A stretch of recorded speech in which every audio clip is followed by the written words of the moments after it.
Oh, hello. How y'all doing?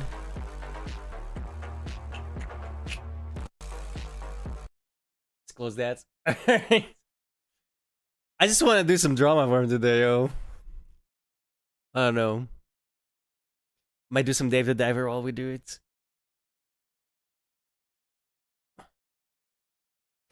Some politics could be fun, no?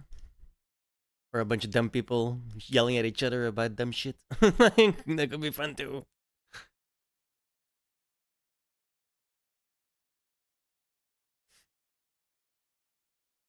Ooh.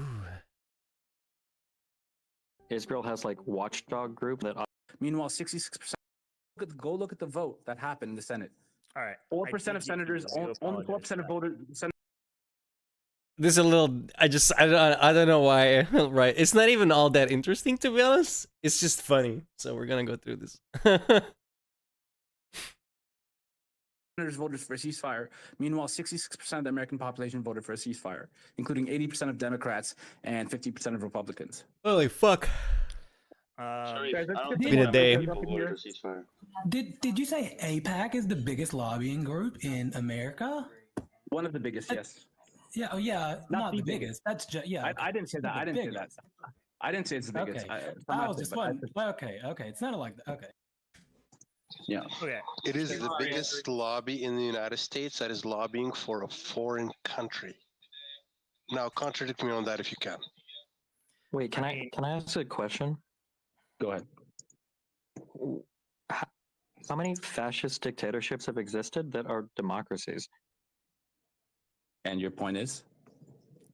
Well, I'm just curious what the definition Zero. we're using for fascism is when Israel has like watchdog groups like B'Tselem that operate out of Jerusalem, and is it democracy where you vote for people? How is that fascism? It's not democracy. Israel is not a democracy. That's coming from an Israeli, by the way. Okay, Wait, what is your but definition of definitely- How is Israel not a You probably know democracy? about Bibi, right? You probably know he's rigged. If the fact that they elect horrible people doesn't make it any less a democracy, right? What the fuck? What is this argument? a lot of elections and he's extremely corrupt.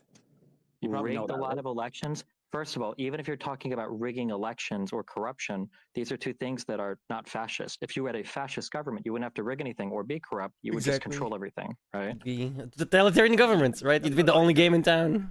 That's the whole point. Wait. That's you can do both. You can put on the facade of a democracy and still be Exactly. fascist. And that's what's happening is Israel has enough funds to be able to put on this facade to the Western world. Hold on, we're not talking about a facade. Hold on, we're not talking about a facade to the Western world. We're just talking about the country of Israel. So you're telling me the Knesset, all the elections, every single thing in all of Israel, that's all faked?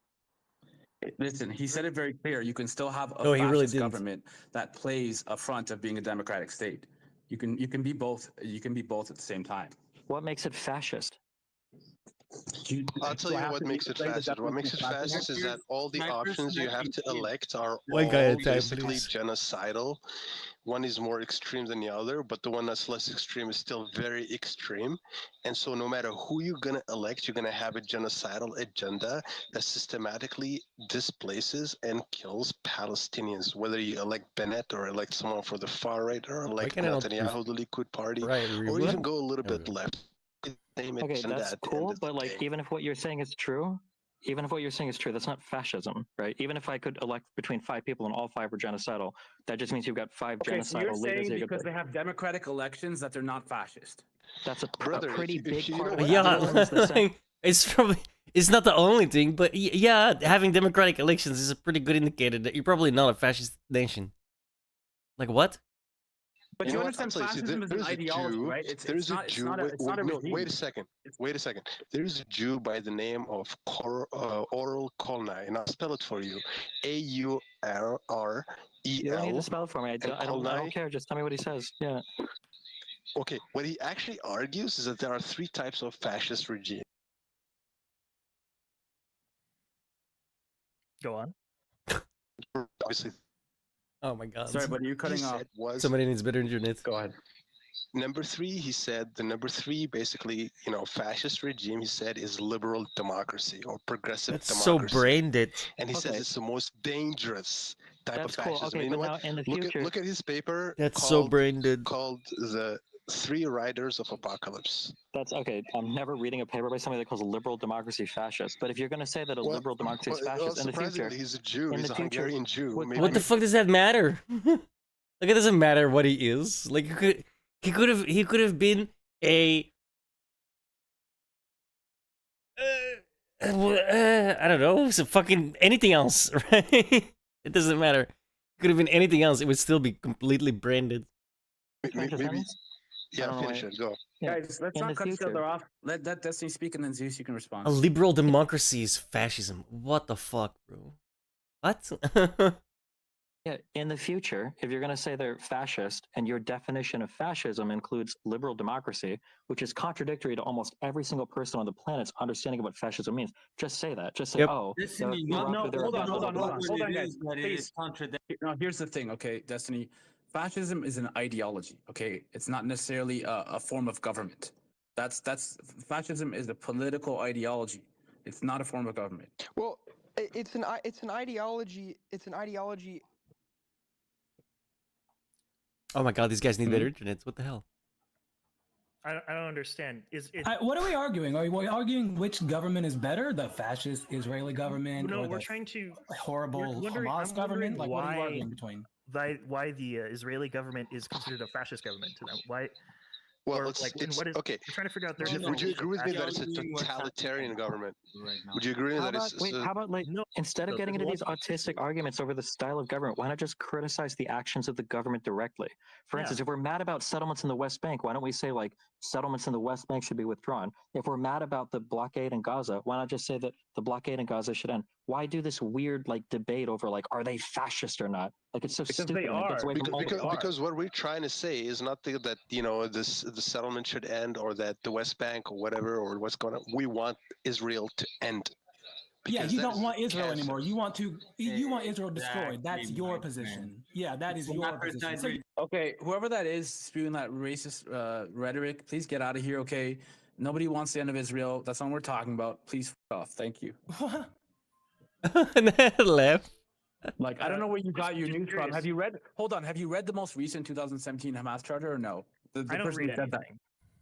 Okay, so then shut the fuck up. Jesus Christ. What is the inherent need to call the Israeli government fascist though? It's just under no. I'm just basing understanding it on the fascism. definition. I'm basing it on the definition of fascism. It's just Wait, no, you're terminology. not. You're Whose using an definition? esoteric definition by some writer that nobody's heard of. Go- and Yeah. that nobody's read or nobody. He's like, cares oh, about. let me spell you the name, bitch. What? That's your definition from some rando? Oh, liberal democracy is fascist. What the fuck are you saying, dude? That's just not a thing. Because Go look up because clearly no matter what the state of Israel does, it seems like there's no way of holding them accountable. Like, fascism is literally defined as authoritarian ultra-nationalist. Authoritarian has a massive fucking... You can't be a liberal democracy. It kind of goes against each other, right? That's not Then what. talk Go about look up. that. Hold on. Go look up. There are the- liberal the- democracies. Hold on. The United States is a liberal democracy, and guess what? It's really hard to hold the United States accountable. That doesn't make the United States fascist. Just say it's hard to hold them accountable. It makes them totalitarian. No, it doesn't. Totalitarian applies single party rule. That's- What do you yeah, mean what the They're totalitarian? not f- totalitarian. Bro, these people are brain dead. What is this argument? Okay, let's go look up the definition of totalitarian in autistic detail. Relating to a system of government that is centralized and dictatorial and requires complete subservience to the state, aka none of those things apply to America. I'm not saying America is a great fucking like has the greatest government in the world. It definitely doesn't. But to imply that it's totalitarian is brain dead stupid. You can't debate with these people. They don't live in the real world. Like they live in their own fantasy land, dude. Or top-down control of every single thing in the country. There are literally watchdog groups that exist and operate in Israel. Like a totalitarian country wouldn't allow that. It doesn't make any sense. It actually Yeah, does, because according to its dominant signature, its characteristic edge, the mechanism of its march and appetite of its idols, progressive democracy is a, totalitarian. Okay, what seeing that it has totalitarian seared the countries rest. would allow for mass But look, protests against the thing leaders? is that materially, you there? Wait a second. The thing is that materially, it contains and shelters, as it has devalued and impoverished, yes, so far guarded against utter peril and extinction, the traditions of civilization and fragments of liberty, basically the shreds of morality and cells of Christian tissue, which is, Bro, it it's sounds to me like you're violent and reading like a all. codec call from Metal Gear Solid 4. What are we talking about? I don't even know what the fuck we're talking about right now. I'm trying to explain to you if you could let me why it's a totalitarian system. Didn't you ask that question? No, hold on, no. I would never ask Bro, you why that you question cutting because it him sounds like you're off? just quoting Let him shit off of finish. papers that nobody's read or He cares is. He's about. totally reading Like, this up or fascism is pretty well something. understood to be some form of like ultranationalist, authoritarian, totalitarian regime where you've got a vertical a control Jewish over every state, a aspect of the state, nationalist and where you've got a regime. single party rule. This Yep. idea that like liberal democracy can be fascist, you're using some definition no one cares Insane. about. And not only does nobody care about it, you're not even like making good criticism of Israel. There's good criticisms being made. The fact that it's a liberal democracy is not one of them. It's like the dumbest point to argue. Why would you even waste time on this? No, okay, so here's the thing, right? Yes, they are technically a democracy. That's their form of government. When I'm referring to fascism, I'm referring to the ideology of fascism. That's what I'm referring to. Right? Everything they You just do, their criticize the actions ideology are then. conformed. Their actions are conformed with other fascist governments that have existed before, including Mussolini and Hitler. Okay, Yeah, when has everybody's had Mussolini or fascists. Hitler allowed You know, in protests Nazi against Germany, them? they had public services too. Like, who the fuck cares? Just criticize the actions. Why are you so obsessed with drawing the parallels? It makes Well, you feel like because you don't have an actual argument. No, that's what we were initially. I was initially calling. I don't it a fascist understand where state. they're going with this in the first place, right? Like, why are you trying to equate a liberal democracy with fascism in the first place? I mean, I guess it's because it makes Israel look worse, I suppose. Is that the whole reason? Would it be as petty as that? I wouldn't be surprised, to be honest. And someone said it's not a fascist state, and that's why everything devolved. Yeah, the way and now it you has. guys have wasted 20 minutes arguing whether they're a fascist state or not, instead of arguing whether or not the settlements in the West Bank are justified, or arguing No, whether or but not the the retribution whole of the Gaza Strip is justified. You're sitting here arguing over fucking whether it's a fascist state. Who cares? How about a criminal state? the whole thing is an apartheid regime. Oh my right? The whole god, dude. These people are so stupid, bro. The whole point was, what the fuck does it matter what label they have? Criticize the bad shit they do, and then some retard immediately goes, "Oh, we'll just call it a criminal state then." Like, are you fucking retard? Well, obviously he is, right? But so you just changing the word from fascist to criminal state doesn't actually, like, you're still doing the same fucking idiot thing. Man, these people are brain dead. whole thing needs to be this. Well, Like- that's This is why we can't have nice things, guys, because most people are like that, right? Most people are this fucking stupid. You can't have conversations with people, dude. something that we can disagree on because I don't really think it fits the bill of apartheid. Like, you might be getting close to it. Maybe we need to come up with like another Sorry, excuse me? word. Bro, I don't know Uh, what planet you live on. It does not fit the bill of apartheid. Like, seriously, No, bro. well, I'm sorry.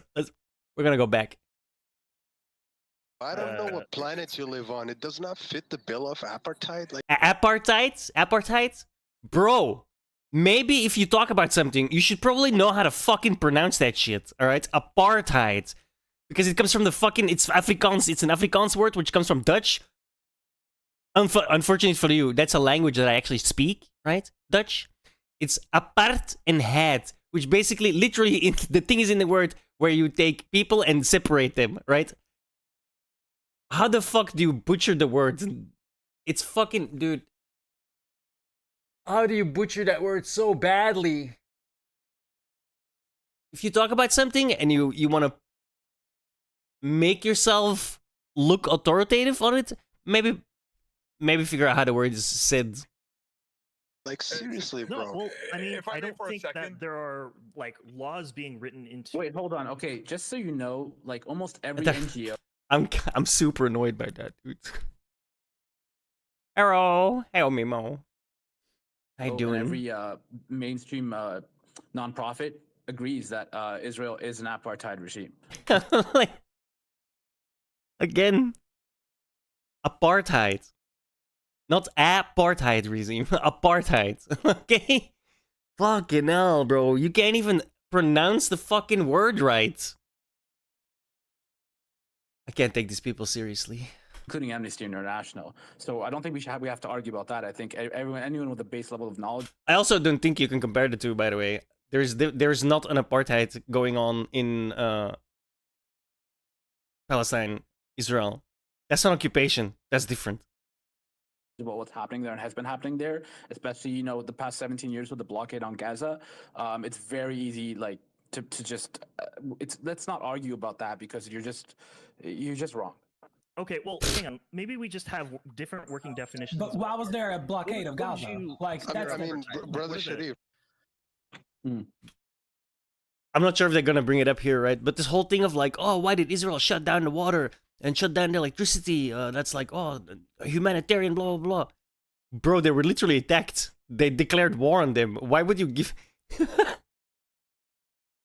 If Belgium goes to war with France, should France still provide us with power while we're trying to bomb them? If your answer is anything besides no, I cannot have a conversation with you. You don't live in the real world. You live in some fantasy land concocted in your tiny little brain. Sorry, I accidentally muted everybody. It's my bad. Unmute yourselves. Okay. don't expect Israeli apologists to agree with that. To agree with Amnesty International and other organizations I know, that but I'm just call telling them Israel that- a that- criminal apartheid state. The vast Bro, majority. apartheid, not apartheid, dude.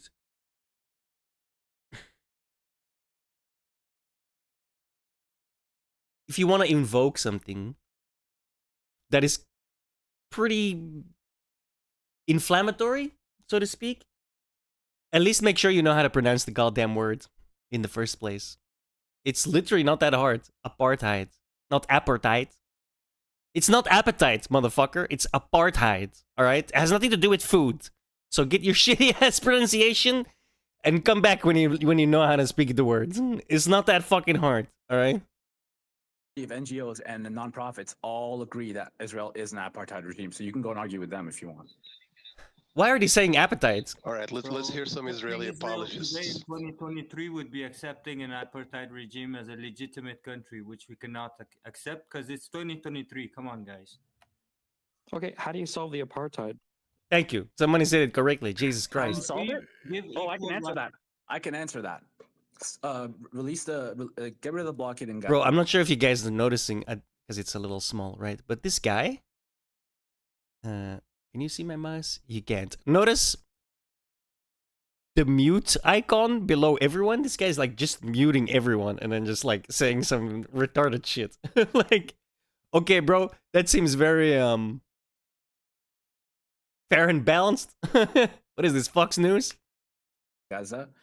Get the 600,000 illegal settlers from the West Bank out of there. Stop doing nightly check-ins where you go in and you disrupt the family and beat up the father and tie him up. Stop all the human rights atrocities that are happening to the people in Gaza and the West Bank. Give them civil rights. Give them autonomy. Give them their own borders. Let's go back to the 1967 borders delegated by the UN. That's where we start. We end the occupation. We start treating them like human beings, and we stop occupying them. That's the real solution. That's what the UN voted for several times. Only Okay, cool. vetoed So by the you're in UN. favor. You said you're in favor of a two-state solution then? Yeah, and guess who didn't actually? I have Didn't- a better solution, but the most Didn't they just say no to that though?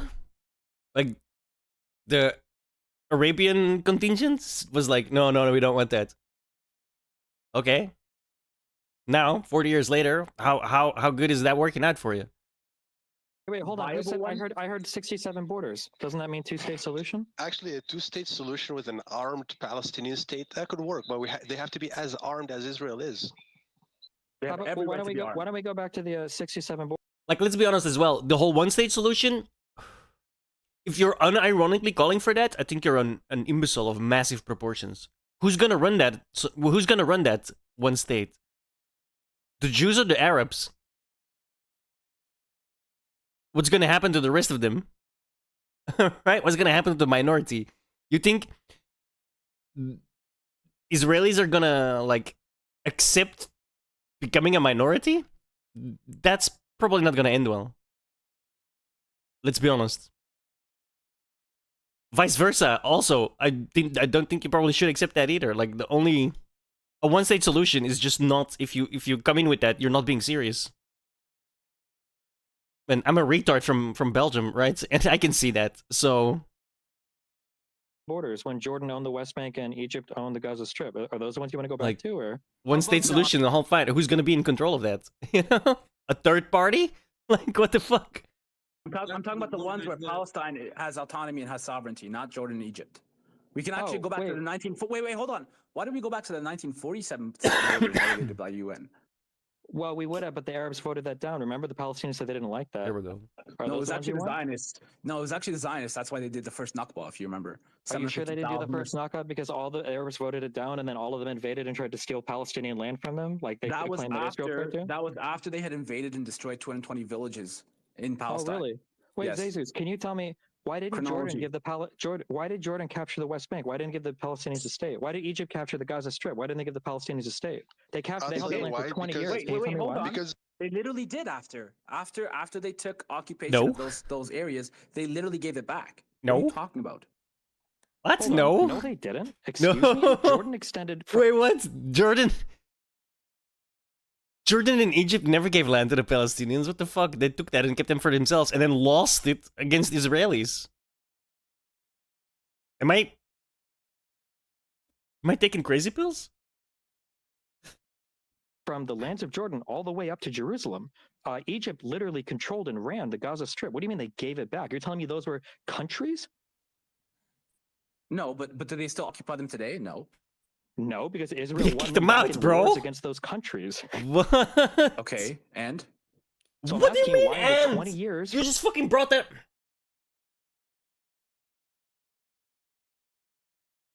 It's impossible to have a conversation with these people.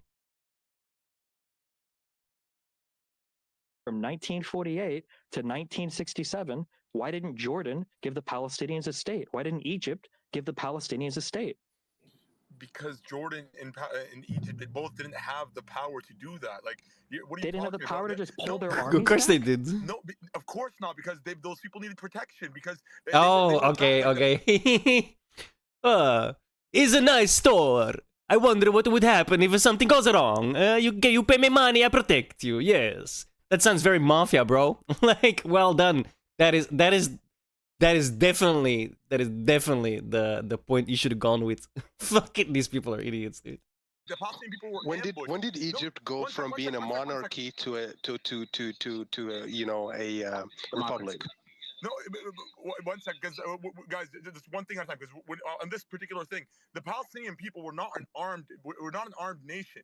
When the Balfour Agreement was signed, over years the British Palestinian was helped never a lead, nation, the though. Zionists It was in also migration part of something else. to the Middle to Palestine, and they armed them, and they were what's it called? They even had World War II generals that aided them in battles, and they scouted villages. So a lot of the people in Palestine were majority they were farmers. It wasn't really a capital for war or any like that region was not really militarized like that. If the So- region wasn't really militarized, wouldn't it have been a really good idea to accept the 47 partition plan? What was the plan after rejecting that? Because it's a foreign power that's coming into the region that's going to cause instability in the region, which eventually it did. It's all the here's a better analogy for you, Destiny. Okay, imagine China came Wait, and hold on, invaded wait. Let's just talk about the fact. We don't need analogies here. Let's just talk about what happened. No, we don't need because- analogies. No, because you have American bias. Like, Hold on, seeping what did I through just your say that was mentality. evident of American bias? bias. Because you aren't understanding the fact that when you have an occupying force like Israel, which instated itself illegally in 1948, why there's going to be conflict between them and the neighboring Arab nations. How can you not understand that? How can you not understand that these Was it people have illegal, lived for though? thousands of years- This is. I'm taking crazy pills, dude. Like, this is just nation building, right? Like, the British just gave them the land. Because it was under British rule. And if you go 10 years before that, it's under Ottoman rule. There was never Palestine was never a thing.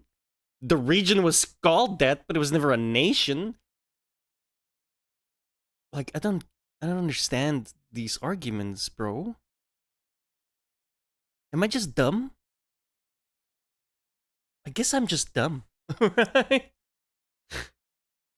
Hold on. Keeps muting. No, hold on. These people have been living here for thousands of years, okay? And You the muted reason why I'm everyone giving you again? analogy to America because it's easier for your American brain to understand, right? Let's say China invaded California, took the next state, the next state, the next state, the next state, and then we say we go to the UN. Oh, let's let China have half of America, half the American states. Let's have the other half of American states. Don't you think those American states that are under occupation would fight back?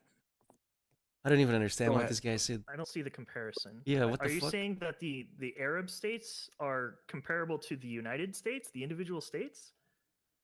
Yes, let's give an example of like No? the American states.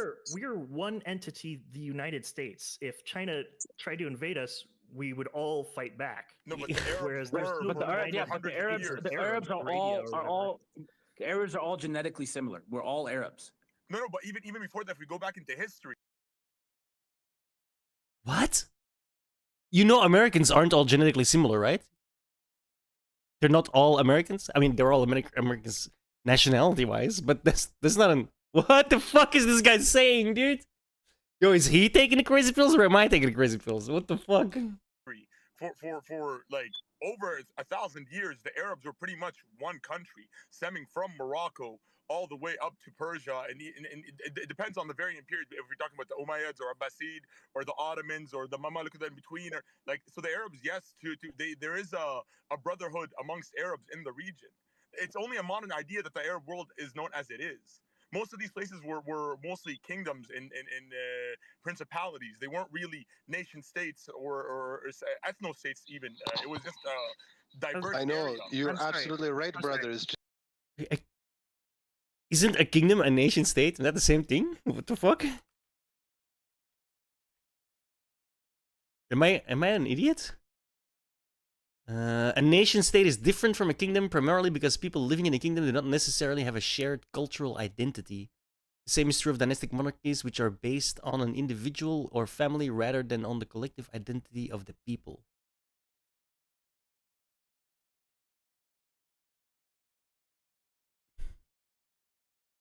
Okay, but it's not that much different. And like I feel like that's a subdivision. You know what I mean? Like, oh, it's a nation. Yeah, okay, nation state. Yeah, no, okay, I concede that point. Just I that, just don't it's just that the understand- Israeli apologists want us to think that Bro. history started as Sykes-Picot. Name calling is always Yeah, name calling is always what you go to, right? When you don't make any sensical points. exactly. Sykes-Picot is the key agreement. 1908. You can look this up. They drafted that in 1908, where they divided the Middle East based off of ethnicities or religion, where they wanted to put let's say the Christians. in This is Lebanon, also the like Sunnis- this whole oh my god, but in 1920 and in 1940 and then in 1908 and blah blah blah blah blah. Like, how far back do you want to go, dude?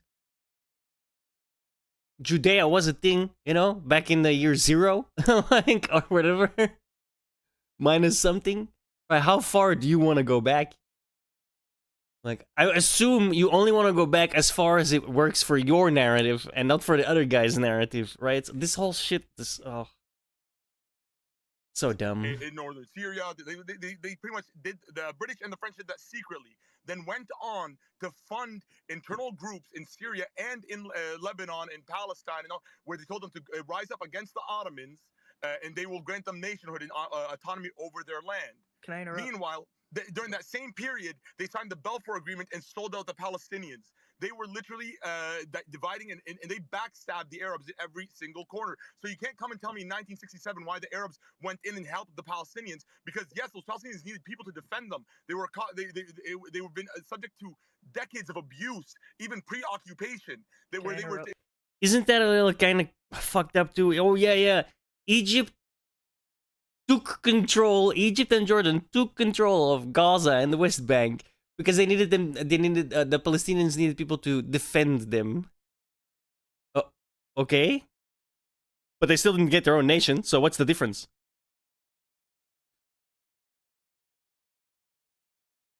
Isn't one defender the same as another defender, quote unquote? Defender in massive quotations here, right? Because I already compared it to the mafia practice of, oh, this is a nice store. It would be a shame if something happens, right? Let me defend the store for you. Like, that's fucking feels like the exact same fucking thing.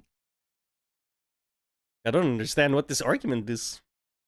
It seems very easily picked apart. One sec. Sorry, go ahead. Alright, Kappa. This actually I really super appreciate all of the history that you know, but I just don't see how that is all relevant to like what is happening right now in this instance. Like I think you could technically just I mean, it's relevant in the sense that those people have hated each other for many, many, many years. Like all of them hate everybody. Like they all hate each other there. Like there's definitely no easy solution. Because they do all despise one another. But I do think that when people go like, oh, if Israel put down their weapons today, there won't be many Israelis left. Versus if Hamas puts down their weapons today, I think the situation, the outcomes of those two things would look very differently. That's not to say that the Palestinian civilians don't have a shit fucking lottery ticket. You know what I mean? Like they definitely didn't get the. I just clicked a button. Shit. We're gonna have to find out where we were. On this particular thing, the Palestinian people were not an armed nation. When the Balfour Agreement was signed, over years the British aided Zionists in migration. You could actually slightly win the head and step back. The Middle to Palestine, and they armed them, and they were what's it called? They even had World War II generals that aided them in battles, and they. Because you aren't understanding the fact that when you have an occupying force. Let's just talk about what happened. No, we don't need because an analogy. here's a better analogy for you, Destiny. Okay, imagine China came in. see the comparison. That is the Are you dumbass saying that analogy. The Arab states. The guy doesn't even understand that the United States, like, yes, it's a collection of states, but if one state gets attacked, it's not like the other 49 states are like, I'll be fine. You know, so fucking brain dead. States are comparable to the United States, the individual states. Yes, let's give an example of like nationhood and autonomy over their land. Can I interrupt? Meanwhile, during that. Yeah, okay, we're almost. I just don't see how that is all relevant to like what is happening right now in this instance. Like, I think you could technically just go back in time and trace every single event in the Arab world that can contribute to this conflict right now. But I think it would be more useful if we just like talked about the this conflict and like what's going on. And like, what are some criticisms we can have of Israel? And buddy, what I'm sorry. we, like... This is a very serious conflict, and it didn't start on October 7th. To understand the existence of Hamas and the response that Hamas gave back to Israel's occupation, you have to understand the situation at its inception. And to understand that, this is where you need to cut in and be like, sorry, response? Could you clarify what exactly the response was? Right? Because then he'd have to say, oh, well, they went into villages to specifically murder women and children. That is some response. I said this day one, right? If they, the first thing I saw on October 7 was the military base being attacked. And my first thought was, that sucks. That is a value, that is a legitimate target. Like, if you are being blockaded as an I don't want to say as a nation because Palestine isn't a nation, or as a region, right? You're being blockaded. You could argue for good reason, but to have a military response to that, responding towards military targets, fully understandable. But then the other videos started. I started watching the other videos, and then you immediately lost 95%. I would hope 95% of the world, but clearly from a lot of the shit that you see on the internet from videos and stuff, obviously a lot of people have no fucking idea what's going on. Like, for example, if you shout the phrase, and I mean this in like from protests in the West, if you shout the phrase "from the river to the sea, Palestine will be free," you might want to look into the connotations of that thing, because you're essentially calling for basically a new Holocaust. Like, that's kind of insane. that phrase very much has connotations of we want to wipe everybody, every Jew from the river to the sea. We want to wipe them out. Like you need to be aware of those things, right? And a lot of people aren't. Very many people, and I'm 100% sure they come from like a good, internally a good place. Like they want the killing to stop. They want people to have freedom. They want people to have good lives. Very, very noble ideas. But to then use a phrase that will denote the exact opposite of what you get of what you want is really dumb. But they're arguing from emotion and not from a more reasoned standpoint. They're going fully on emotion. And emotions, I'm sorry to say it, but emotions cloud your judgments. Clearly. You have to go back to the beginning of the 19th century, right before the World War. There's a lot of events that tie into it that leads to the current conflict between the Zionists and the Arabs in the region. That's how you exactly, brother Ed. At this point, I'm really asking myself the question: are these egghead Israeli apologists even capable of understanding? Well, by the way, guys, not to bro, is this guy using egghead as an insult? That says it all, man. If you use somebody's thirst for knowledge as an insult, I'm sorry to say you are the weakest link. By far. Clout Farm, but please follow me. I have a spaces every night around this time. We're going to be having Layla, who's a journalist from the ground in Lebanon, who's going to be joining us very soon. Thank you. Go on. Cool. I said earlier, I don't know if I was muted or not, but I don't read anything. It sounds like that other Destiny guy does read stuff though, so maybe you could ask him. But like, I only really care about like what's going on. I honestly right don't now. think Destiny is very like knowledgeable about the geopolitics of the. Okay, of this that guy's region, to be calling out honest. Destiny while having him Yeah, muted, right? This is so. Oh my god, these people are such fucking losers, dude. Like you can't go in on someone while you have them muted, bro. Bro, this is so cringe. I don't know who this Sharif is, but he's a fucking pussy, dude. Holy shit. Like, he's knowledgeable about other things, but not about geopolitics in that region for sure. I agree. I don't know much. Like, for There we instance, I didn't go. know Yeah, that muted liberal him. democracies were fascist. I just learned that today, so thank you. No, but liberal. Well, you didn't understand. Wait, hold on. You don't understand the difference between an ideology and a form of government, though, either, do you? Go on. Well, I don't. But He muted him I again. don't know how you're connecting. Like, What a so pussy, what bro. If they're different, like, you Holy can say shit. that you are still saying that the Israeli government is fascist, right? I mean, Yes. I reject. I Here's reject okay. this No, let me fascist pose this better. Let me say this better. Okay. But like, No, hold on. Hold okay, on. Go ahead. Zionism is a fascist ideology, and Israel represents that ideology. That's a better way to put it. What about Okay. Islamist ideology? What do you like? Isn't that closer to fascism than Zionism, where you literally subjugate people that aren't part of your religious hegemony or whatever to like second-class citizens? You make them pay extra taxes. You treat them differently. False. What part of that is Actually, false? that's one second. totally Can I clarify false. that? The Can I people clarify outside that? of your religion don't pay extra taxes. They pay a lesser tax than the people of the religion. Yeah, You're They- wrong about First of all, they that. don't pay a lesser tax. They literally have a separate tax classification. No, Secondly, they're literally treated as second-class citizens. Thirdly, after every single war Israel won, there were literally Jewish people expelled from every single maybe fucking you want Arab to go state back across to the your entire Jewish fucking Middle East. ancestors and ask them how they lived under Islamic systems. I'm pretty sure they would tell you that they want to go back to live there. Yeah, really? It seems to me like they'd rather live on their own separate state that they kind of took from you guys in the Middle East. But wait, why take an Arab state? Why take territory from the Arabs when it was never the Arabs that discriminated against you? I mean, Well, Jews have been technically, it was discriminated- never an Arab state. It was just like empty land with a bunch of people that kept dying of actually, fucking it's not true. malaria It was over and still- over no, again. it But was- I mean, if you it want to was get still- technical about it, No. It was still denominated as Palestine even under Ottoman rule.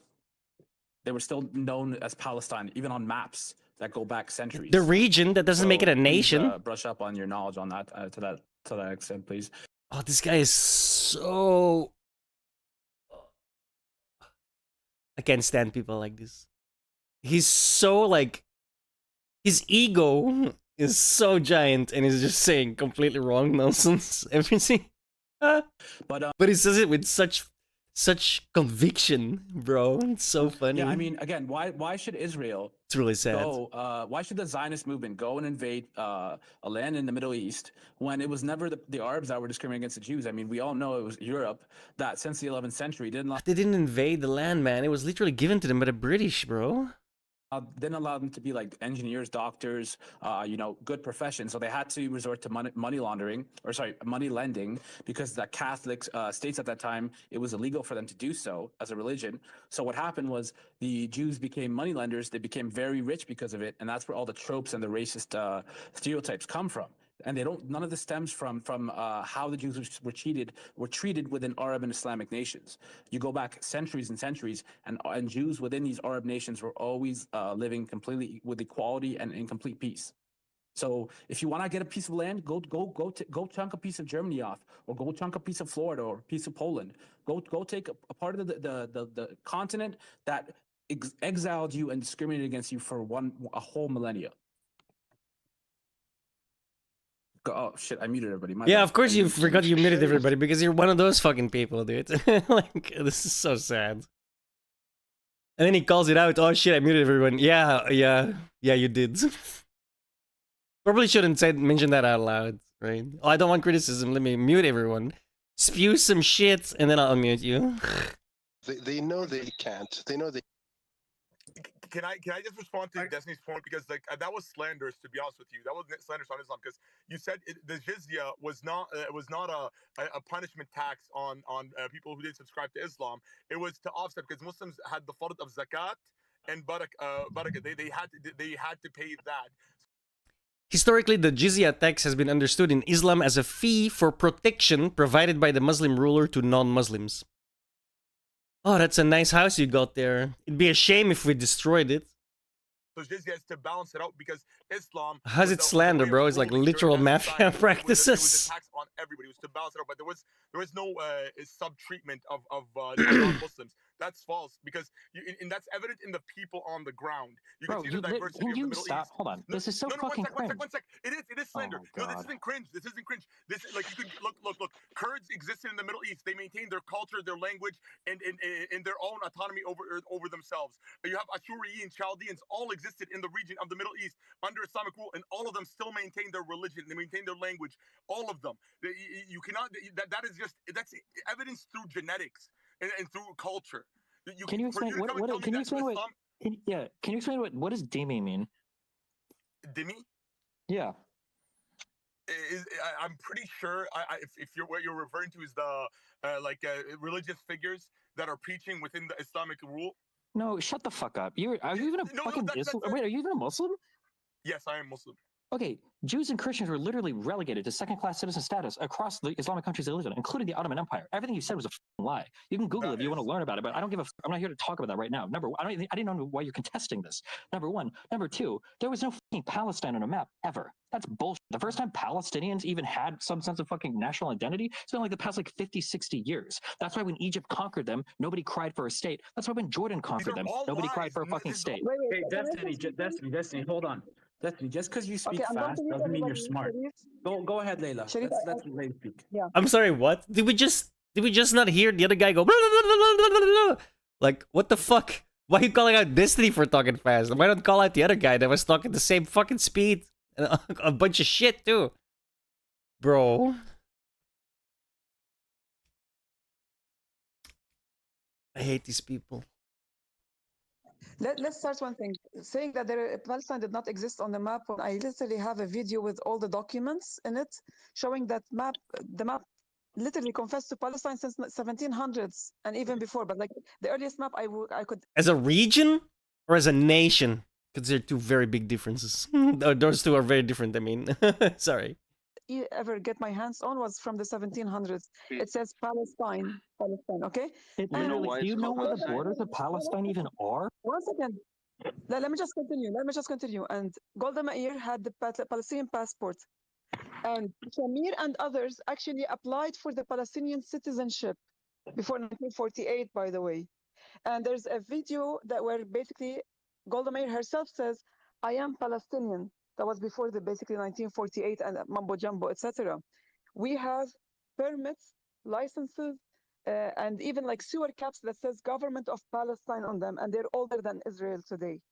So keep it at that. Al Shifa Hospital, the one that's being bombarded by the Israelis, Is that the older one with than all the tunnels Israel, underneath it? and it had a Palestinian identity before that. Palestine was a developed country. The first car that went into the Middle East went into Palestine before there was Israel. Let me finish the last point. And under Islamic ruling, even from everything, like you're talking about jizya, etc., whatever it is, I agree with the brother who actually explained it to you. If you go to a country, you have to pay taxes in that country if you live in it, right? For Muslims, they call You have to pay the same taxes as everyone else. She's about to... I'm guessing what she's about to do is she's about to try and whitewash. I don't know. I don't even want to call it whitewash. She's trying to make it seem like having two separate taxes for Muslims and non-Muslims is a good thing. Kind of discriminatory, don't you think? it zakah, etc. For non-Muslims, because they can't collect zakah from them, they call it jizya. It's part of the taxes. Everybody pays taxes. It's the name of the tax that differs, but everybody enjoyed equal But they're different religious taxes. rights. Nobody's allowed to ban anybody from actually practicing his religious rights under Islamic rules. No, I'm not talking about Ottomans even. I'm talking under Islam. You had caliphates and Muslim caliphates who actually had Christians and Jews as their advisors, as their doctors, and they were always allowed to reach the highest positions, except basically for ruling. And that's normal in a certain society where you have the majority of the people as Muslims. You basically have a Muslim ruler, no matter what. Some of them had mothers who were Jews or Christians, by the way. And even during the Ottoman Empire, the same thing continued. And it was the Ottoman Empire who allowed the Jews from Europe to go and settle in the 1800s, in the mid to late 1800s, to settle in Palestine. And when the Zionists had their dream to come to Palestine, since Herzl's time in 1897 and up, they were coming to the Ottoman Empire. Nobody touched them. They were living in peace with the Palestinians. It wasn't until basically the Zionists, extra ultra Zionist Jews, started coming after World War I, after Balfour Agreement and Declaration. They came to Palestine and they started regrouping in small Stupid groups little... that were terrorist organizations. The Haganah, I can name you at least 3 or 4 of them. And they were blasting hotels, killing people, killing civilians. It wasn't the Jews doing that. It was the Zionists, 1922 and others. And when the Arabs retaliated to stop them, the Jews, basically the Zionists started telling the world, oh, the Arabs are attacking Jews, etc. They were rallying people against them. But it was the British who called the Zionists and the radical Jews in Palestine, they called them terrorists. It was the British Empire who actually called them that. Moving forward to 1948, the Zionists continued to take Palestinian land and kill Palestinians. We're not going to talk about Deir Yassin, 1945, and other massacres that the Zionists committed. We're going to talk about after 1948, when the Israelis said that they have It's their a own nice state. monologue. What happened? Under international law, Zionism was considered a terrorist movement.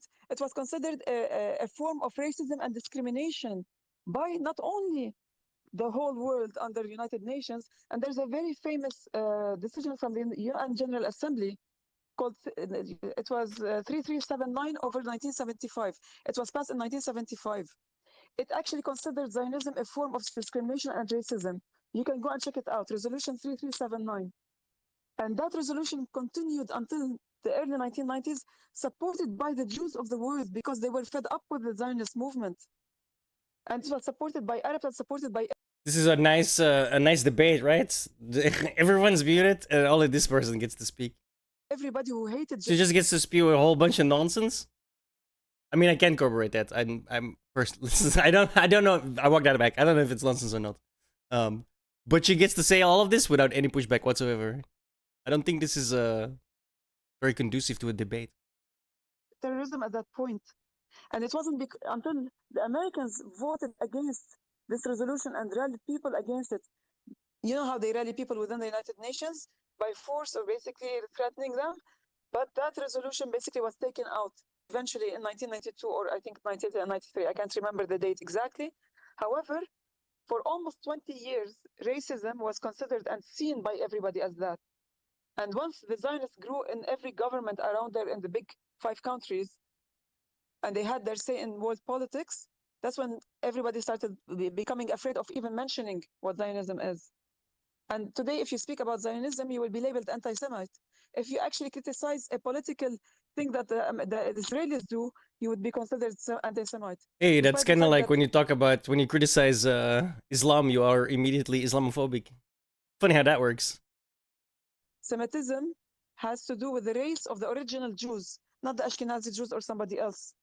Semitism is a race. It has nothing to do with politics. Rules for D, And but when you not call for somebody me. anti-Semite, A mind typical you, religion both Sharif and I mindset. are Semites. We are from this region.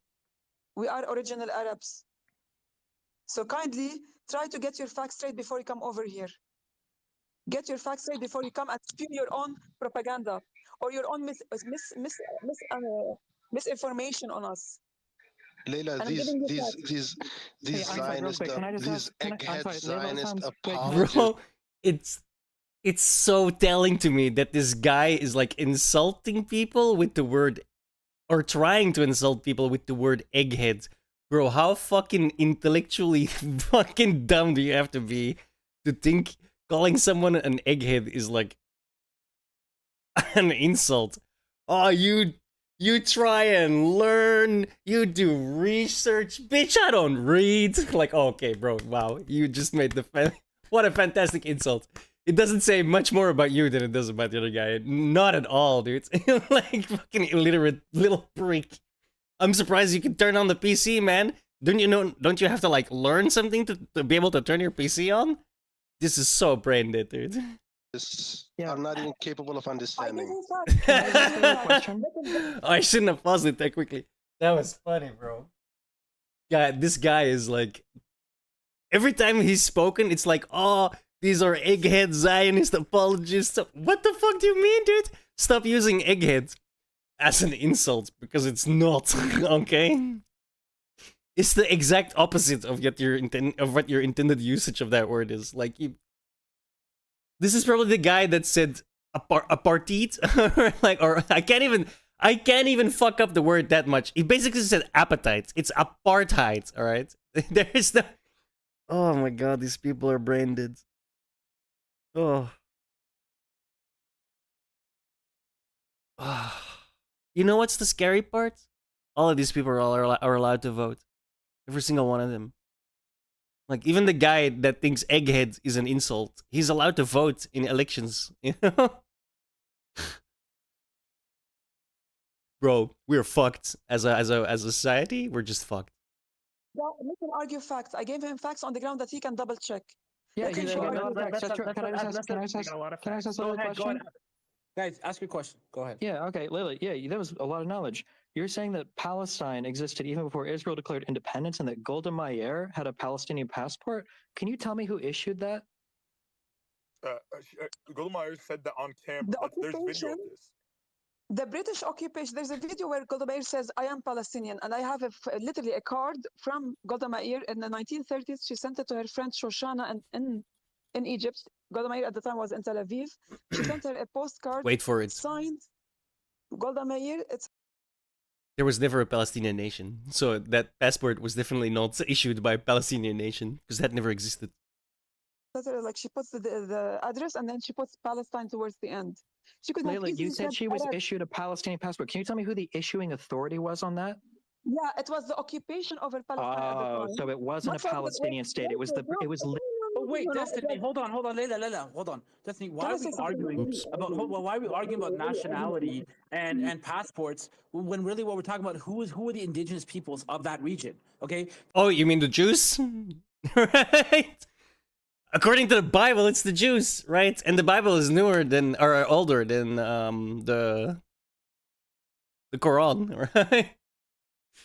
So all of a sudden, and the Quran even admits that the Bible is a real thing, right? Isn't it like, oh, we're the last authority. This was the first authority. We're the last. So by their own logic, oh yeah, this is what I mean with, it's so dumb to be like, oh well, in 1940 or in 1908, because if you keep going back, it's gonna be different fucking groups, man. What the fuck does that matter, right? I'm Belgian. 1500s. You know what I was? You know what I would have been? Not Belgian, because Belgium didn't fucking exist yet. You know, like, what the fuck is this? Is this dumbass argument? Like, Can I now go back to Africa and be like, yo, this country is mine? I mean, I was born here. I wasn't born here, but obviously, like, if I trace my lineage back to the earliest humans, they're from Africa, right? Well, this land is mine now. This is so brain dead stupid, dude. How is this in 2023, right? How are these types of arguments still made? They're so brain dead. Because it's like, okay, you want to use history? Well, where do you want to stop that history? Oh, suspiciously, you stop that history exactly in a time period that's beneficial for your argument. Well, see, if I go back 10 years before that, or if I go back 10 years after that, all of a sudden, that's not good enough, right? Because it doesn't fit your argument. Like, this is so disingenuous. And it's not an argument at all. Native Americans never denoted their land as Native America, but they still genocided the Native Americans. They still ethnically cleansed them. So your whole point about nationality and all this crap is BS. Go on, Leila. Okay, I'm going to say something, but I'm going to mute. I don't think that's entirely accurate, the whole ethnic cleansing thing. Like, sure, there were wars, and obviously, like, the Europeans of the time weren't exactly the nicest people. But I'm also pretty sure, like, the shit we brought over in terms of diseases, that's what wiped out most of them. And you can say we did that on purpose, but that's not, you know, it's just that's known, right? Am I crazy? I'm fairly certain, like, the main cause of, like, most of the Indians dying is diseases and shit that they were just not prepared for. As some of the main causes that Europeans died when we came over there, because there's a bunch of diseases there that we're not prepared for, right? This is why you have to take vaccinations still to this day when you go to other places, so you don't get diseases that you don't normally encounter. Everybody, because I don't want somebody to jump in when I'm saying something, and I'm sorry about that. That this is a dictatorship. I think that's Destiny disconnected. I think That's the. I think that's my main point with things like this, right? I'm just gonna mute everyone because I'm gonna spew some stuff, and I don't want anyone to, like, point out that I'm lying. If I'm lying, right? I'm not saying she is lying or not lying. That's beside the point. I'm just saying that's how that comes across visually or, like, aesthetically. Like, oh, I'm just gonna mute everyone so I can monologue a little bit, and then you do what you want afterwards. Like, no. So I'm going to mute everyone, just in case, you know, just in case. First of all, Lebanon was under the French occupation. Well, did the Lebanon not exist under under international law? The French mandate over Lebanon, much like the British mandate over Palestine, were occupation force legalized by the League of Nations. So Palestine existed. It was a piece of land that had people in it, and they had self-governance under their own sheikhs and princes, etc. They were very advanced. The Ottomans occupied the region, but that doesn't mean the region basically was Turkish. They occupied several countries, much like any empire goes and occupies a country. And once the occupation, okay, the country. I mean, it looks like he's gone. This is what happened to Lebanon. It was under the Ottoman occupation. Then the French occupation came. Then the Israeli occupation came. And the Syrian later on occupation, the military occupation came until it was legalized until 1990. Hold on, Leila, hold on. I think is she talking Let me just to? interrupt you really quickly. Leila, Habibti, hold on. Listen, Destiny left. Okay, it's clear he was out of his depth in terms of knowledge here, and he resorted to arguing about was there a. It's clear he was out of his. Bro, you just muted him every 5 seconds. Of course he leaves. So this is massive cope. A Palestinian passport? Was there a Palestinian nationality? Okay, I don't.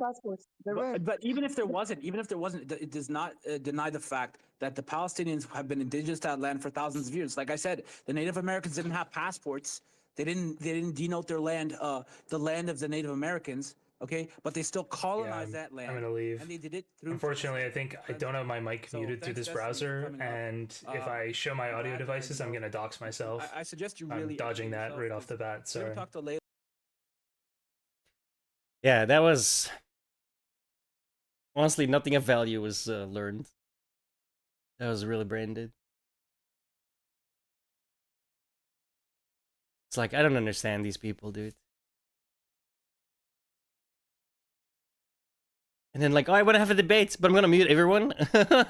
So you can't actually say anything. God.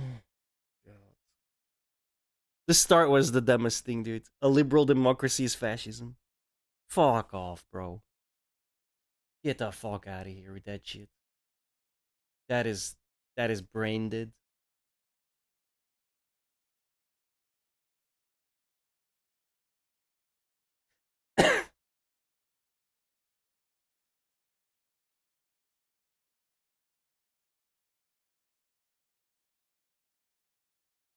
I kind of want to go through the Hassan Eaton thing, dude. They had another conversation with each other. I haven't fully seen it.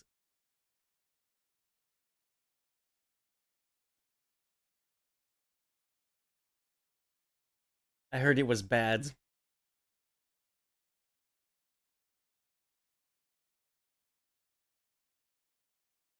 Yo, exquisite. That's what I said, right? I can go now. I can now go back to Africa and be like, "Yo, this is the cradle of humanity," which means I'm from here. I own this shit now, right?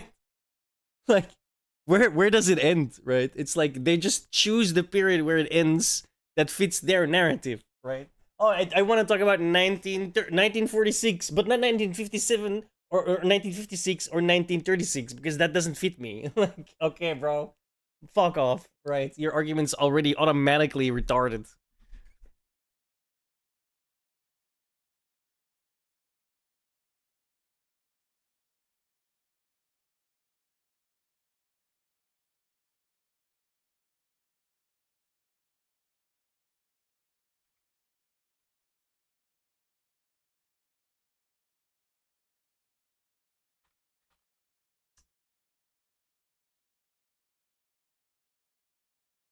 Yo, this is 3.5 hours?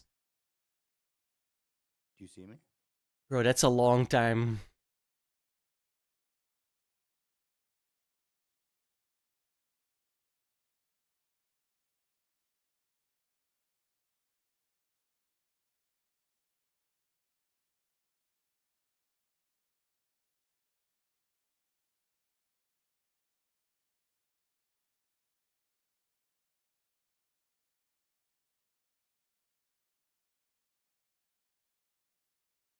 Bro, look at this. Look at these comments, bro.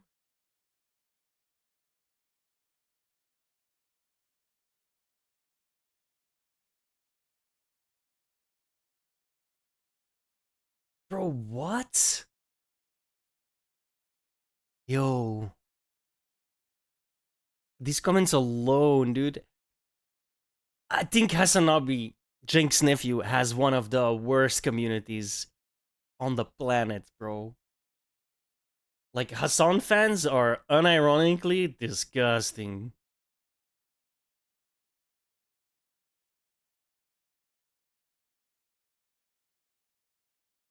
Holy shit. Okay, let's just jump into this, dude. Oh my god. I'm tiny. Bro, you this is hilarious. You look hilarious right now. Can I crop this? How do I make this look better? Oh my god, you look so funny. Ethan Klein 219. This is what room is this in your what is happening? I had to move upstairs because there's some shit going on in the basement. So I'm in this depressing bomb shelter-esque. Yeah. So, first of all, thank you.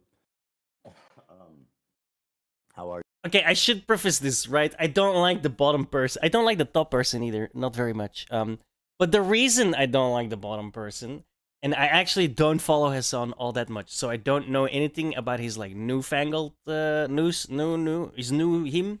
I know him from the Young Turks when I was still a viewer, right? Before I realized they're all fucking nuts. So I know him as Jenks' nephew, right? And all I know about Hassan really is like he's basically the product of nepotism. Like he got given a platform by his uncle, Cenk Uygur from the TYT.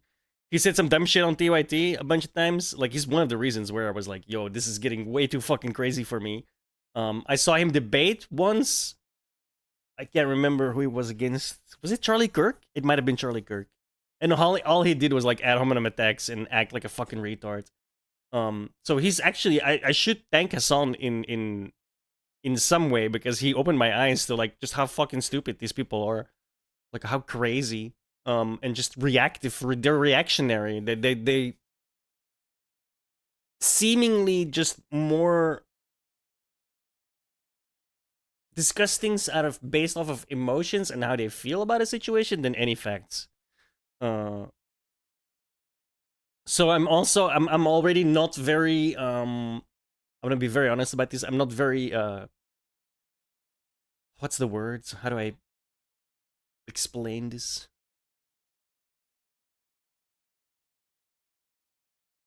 I don't give him too much credit or benefit of the doubt. And that's on me, 100%. But Ethan Klein is kind of the same, because we all know, well, maybe not, but I knew him from before, right? From before he went all lefty and went in to some degree just crazy, where he was essentially saying what most of the regular people say. Like, I remember the humongous clip, for example. I made a fucking video on that, like, back in the day. Where his thinking seemed to align with mine, and then that went way out of the thing. Like, he moved to the left with everyone else, I guess, and I just stayed where I was, because I feel like I'm consistent most of the time in my beliefs, I guess. Or in my morals, I guess. I don't really know how to explain that. So I'm also not inclined to give him the benefit of the doubt either, right? Because he's done some crazy shit since the humongous video, you know?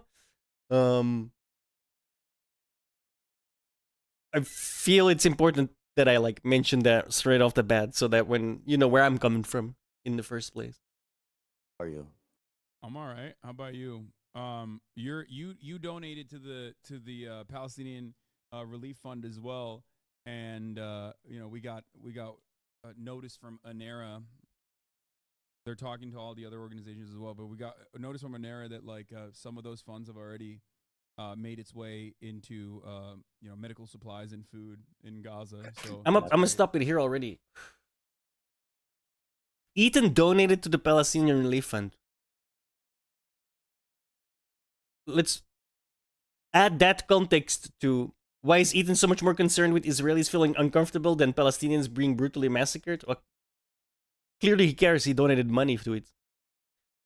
Ethan is so overwhelmingly concerned with optics and feelings when there are people dropping like flies. He donated money to it. That's the first thing they said on the entire video. The literal first thing. I don't think I can watch H3 anymore. This is so frustrating to watch. But he's donating money and stuff. He's putting his actual, which is 100% guaranteed more than what this bitch has done. Right? 99.9%. Let's not say 100%, because in the unlikely event, in the 0.01% where this chick or dude did, in fact, like, donate money, it's probably not even close to what Ethan Klein has donated, because Ethan Klein is a rich asshole, right? He could donate a ton of dollars if he wanted to.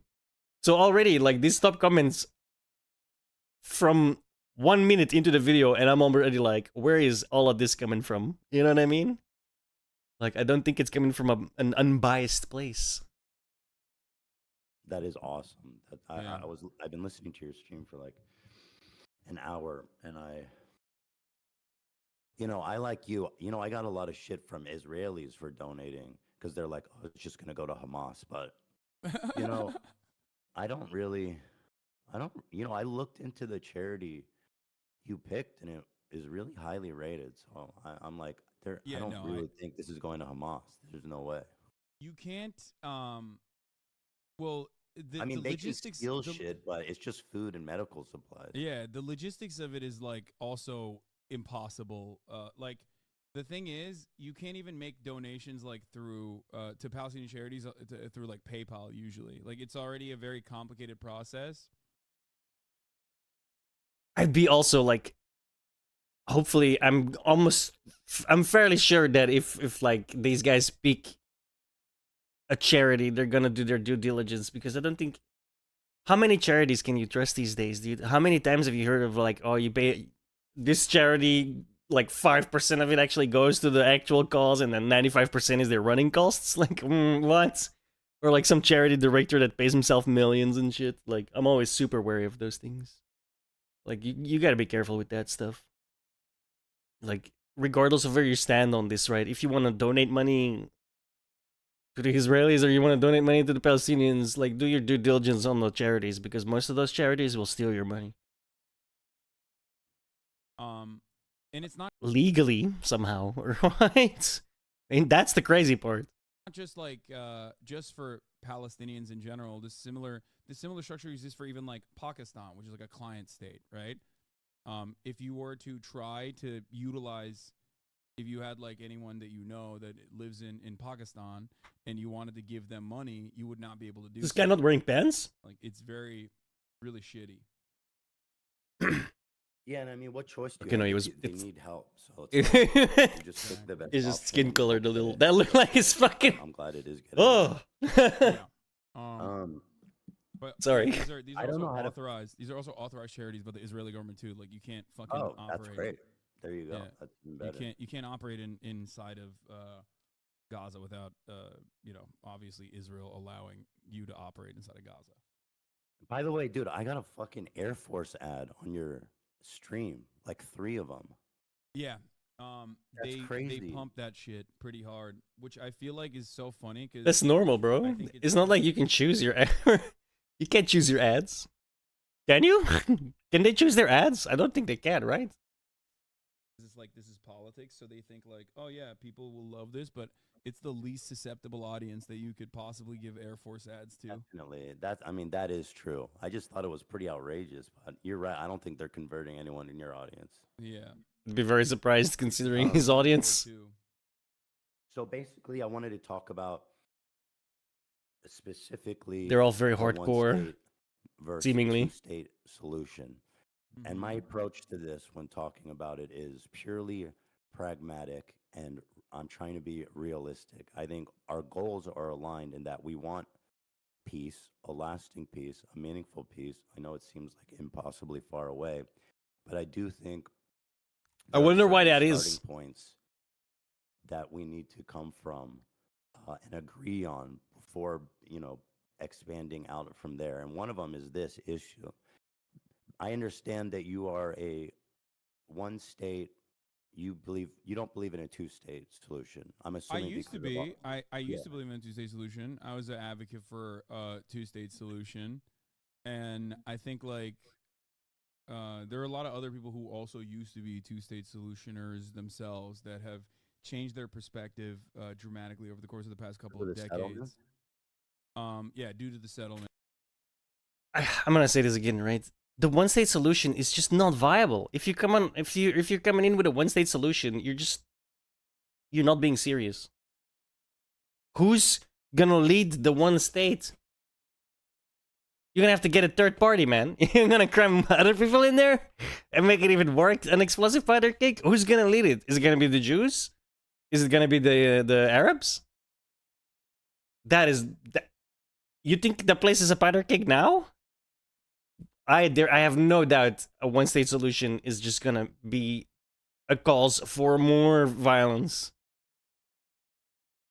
This time, maybe like much more state-sanctioned violence. You know what I mean? Like this. What the hell?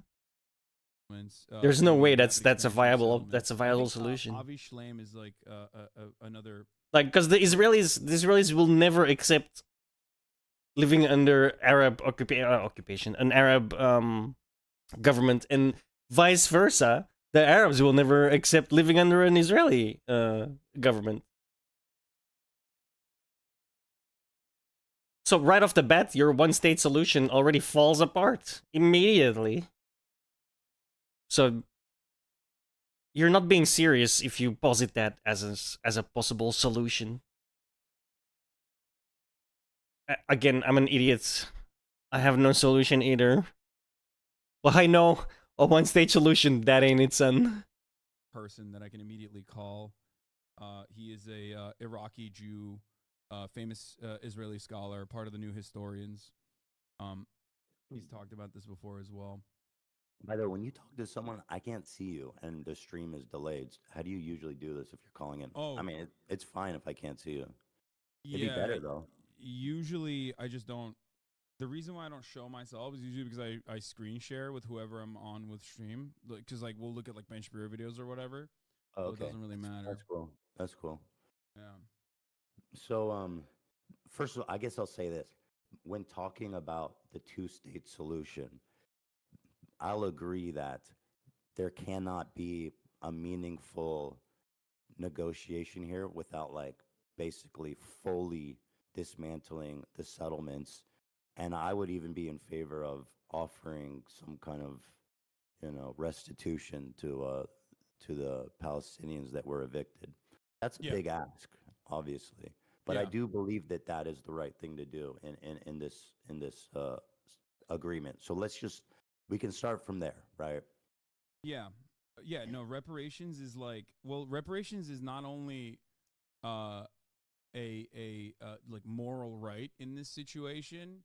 I think it also is like logical to do, specifically so that so that there is like less tension and it's a more viable solution.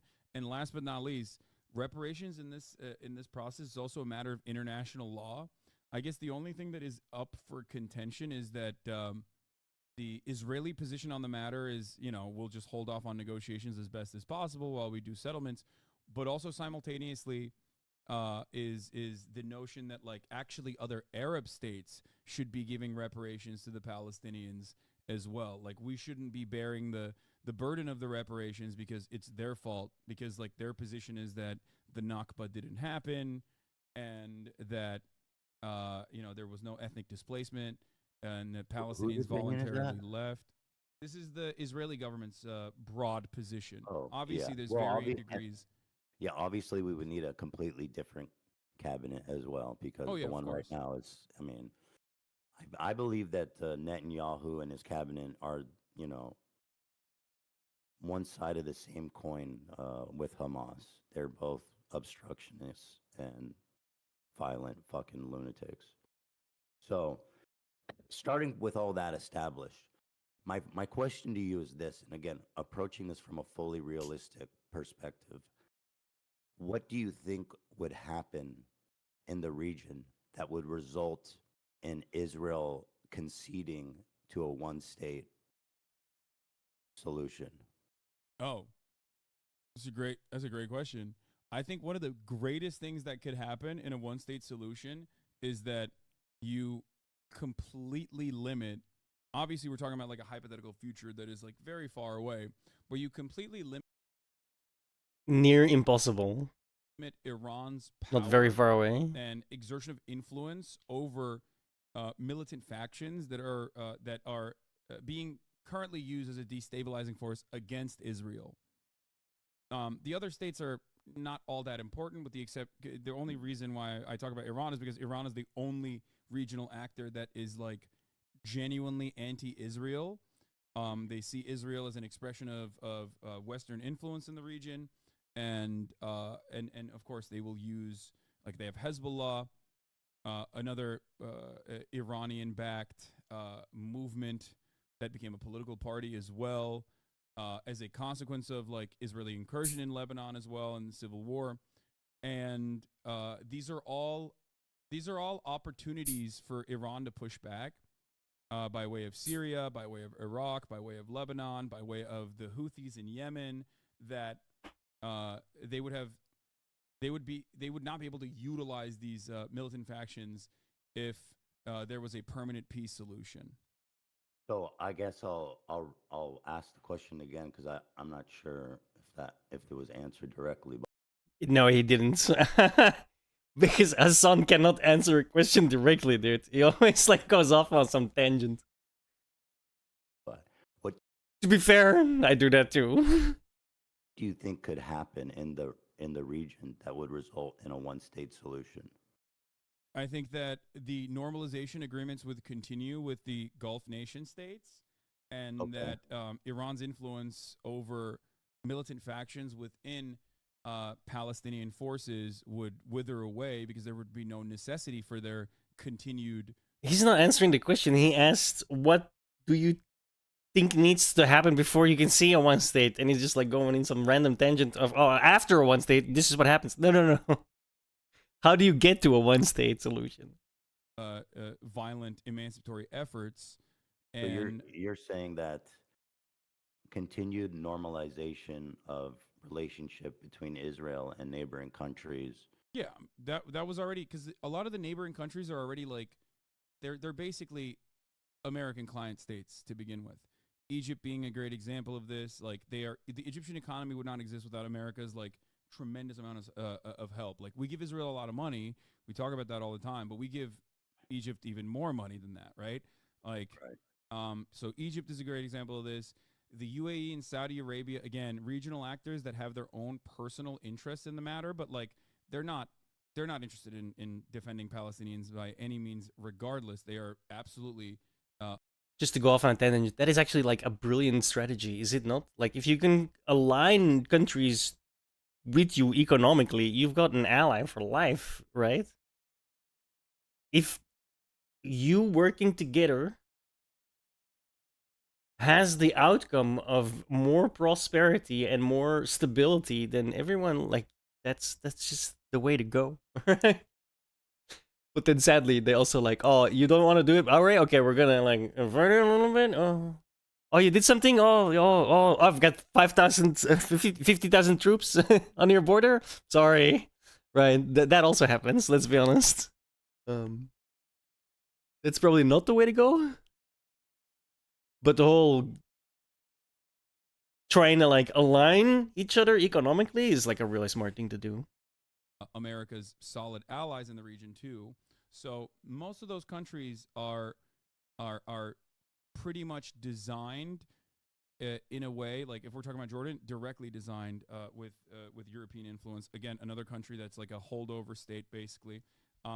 These are all countries that will. Hope this discussion goes well today. Love y'all both. From what I've seen on the internet, it didn't go well. Foreshadowing. Go along with the. These are all countries that will go along with whatever America's interests are, as long as America can reinforce its hegemonic power in the region, and genuinely is interested in developing a new relationship with other regional powers. So, I do question the. What's your concern? Let me ask that, because I think that would be better. Good morning. I mean, with like Syria, Lebanon, Iran, I believe that this idea that there would be full acceptance of Arab countries of the existence of Israel is pretty idealistic. Do you know what I mean? The extreme. Oh, you think you're saying that you're worried that Lebanon and Syria and other regional actors that are backed by Iran, Yemen being another one, the Houthis, would not accept an Israeli state. Or the hate for each other there is like astronomical, and would be a. You ain't gonna fix this with Palestinians anytime soon. Democratic. Well, it's not that. It's there would need to be some meaningful. Like I feel like it's gonna get a lot worse before it gets better. Same as when Ukraine first started, like that was gonna get a lot worse before it got better. It's not getting better. we're like, almost 2 years in. I mean, something we've never seen happen in that region ever before Israel would say, okay, we're going to dissolve our state. Because that again, you have to. My concern is that people. Yeah. There's a lot of misinformation that's come out, but there's a lot of stuff that's just like so insanely to comprehend as well. Like I get why Israel is responding in the way it is, right? I really do, because on the one hand, it really is like for us, how do I say this? For us, the Holocaust is a horrific thing that happened, right? And we can like, yeah, okay, the Holocaust happened. But we weren't really ever impacted by that. If you're a Jewish person, that is very, very different. And to then hear something like, oh, the deadliest day since the Holocaust, I can imagine only a little bit how that would impact you if you were like a Jew that is like much more historically aware of what happened than and more impacted by what happened than any of the rest of us are. So I can very much understand the like disproportionate. I don't even want to call it a disproportionate response. How do you respond in the first place? This is a really hard question to answer. But I can understand their anger over what happened as well, you know? Especially when you see some of the live streams and stuff that were done, like Jesus Christ. It really was barbaric. People that say they want a one state are basically, you know, in a non-starter conversation. It's unproductive almost. That's what I've said. So unlikely to happen. That is exactly what I said. Because who's gonna lead the one-state solution? Someone's gonna have to lead it, all right? And that's either gonna be a Jewish person, right, an Israeli, or it's gonna be an Arab. And everyone else is gonna fucking hate that. Like, that is just not a viable solution. That's just not gonna happen. So, well, like the other issue is like, so Can first I cut in here real quick before we move on from that? So, there already is a one state. Like, the way I see it, the actual legitimate reason as to why I don't believe in a two-state solution any longer is because there is a one state, right? And that one state is an apartheid state. It's a constant Israeli occupation in the West Bank. An occupation does not apartheid make. Which has been a demonstrable failure for Israeli security, obviously. You and I agree on that. But my solution, basically, when I say I want a one state, is it, first and foremost, a moral one, because I do want the end to the apartheid, so that Palestinians can have, recognition, it can continue a life of dignity, have autonomy, and participate in a secular democratic process. But the alternative is, the way I see it is like, is it a one state that is an apartheid, or is it a one state that doesn't have an apartheid? And you're so saying it could still be the state of Israel. I don't care what it's called. I have no interest in discussing that. I care more about like human beings that live there. I guess, you know, it's like this idea that of Israel normalizing relations with all of their neighbors is just like, when can that ever happen? Because if we're going to have a conversation like right now about, you know, the best path forward to peace for both groups. I want to make a little bit of a joke. If you make Hassan's cap red and his shirt white and red, that's fucking Waldo right there, dude. Like, that popped into my head. I can't unsee it now. Like, he's just an undercover Waldo right now because he's in full black. I don't mean that as a bad thing. It's just, I can't fucking, especially with the glasses. Why? What the hell, bro? Like, I hate my brain. That just doesn't seem like.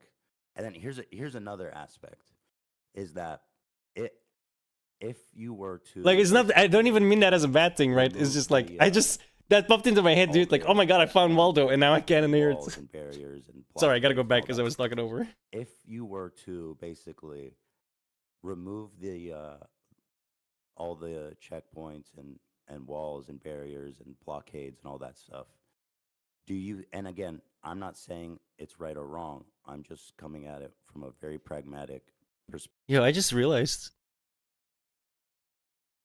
this layout is old. It still says PJ's Corner. It's Prodosh TV now. Whoops. Alright, we're just gonna go to here. And then I'm going to press this button right here. It's a little giganticus. Perspective. Do you think there would be more or less violence against Israelis? What do you, wait, I'm sorry. In a one state solution, do you think there's more or less violence against Israelis? Is that what you said? Yes. I mean, that's not exactly what I said, but it's close enough. I think the grand stream of things, it would be less. Where am I coming from this? Why am I saying this? Well, because there are good examples of an apartheid state obviously no longer existing. When we look at South Africa, as a matter of fact, I don't think you can. I don't think you can compare the two at all. Like, this is an occupation and a blockade. This isn't apartheid, right? Am I? I don't know. Again, I'm a retard. I know this. I'm just a retard on the internet. Jacques Cousteau, I totally see Waldo, right? Shit, what was I saying now? That threw me off. I forgot what I was saying. God damn it, Kitty. I forgot what I was saying. But also on top of that, one thing I want to go back to, you said like Israel's allies or Israel's like regional enemies are you know, they constitute a threat, right? Well, they still currently constitute a threat. A one-state solution just eliminates like one internal faction that is an ever-present danger. And You're telling me if we were to lift the blockade and the wall around Gaza. Right. Okay, I don't think you can compare South Africa, which is like that went like very, very deep, intertwined in their actual state, right? In their nation. This is an occupation, a military occupation, and a blockade. I don't see why that isn't apartheid. I mean, I guess it's some form of apartheid, but you can't make the parallel to South Africa. That's a totally different situation. I mean, Gaza today, there wouldn't be more violence against Israelis. I 1000% look to what has happened in the past throughout history in similar formations where there was like a lot of things that we. Has there been a similar formation though? Like, I feel the Israeli Palestinian situation is far more complex than what? Like, what would be the closest thing to that?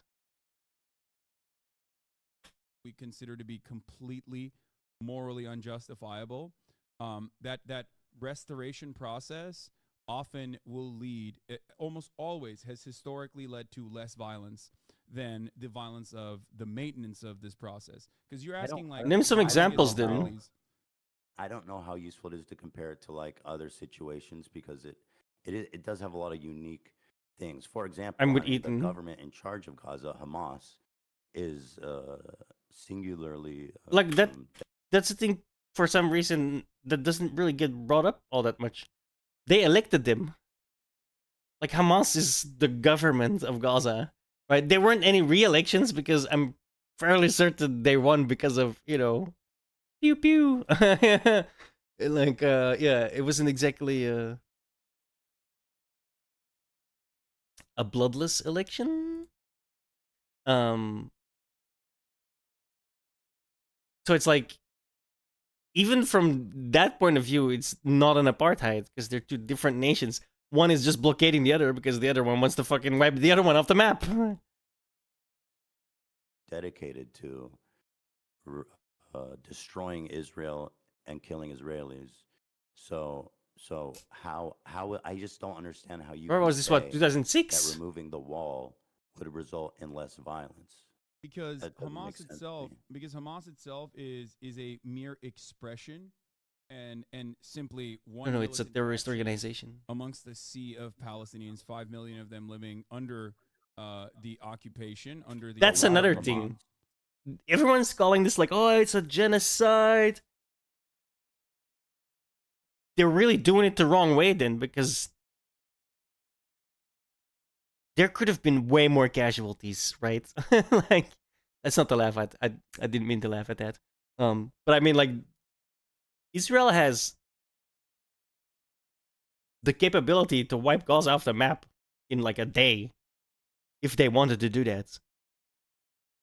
Not to mention that their population numbers are so much higher than 20 years ago. Like, if it's a genocide, you're doing it wrong. You know what I mean? I know there's a ton of peaceful Palestinians, the vast majority. Like, words still have There's meaning. also a lot of Hamas. Yeah, no, so to most if of you're us. If you're an Israeli and you see someone saying we need a one state, that's the only solution.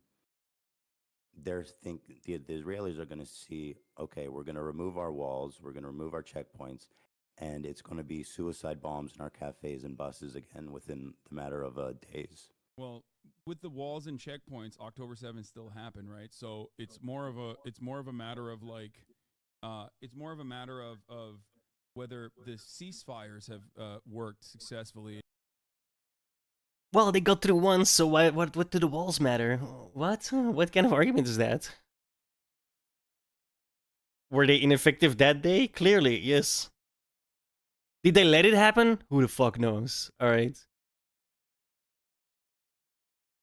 But the fact that it happened doesn't invalidate you trying to defend from it. That's one of the dumbest things I've heard all week. And usually the ceasefire process is, even though it is led by Hamas on the Palestinian front, is still relatively successful. That's one thing. But I do think that comparing this to other historical events is important because, I mean, chattel slavery was truly a continued form of unimaginable, untold amounts of genocidal struggle where what? You know, African people were ripped away from their homes. You know the stories. Is he comparing slavery to Gaza? Did he just do that? I don't need to, tell you about that. But then in the Reconstruction process, there was a similar fear that what if black people that were now newly freed would turn around and treat white people in the same way that we had historically treated them. No such thing actually occurred. I'm not sure where he's going with this. And as a matter of fact, the real violence that came after that was conducted by the KKK. A desperate attempt to restore the racial hierarchy, the racial pecking order in the South was established by the militant factions. I know there were isolated incidents of, slave revolts where they kind of took over the plantation and killed the master and stuff. But I mean, like Nat Turner. Has there ever been a organized group of black terrorists that were, launching attacks on basically, I mean, civilian, I guess, whatever, Yes. but I mean, not, okay, who, when? Well, I just gave you one example, but then also specifically in apartheid South Africa, the ANC in the beginning of the 60s under Nelson Mandela decided to take up violent means because they had tried and exhausted all peaceful options of civil disobedience. Originally, they chose to This is true. Originally, they chose to oppose the apartheid by engaging in mass actions and trying to get mass arrests to cripple and dismantle the carceral system in South Africa. So that didn't work. Thousands were arrested. Then there was another riot where police opened up live fire and killed 69 black protesters against the apartheid from the ANC. And then after that, there was a shift into more militant resistance against the apartheid. And I still don't see the violence connection from to the ANC, just like the violence from the IRA in the Troubles, was not only it wasn't directly against. I was asking about military American positions. slavery, but the truth is, I'm not super. I've been learning a lot about Israel Palestine, and I don't know as much about like a South Africa apartheid. So let's just stay on, I guess, focused on the. Because I just, to be frank, I don't know what you're citing, so it's not helping me much. Well, the reason why I'm signing that is because you said, like, is there a way? And I'm giving you historic examples that aren't that far off, whether it be the... See, that's where I Reconstruction disagree. period, I think they're pretty far off. Like, these are two nations, essentially. Right? Two different governments at war with each other. And one government is, like, really fucking crazy, too, I might add.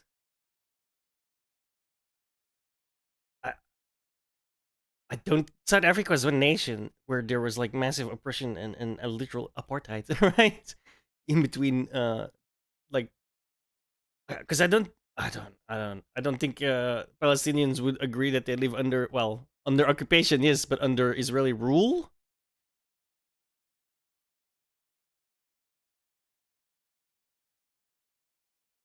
I don't know, like I said, I'm a moron. I'm just trying to make sense of all of this on my own. Just like the rest of you guys, you know? I do think it's crazy, like, how fucking crazy the rhetoric is, and then most of those people are just like us and they have no fucking clue what they're talking about. Too far off if you don't want to think about that. I don't specifically mean this ANC's conversation. I just mean like as a activities the that made rhetoric in that general put that you see like compassed on Twitter and all that shit. Nelson Mandela on the terrorist watch list until 2008. Like, sorry, I'm pausing. A lot of people seem to think this conflict is solvable in a day. You know what I mean? And it's far more complex than that. Like it's crazy. It's like it's like I said when they bring up historical like, oh, in 1947 this, in 1960 that. Okay, what about 1937, 27, 17, 07? What about 70 AD? Where do you stop? You just always happen to stop at a point in time that seems beneficial for your argument, you know? That's kind of sus. Were against civilian populations as well. They engaged in. Okay, so bombing listen, campaigns. I'll concede that it's possible as a result of what happened in apartheid in South Africa, but in Israel, as it is now, I don't think you could convince a single Israeli that. No, but I'm just saying, like, in terms of like, in terms of the rhetoric that people choose to employ, when they then talk about historical aspects, they always conveniently stop at a historical point in time that's beneficial for their argument. Removing the blockade and borders checkpoints wouldn't result in immediate violence against them, and that's why I believe it's a non-starter. I don't think you'll ever convince Israel to to basically dissolve their state and remake it as one state. On both sides. I don't think Israel would ever do that, ever. I don't It disagree would with you. never happen. The only way that would happen is beside force, which is why I asked in the beginning, what could lead to Israel willingly dissolving its country and creating agreeing to create a one-state country, short of just annihilating massive amounts of Israelis in an all-out war. I don't see any other way to do it. No, I think that no, the way to do that the enforcement mechanism would be international pressure, but most importantly, the number one most important party at play here, the United States of America. Now, the reason why I talked about the ANC or South African apartheid is because Israel and South Africa were allies. That's historically not that long, though, right? Like, America... When did they actually, like, really start supporting Israel?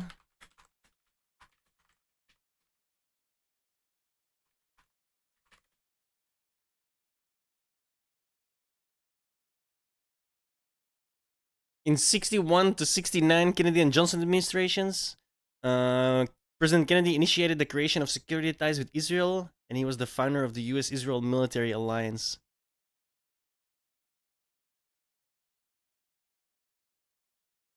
So the first 20 years, they didn't really do all that much. How much, I'll do the series so you can see it. I want to see how much aid they were getting.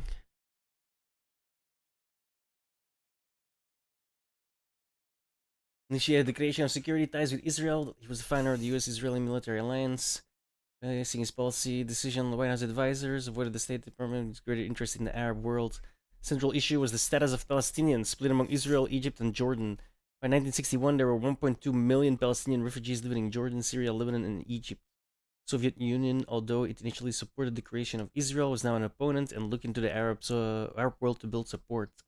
The United Nations General Assembly was generally anti-Israeli, but all decisions were subject to American veto power in the Security Council according to international law. UNGA resolutions are not legally binding, while UNSC resolutions are. Kennedy tried to be even-handed, but domestic political pressures pushed him to support Israel. And the arms embargo Eisenhower and Truman administrations had enforced. 1962 sold Israel a major weapon system, Hawk anti-aircraft. Raytheon MIM-23 Hawk is an American medium-range surface-to-air missile. It's a really old one, obviously.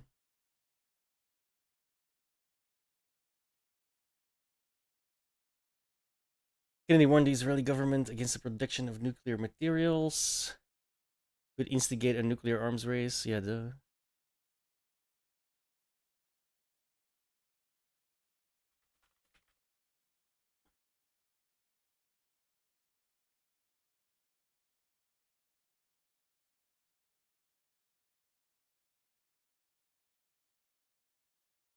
During Lyndon B. Johnson's presidency, U.S. policy shifted to a wholehearted but not unquestioning support for Israel, so it got ramped up there.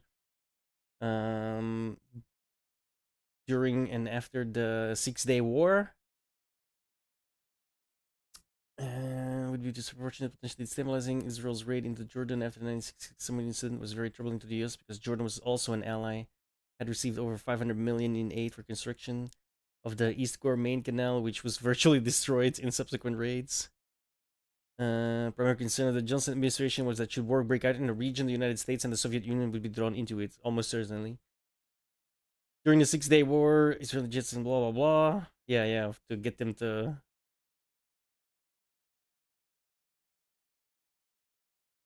Yeah, this is a very debated topic.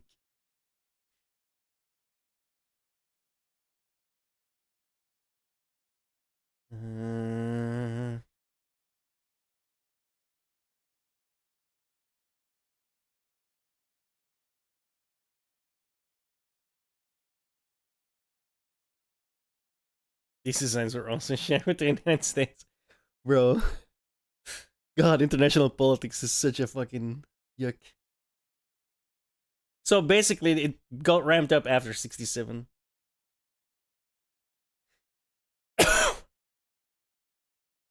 Like, that's when America started to get involved.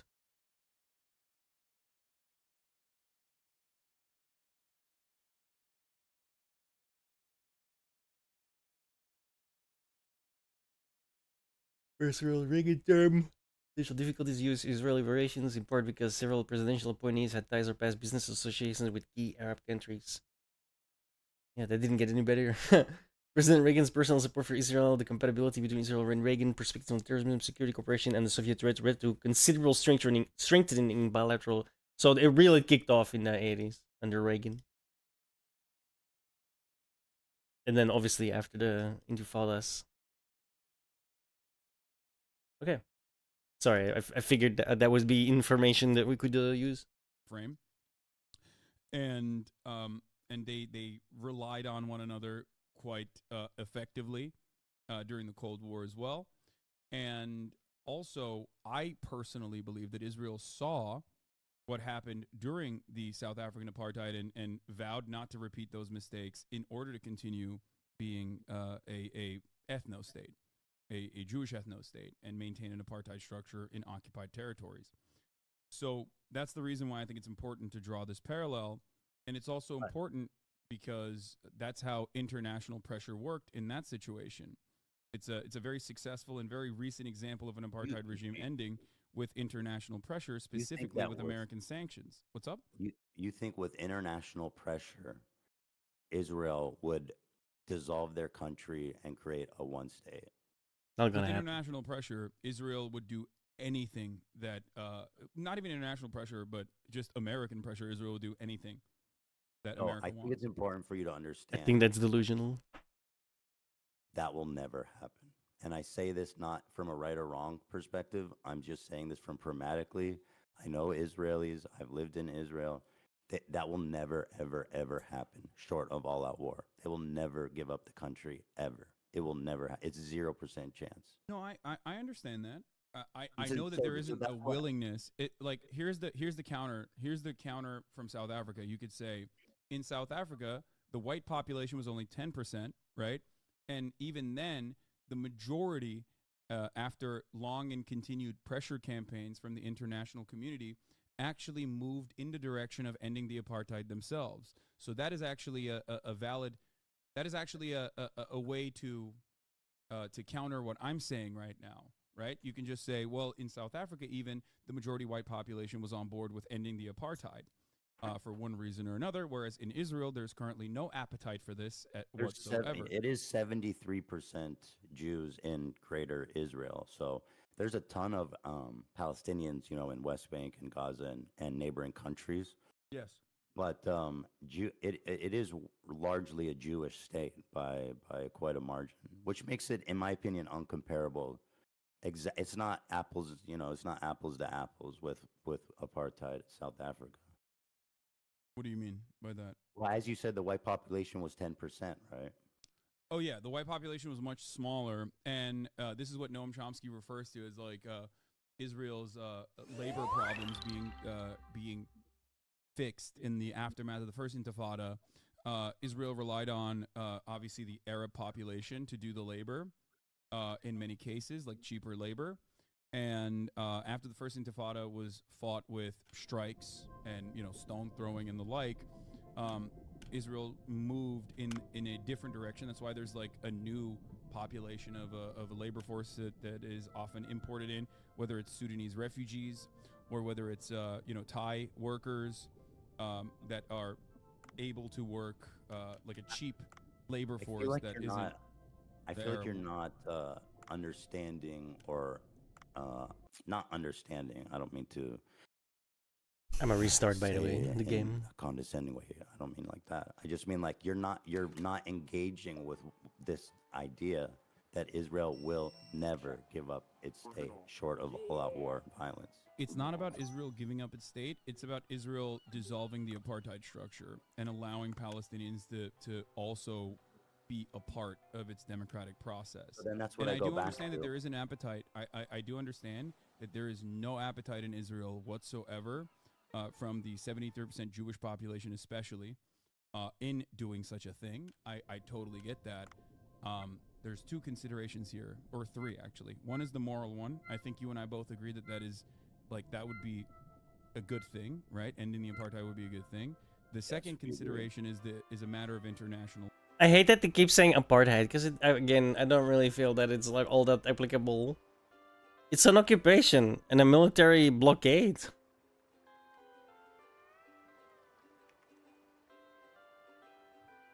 Oh, whatever. Law, and the last one is obviously what this would look like in practice. So when I talk about the morality of the situation, I think you and I are both in agreement. But when we're talking about it in a practical application, you have concerns, but concerns that revolve around Israel not wanting to do this and fighting against it tooth and nail. Right? They will literally, it will never happen. I completely understand what you're saying. I agree that as it stands currently, that the Israeli government would refuse to do this. The Israeli population would not be receptive. Everybody. Yeah, the Israeli population would not be receptive Yeah. to it. Ultimately, it still doesn't change the reality that this would be an ethno state, and there's pressure campaigns that could work from the international community that could sway Like the what? Israeli. I don't think, dude. One You of the can. best It examples doesn't of matter. this- Whatever sanctions you can dream of, you're not gonna convince Israel to dissolve their borders. You have to and again, I'm not justifying. I'm not defending anyone. I'm only speaking pragmatically about where do we start talking about this conversation of peace. Okay. Another thing you have to understand is that a ton of the Israeli population are people who escaped the Holocaust, and when they came down there, they bring generations of paranoia and persecution, and so there is, I believe, a widespread belief held by nearly every Israeli that if the borders would dissolve, if the borders would come down, there would be a massive genocide against Jews. Not just every Israeli. And that they believe that, and I don't know necessarily to what extent that might be true, but I can tell you for sure that that's. I mean, what just they listen to hear the other about. side, man. They literally said as much. They think one state is basically a bunch of Israelis being massacred. That's what they hear. That's what they see, and that's why it will never happen. Okay, so the paranoia that people have, or Holocaust survivors have, especially, is I guess important for the practical application of the matter, but I'll give you an example of the government moving in a direction that the people actually don't want the government to move in at the behest of the United States. So, or even sometimes moving in the direction that people don't want it to move in, but then still engaging in it. Like the rapid settlement expansion is something that is often contentious and has been very contentious throughout time. Government doesn't really factor into considerations like what the broader liberal Israeli society thinks about the matter. They just keep building the fucking settlements and populating these areas, right?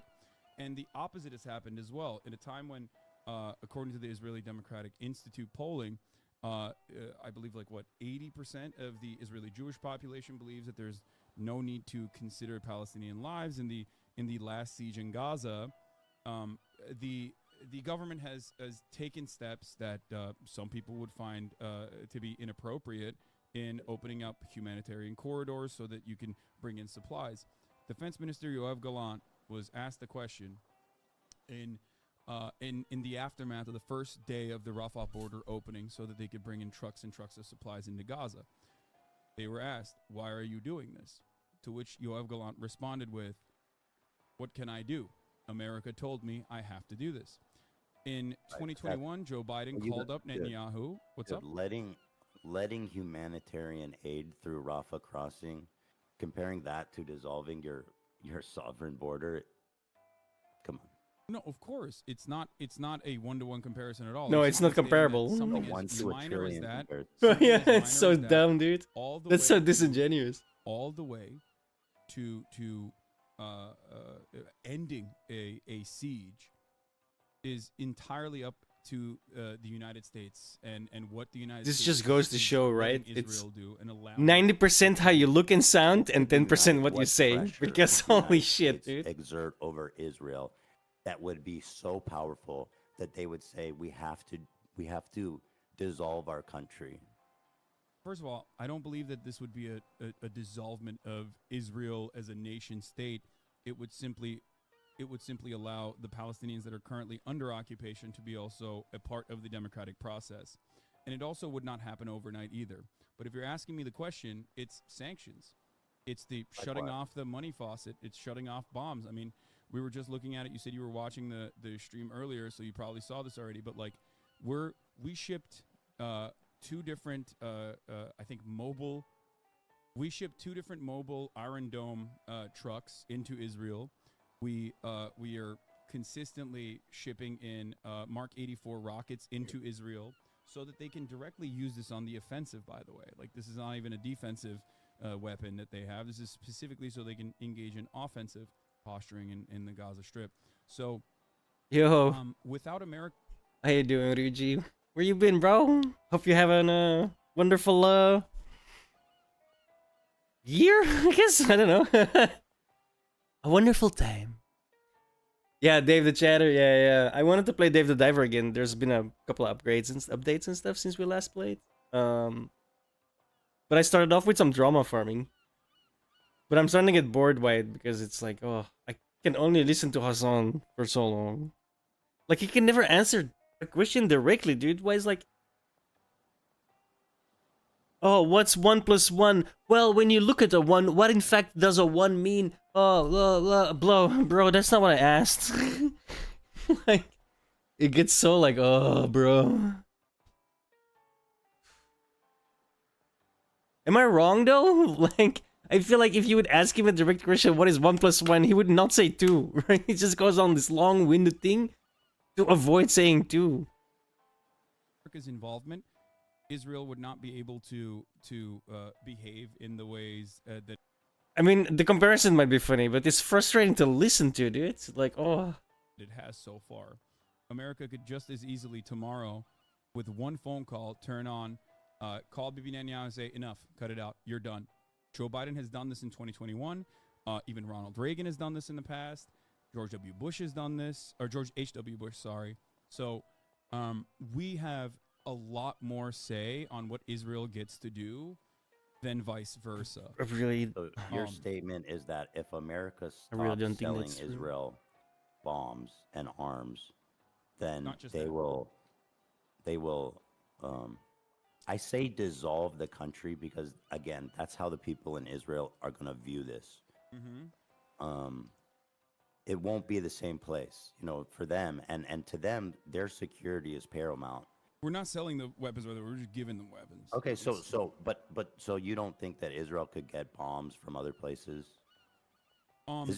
Certainly, but Israel is our ally, and Israel relies a tremendous amount on U.S. aid, right? To the tune of $4 billion, but also Israel engages in a lot of trade. For example, in 2013, Israel was offering weapon schematics, U.S. weapons to China. America stopped that, right? So like Israel does have global partnerships, but many of those global partnerships are still almost... Stopped it how? I'd be curious to know. Did they offer more money? Or did they just go no? Because there's a giant difference there. Entirely managed by the United States. So the way I see Israel is not necessarily like an independent nation state, but simply like an American state, a very important state too, like not like fucking Montana, like an actual American state that Americans care about. More like New York. We love the people from Montana. We kid them, but we love them. But so for that reason, America has complete control over Israel's trade relationships. Obviously, there's like, there are obviously times when, some Israeli actions will over leverage or overextend itself that like Americans will get mad at. But ultimately, you know what's funny? This guy, right, is like a massive nepotist, right? He got to where he was. He started out, like on the Young Turks, which is owned by his uncle, right? Cenk Uygur. This is Cenk's nephew. So if you ever hear me talk about Cenk's nephew, I'm talking about this guy. Because he hates it when you do that. Then he like mooched on to Destiny to grow his audience, right? And he's much more of a grifter. So he's much bigger than Destiny now, I think. But Destiny as a word in his chat is banned. He doesn't want to talk about Destiny. Like, it's so funny, dude. Because I think he knows, like, he would get ripped apart. Like, say what you want about Destiny, that dude can talk. they're still fine with it, like Pegasus. Are you familiar with Pegasus is? Yeah, of course. And Israel, and I'm sure there's lots of other countries that would happily love to use that in exchange for any fucking thing that Israel wanted, if there was to be their ties to be severed. Yeah, so like America has been very critical of the Pegasus software, right? Like, because it's so invasive, the surveillance technology, and yet America also uses Pegasus. So like, it's more so, it's almost always this like, hey guys, don't do that, and like finger wagging publicly while simultaneously, helping Israel continue doing whatever it's doing, because it's America's influence over Israel is great, but I think it's absolute. I mean, Israel was fighting to defend itself before America gave a fuck about the region. Yeah. So I don't see. Only got really ramped up in the 80s. We just went over that. That it will never happen. Even if America was like, I'm cutting your aid, this relationship is over unless you open the borders and create this new state. It would. I think before America, it was the British. Before America, I think it was the British, and after the British were gone. After the Palestinian Mandate and the British said, fuck this, I don't want to deal with this shit. The Jews were fighting to defend themselves and their new place in that area from the very beginning with no help from anybody. That's not true. They were it's definitely true. Shipping in weapons. Even under British occupation, they were still shipping in weapons illicitly. It's after British occupation. I'm talking about like 1948. Who was supporting Israel in 1948? So the Haganah, Irgun, and Lehi brigades that were at that point almost always considered like a standing army during the Nakba were fighting against predominantly villagers. Remember, the question was who is supporting Israel in 1948? With like that had been disarmed by the British. The Zionist brigades at that point, even before England pulled out, even before the British pulled out, were being trained by the British forces. while the other side was being disarmed by the British forces. That's why there was an asymmetry to the violence even then. Over the course of the years, but specifically during the Nakba as well, 6,000 Israelis died, whereas 15,000 Arabs died, with 750,000 Arabs being Palestinians being expelled from their homes. We killed 2 million German civilians in World War II. Are we the bad guys? Are we portrayed as the bad guys? There were many more German civilians than there were British civilians that got killed, for example. Like, context and intent kind of matters. The reason for why this happened wasn't because, you know, you had rugged fighters or whatever. I mean, they were great fighters too, but it was also because it was... Like, by this logic, we'd have to go like, oh man, we killed so many German civilians. Clearly the Nazis were the victims in this war, right? What? No? You know what I mean? What kind of fucked up logic is that shit, dude? Holy shit, bro. It was a broadly civilian population that was being slaughtered, and by a militia force that was trained, had weapons, had even a plane, had... Remember, dude, the question was who was supporting Israel in 1940? What the fuck is any of this have to do with the question? I'm so done. Oh, I just can't take this shit, dude. Armored personnel carriers, whatever it looked like back then. And he's incapable of engaging with the question. Weapons as well. So, like, you ask him a question, he goes off on something. This stuff is just not comparable. I mean, if you look at the United States during 1948, there was an arms embargo during the time. Yeah, and they sent in illicit weapons into Israel regardless. That's what I was talking about. Yeah, they got it from France, and they got it from many other areas. Can you provide a source on that? Because that's not how I understand it went down. We just looked that up, by the way. I understand that they got some help and weapons from, like, Czechoslovakia was selling them rifles and shit. America only really started selling their weapons in They were '67. willing to sell them anything, but Czechoslovakia. But you, was- yeah, there was a... And that got arms ramped up like embargo, which crazy meant that during they the Reagan were, administration. Acquiring illicit weapons, yes, this is true, from many different countries.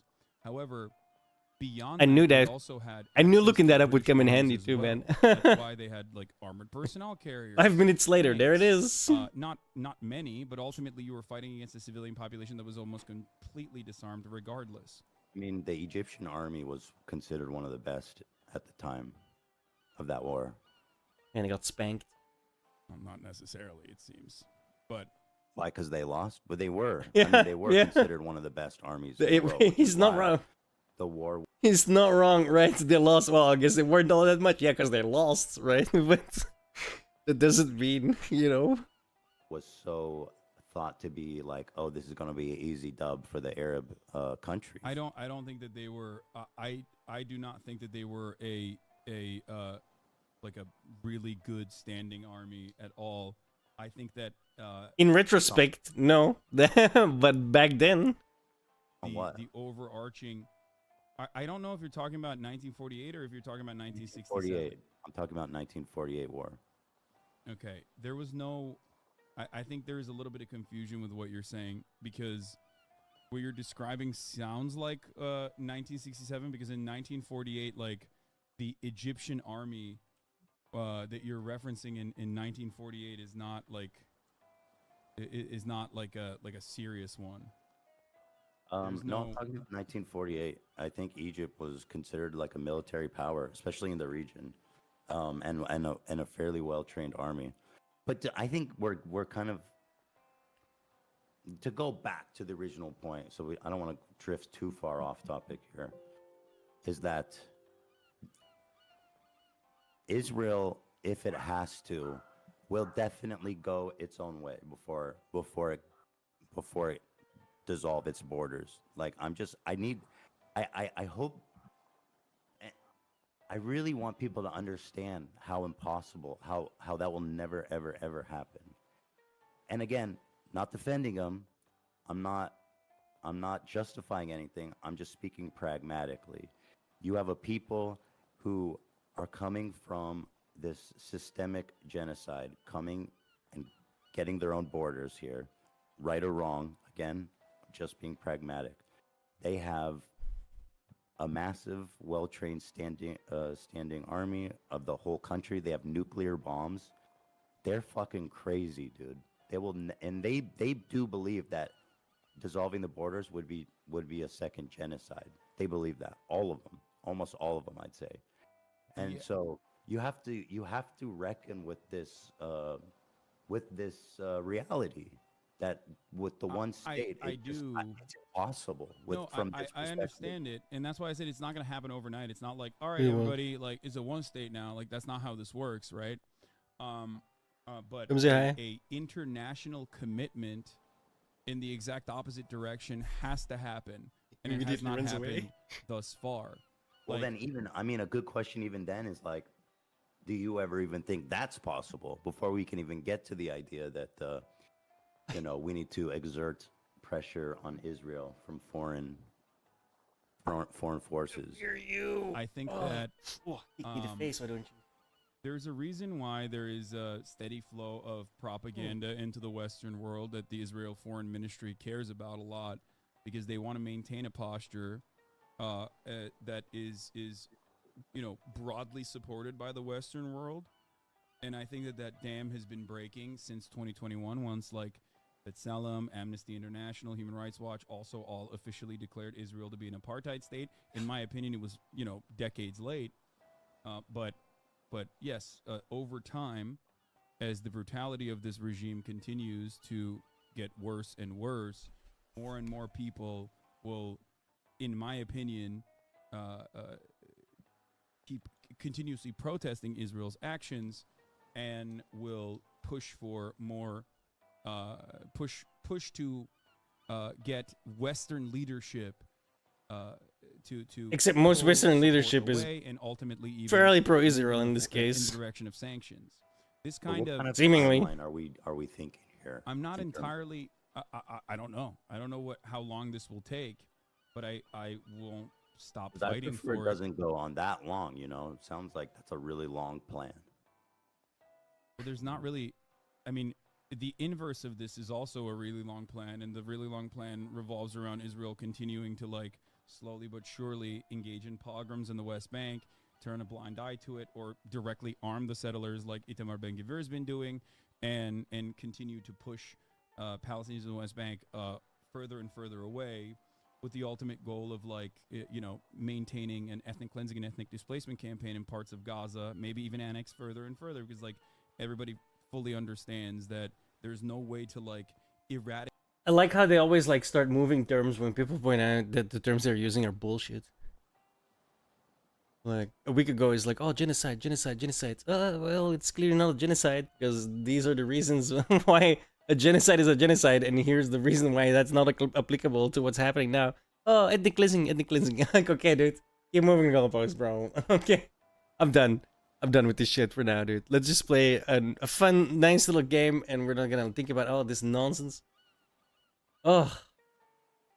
The fact that he just can't answer a question directly is what drives me up the wall, bro. Like, 1 + 1, just answer 2.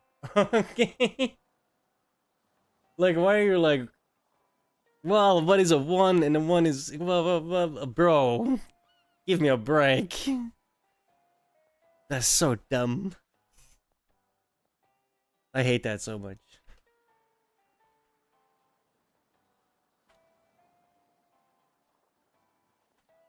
Like, it's so disingenuous. Yeah, it's a small T.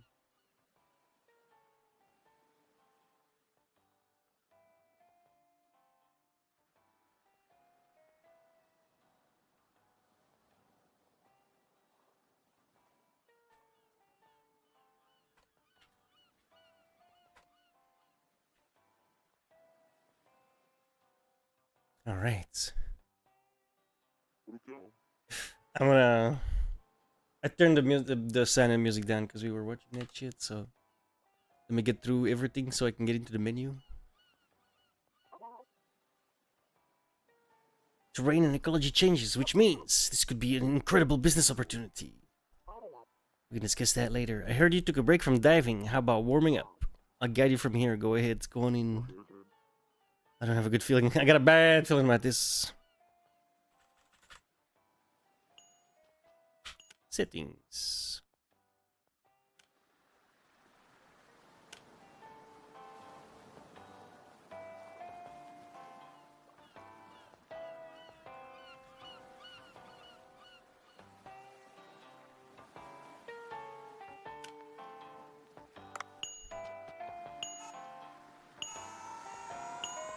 Plunge.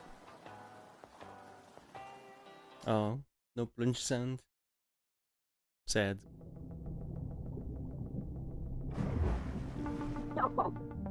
Nice form. How about stretching out a bit? Yeah, don't use shift.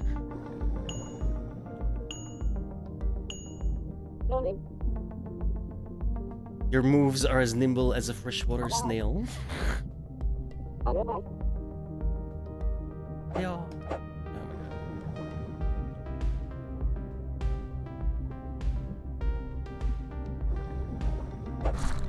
Got him. Aim first and then catch 3 fish by shooting them.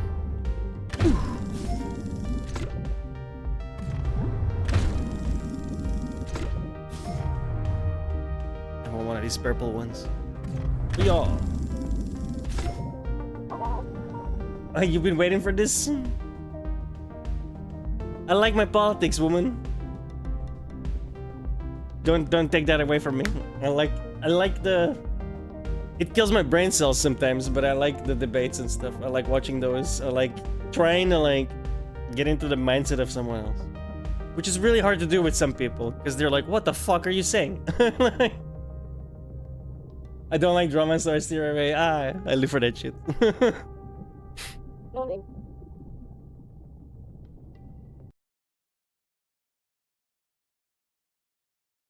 I do enjoy a good debate. No.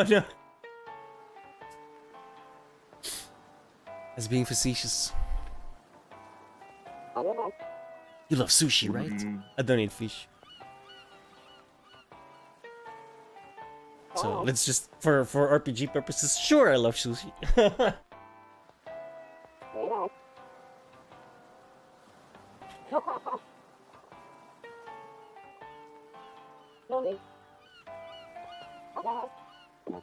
Basically, because the ecology of the hole changes, we get like all kinds of fish, so we can get all kinds of sushi. That's essentially the setup of the game.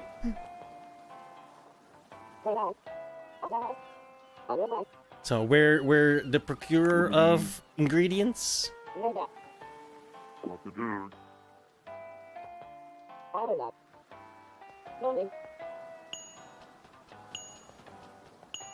I love the art style.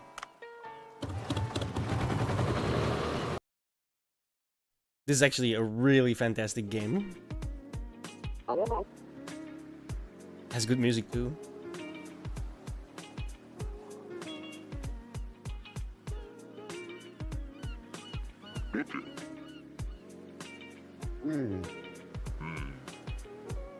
You're the fisherman Cobra was talking about.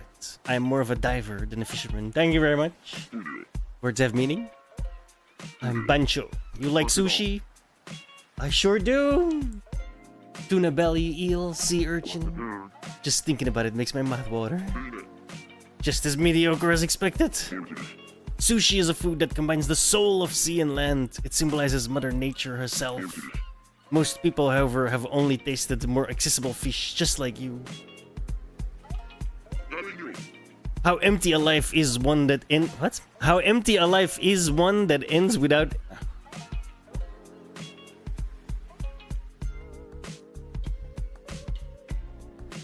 What? How empty a life is that ends without ever tasting the beauty Mother Nature can offer. That one is very superfluous there. Jesus. My calling is to bring the taste of Mother Nature to everyone. Earthquake!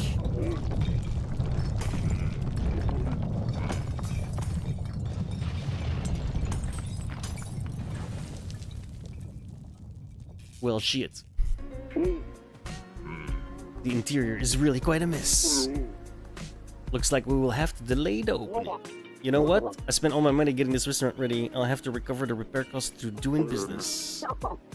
In the end, the importance of a restaurant is the taste.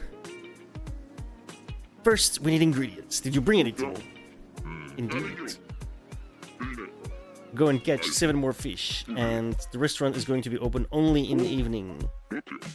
You think we should invite customers without adequate preparation just to make a little more money?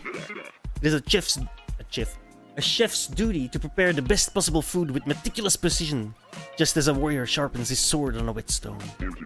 You will need to get me the best quality ingredients during the day. Okay.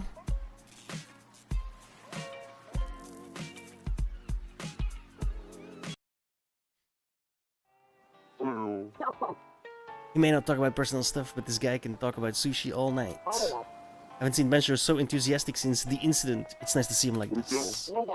Maybe I shouldn't have brought it up. Anyway, we need more ingredients. Go catch 7 fish. Minus 100? What? Oh, yeah. Rude. Lunch? Hiya! Hiya! I have no idea what to go for. I can't remember that at all.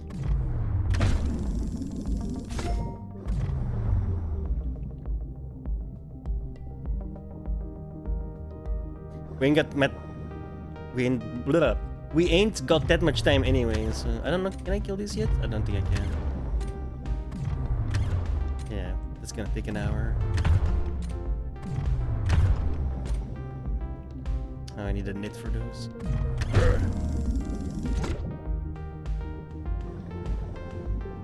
I love the way this game looks. It's just well done. Yeah.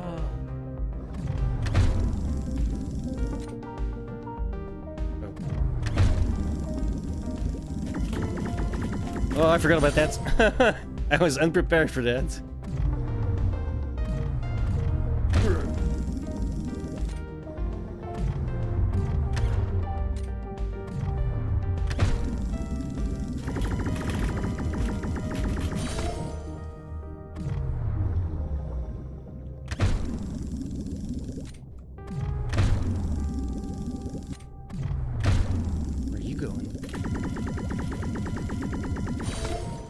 It's a good thing I got agile fingers.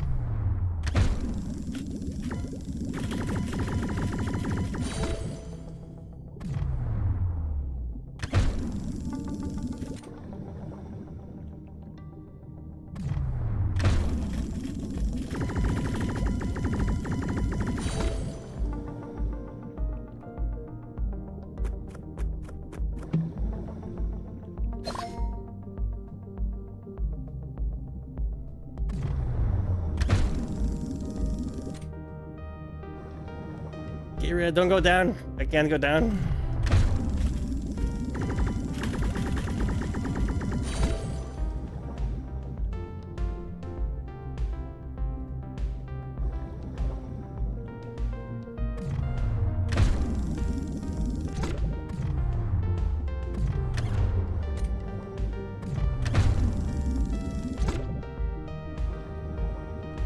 Kind of violent.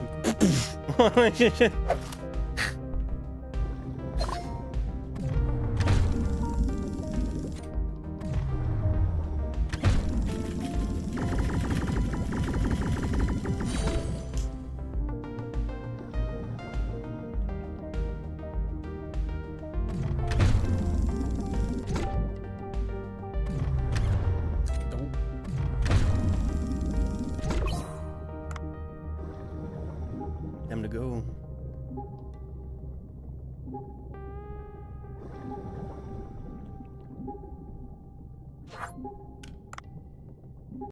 All right. Day 1 successful.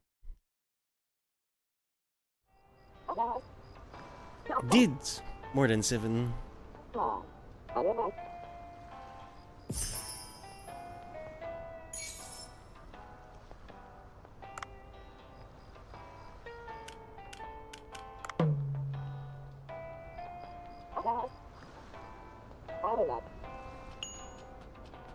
So there's a day system where you got a morning, you got an afternoon, and you got an evening. And the evening, while you can go fish there eventually. I don't think I can do it now, but because it's day one. That will get into your time to do the restauranting, and the restauranting is how you make the money. So you gotta like juggle. Here's to a great evening. Yeah, so we gotta do everything around here basically.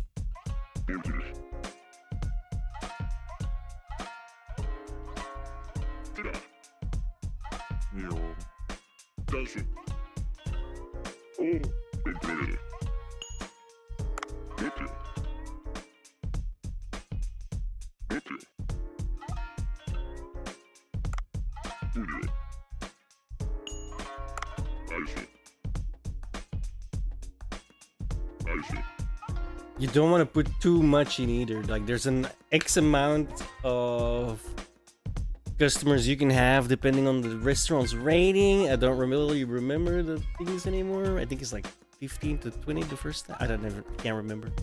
We're gonna have to find that out.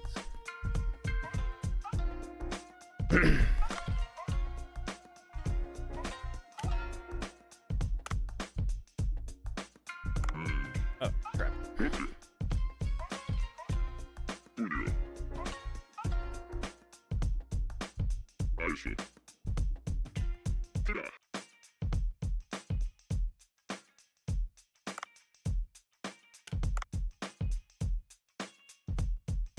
We'll put 18 up and then we'll see what happens, right? So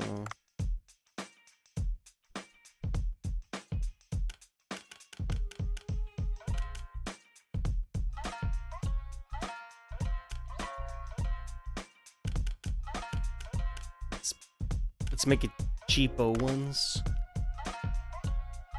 Okay, so now we've got 18 things up and with some green tea. Kind of want to know. Like I'm 100% sure.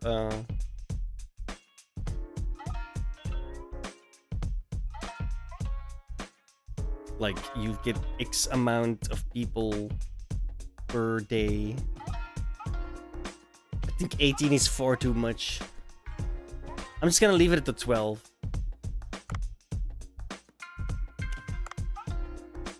Ah, fuck, I can't already put that on? Shit! Oh, I guess not then. What a waste.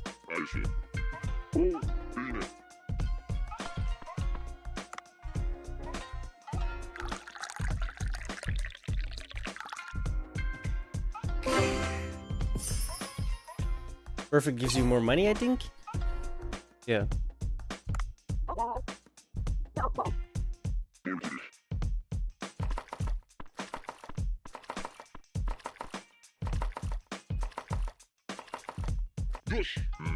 Yosh.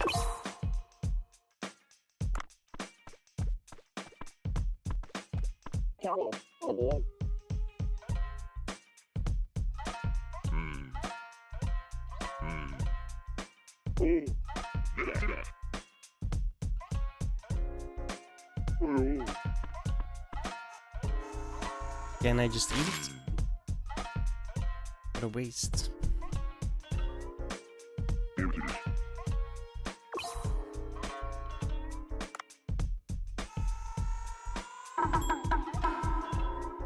Yoy! Sorry.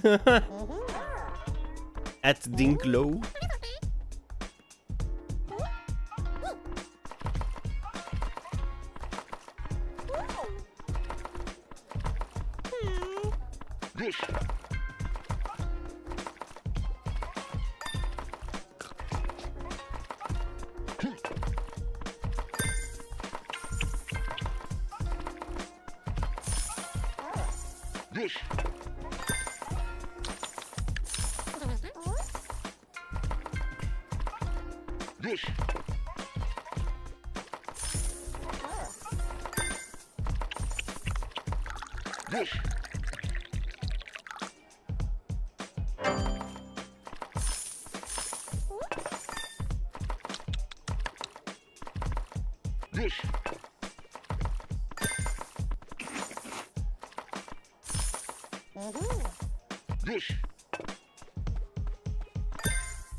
So far, we've had 8 people.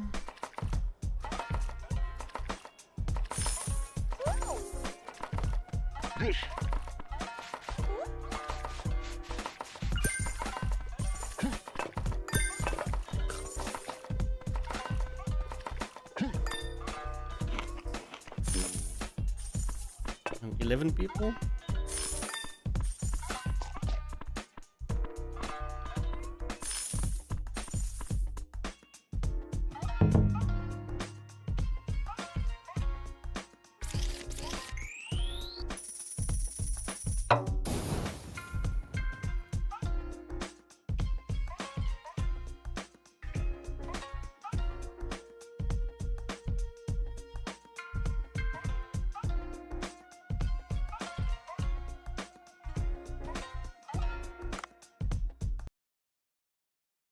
Yeah, 11.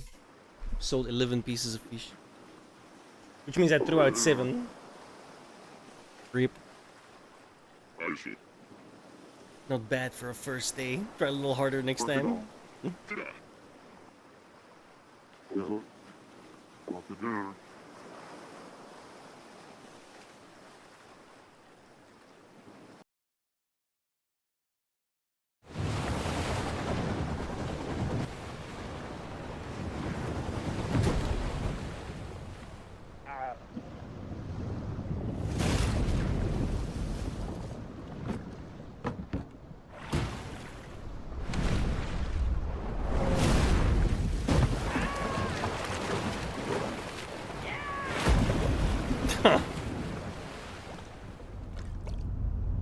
Did somebody just die? Jesus. I couldn't remember that.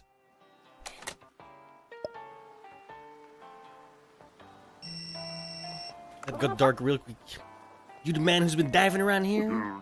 Yeah? I was expecting more. How can you tell what I look like from the phone, bitch? I study biology. Agar and red starfish.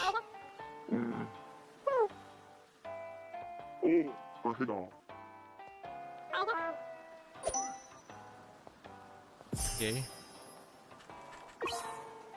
Use your phone to access various types of content. Check good mission and more.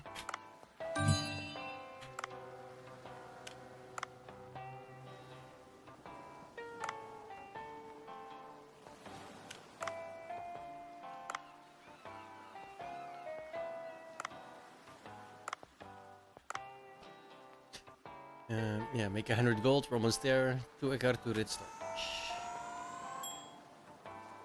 Lunch.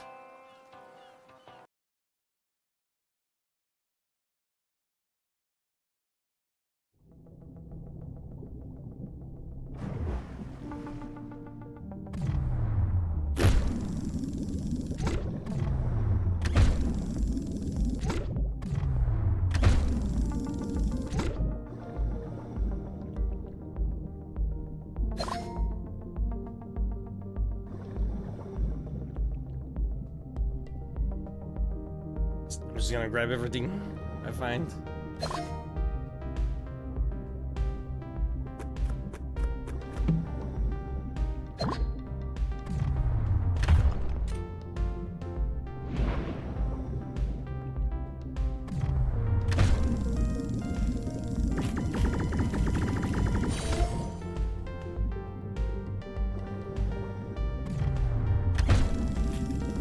Isn't Fusilin a name for like a gun troop?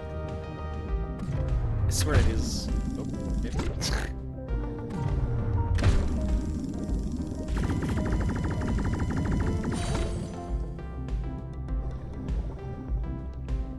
That's 1 starfish.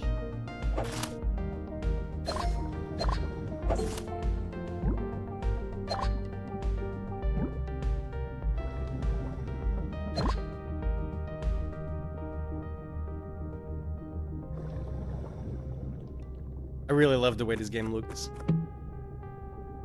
very chill.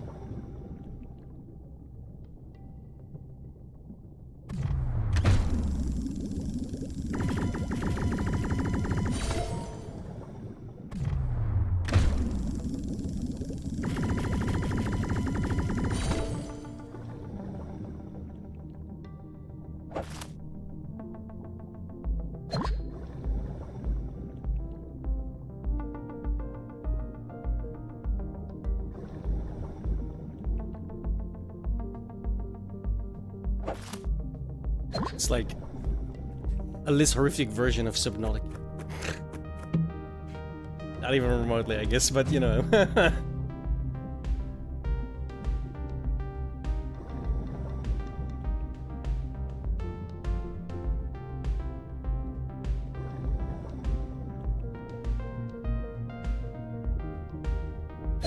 Silver bowl.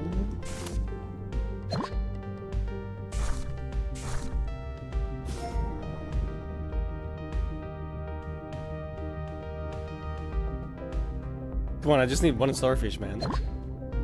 Oh. Okay, there it is. Figures.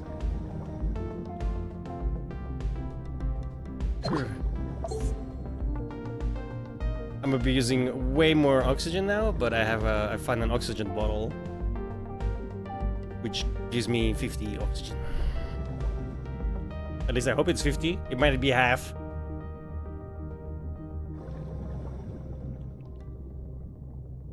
I won't even need it. I will still use the oxygen bottle because I don't think you can bring these along to the next time, so we're gonna use it.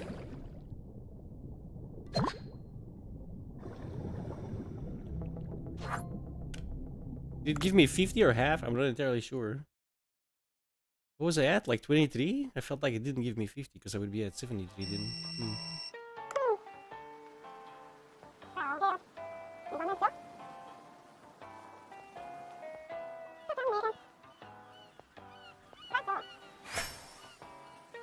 Nice, okay. That means we made the $100 now too, right? Hey.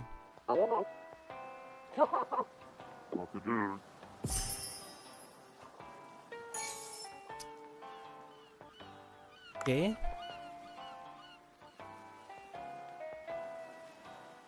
Alright, the yellow backfish lead is worth 7. Ooh, the parrotfish is worth 10. When did I get a parrotfish? Oh, that's the one I smacked, I think.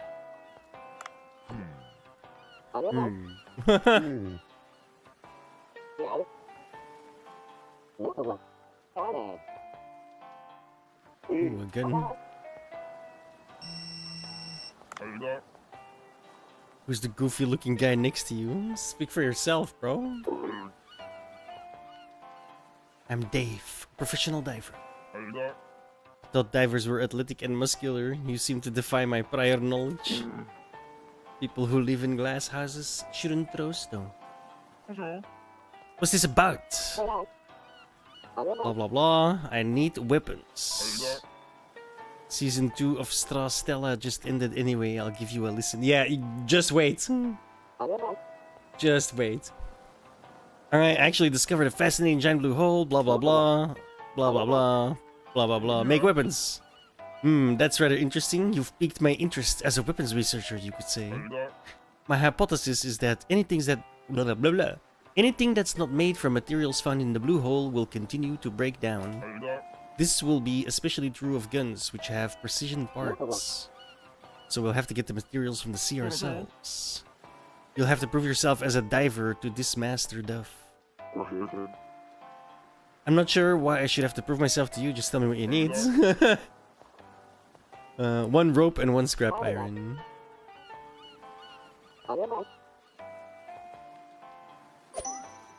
Yeah, don't ever run out of oxygen, it's bad. Obviously.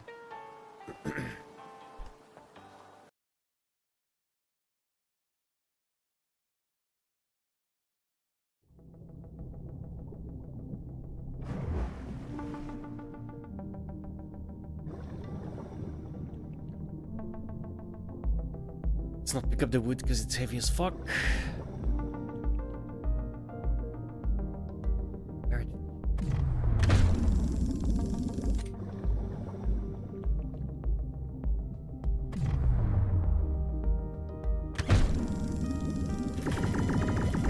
get him. Damn, that's 2 kilograms. Jesus.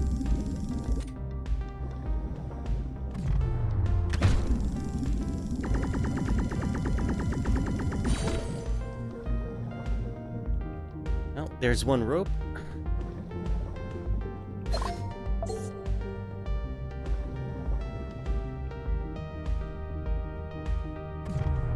Oh my god, they're not friendly.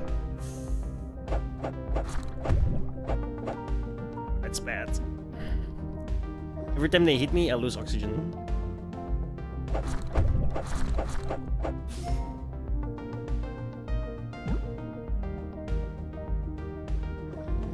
But we need scrap iron.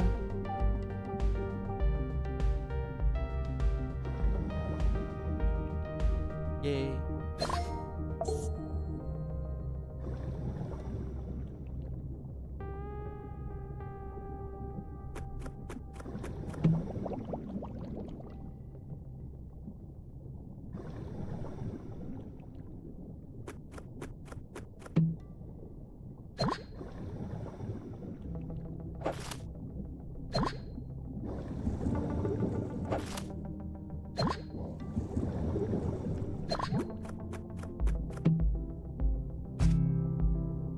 This game is so chill.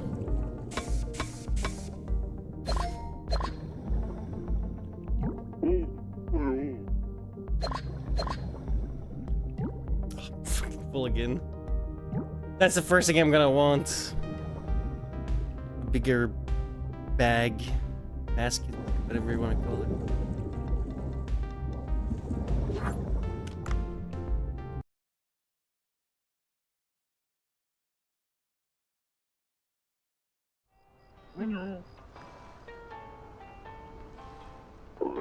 하쇼, 입니다. 하쇼.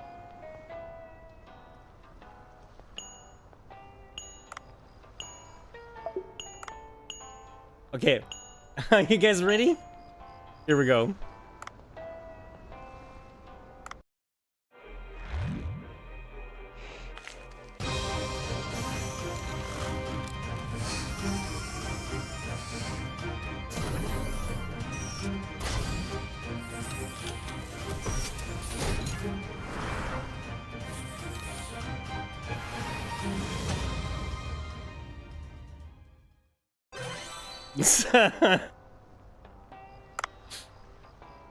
So good.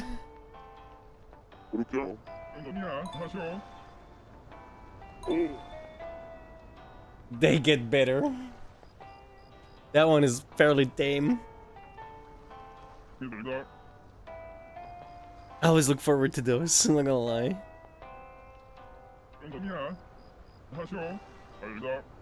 Basically, you can find blueprints now, and then you can make like different stuff and upgrade your shit.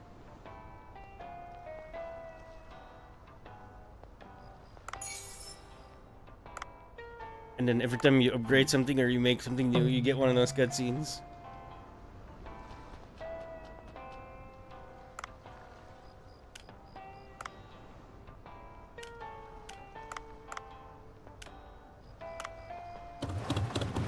Alright, I'll make 12, right? We'll make 12.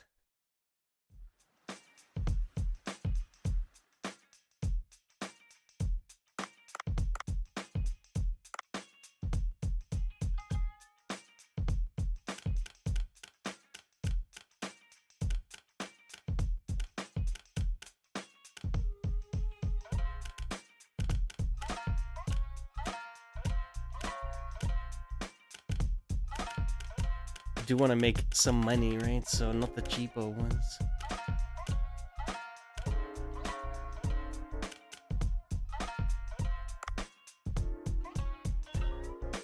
Yeah, if you use pieces, you can make upgrades and make it even worth even more money and more happiness.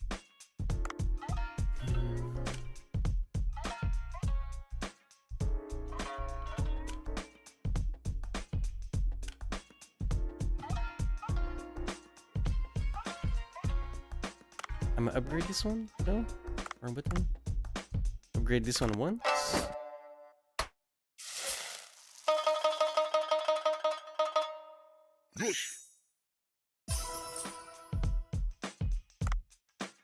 this on the menu now.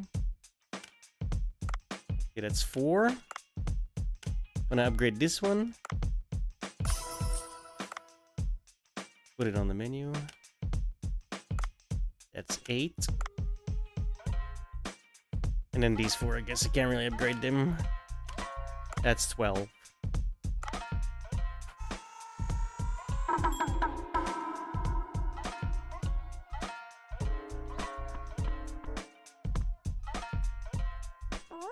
Love the music.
We only got 8 this time around.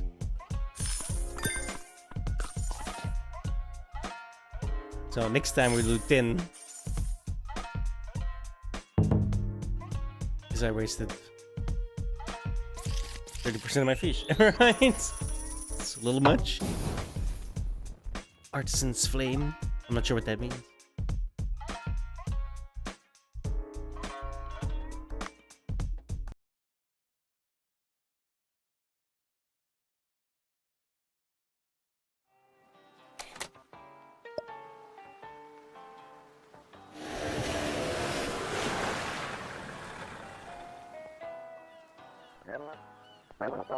Are you Dave? Dr. Bacon? What is it, sir? I'm always right about these things. Nice to meet you. I'm an archaeologist who studies the Sea People civilization. I'll explain to you. Aren't you lucky to have an expert like me to tell you about them?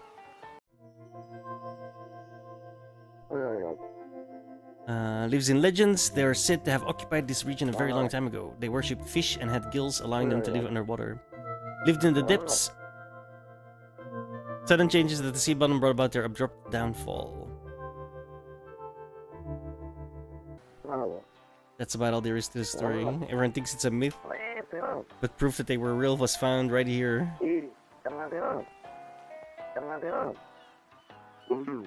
Which makes you we're sure they were real. Plus they analyzed an artifact, blah blah blah. 1500 years ago.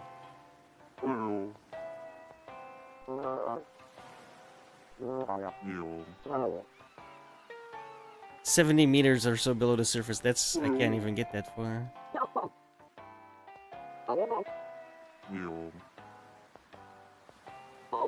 Yeah, it's good PR, bro.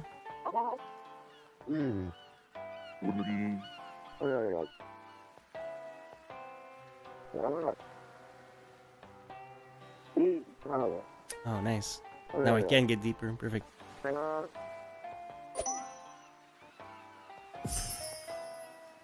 Eye diver. Enhance various diving equipment.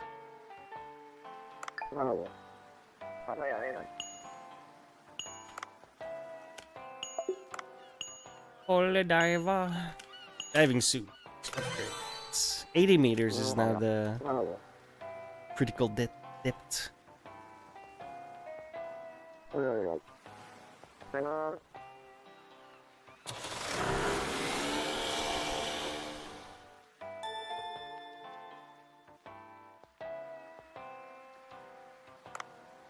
What else we got? More air. Oh, here we go. More cargo. 4 extra kilograms. Ooh.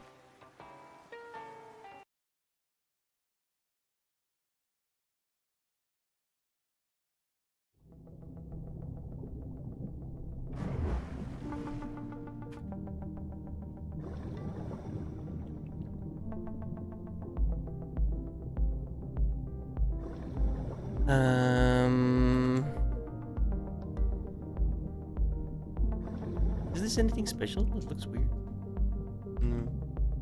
Guns!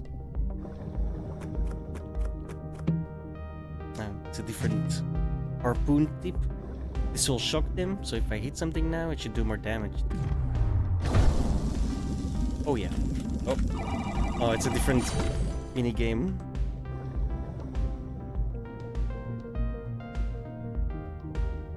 Oh no.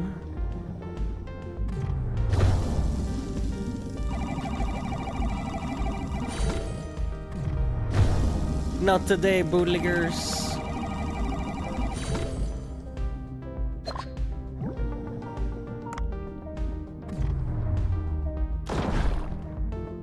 Oh damn.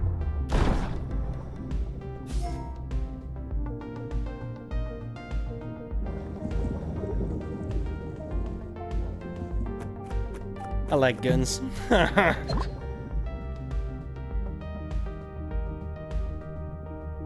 Guns are fun.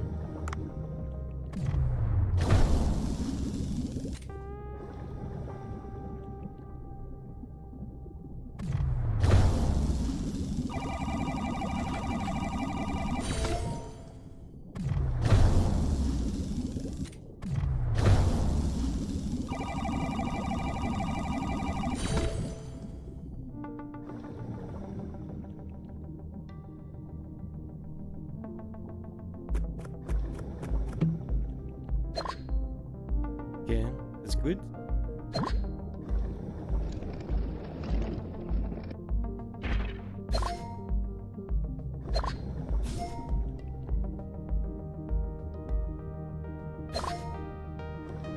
Just picking up random stuff. Let's wait. Do this first.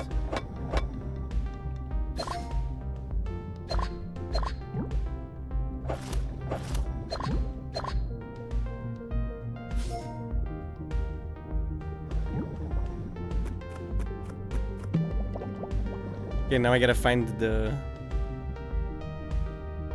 artifact. It's at around 70 meters, so I'm just gonna go from from this end of the screen to that end of the screen. I know it's in reverse for you guys, whatever.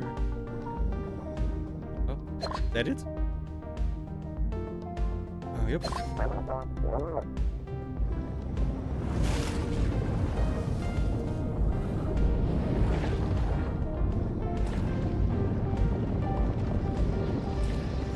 Well, that's not worrisome.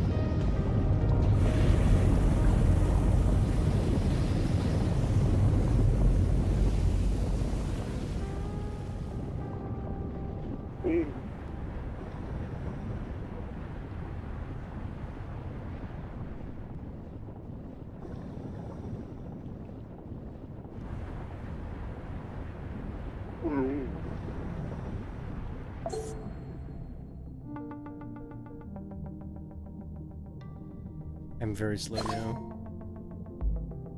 It's fine, I got some oxygen and there's no way we won't. There is no way we won't make it. Jesus. English herd.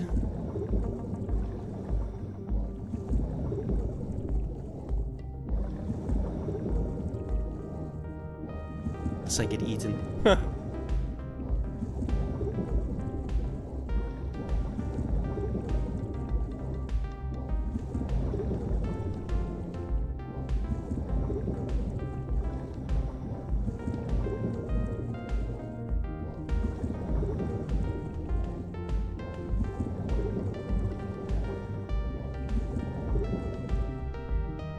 Quickly see if this is a gun. We want weaponry? Nah. Because if you bring weaponry... Oh, I didn't even see this shit. Holy fuck. If you bring weaponry to the surface, you can actually get like pieces of blueprint for that.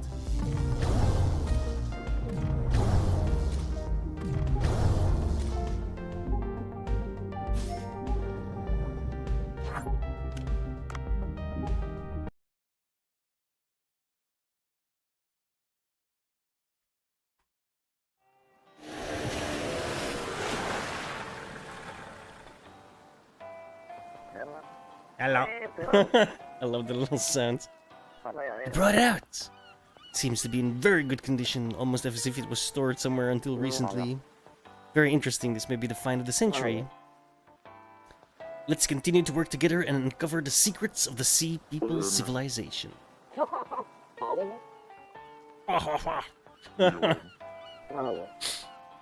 So good.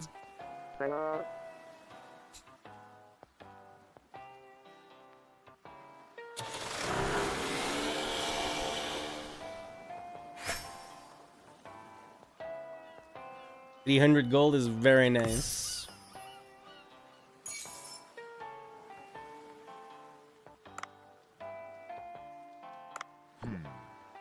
The repairs were completed. Let's head to the restaurant.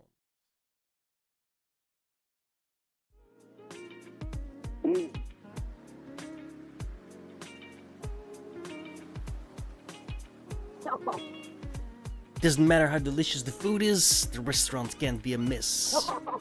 If you want to change the interior menu is below. You can now freely change up the interior bench of the sushi. Costs money though, right? If the remains of the sea people are found here, customers will indeed come, but this area is kind of remote, so we will need a way to advertise the store until then.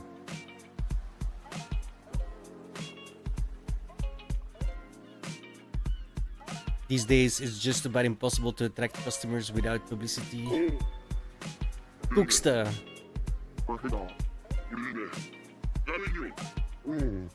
Okay, so we got a blah blah blah.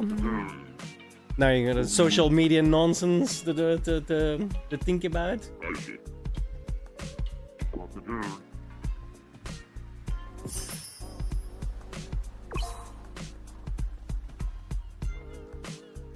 Raise your rating. So the higher your rating, the more customers you get. So now we get like 8 to 10 apparently. If we get higher rated, we're gonna get more customers, which means more money, obviously.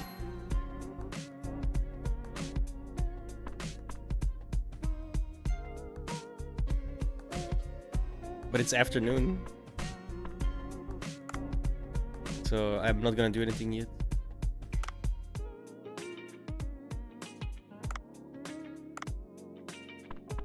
Why not? Yeah, see, the risk costs money. I don't want to spend money on stuff like this yet, because we're gonna spend that money on making more money.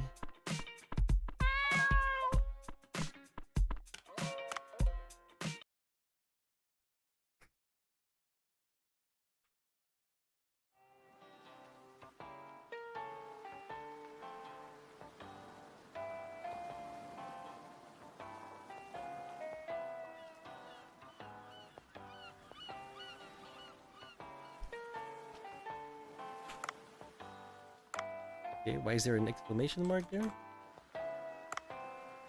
Don't know. How much? 387. Better air tank. More cargo. Lunch.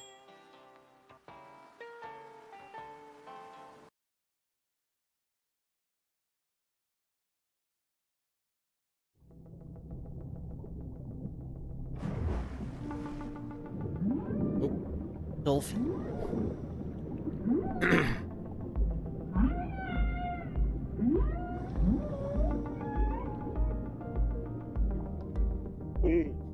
Huh? A dolphin? It seems to be asking me to follow.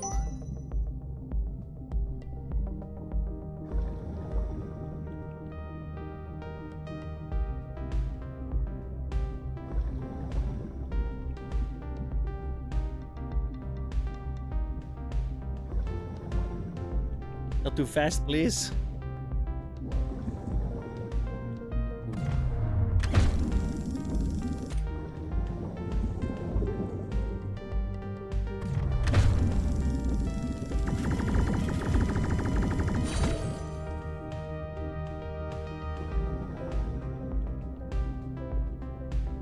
Oh.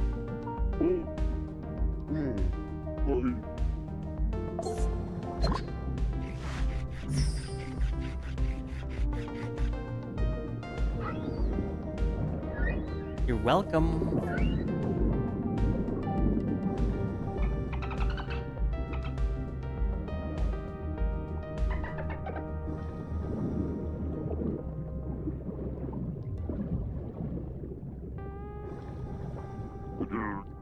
Adorable. Pearl.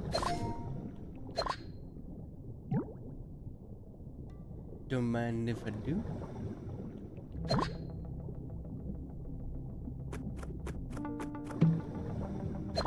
It's kinda handy. Sorry.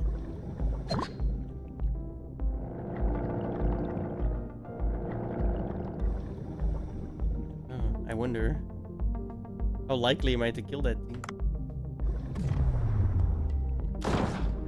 Crap.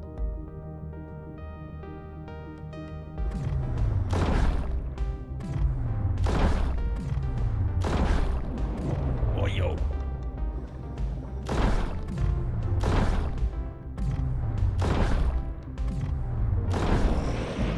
It used all of my bullets.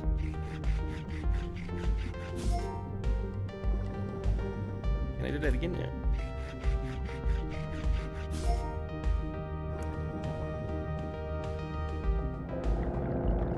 Some ammunition would be nice now.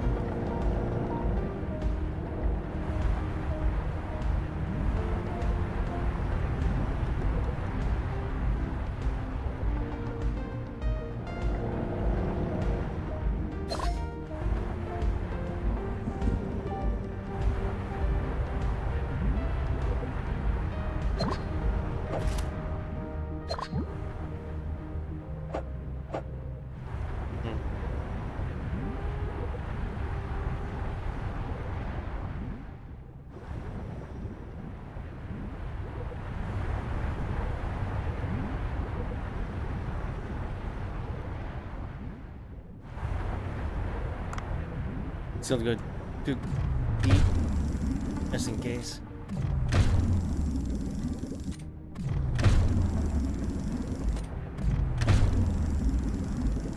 Jesus.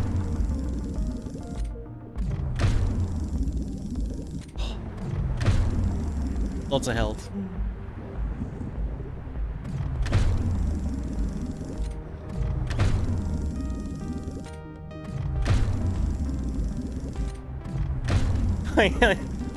Is this not working? I mean, I'm doing damage, right? So eventually. Oh my god.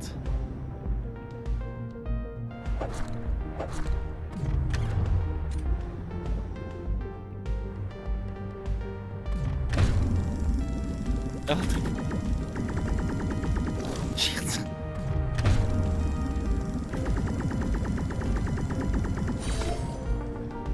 8 kilograms, holy fuck. That's a big bitch.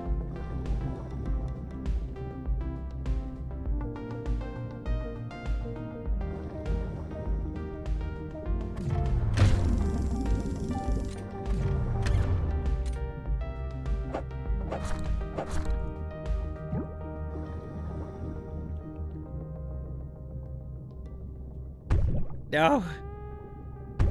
No. No.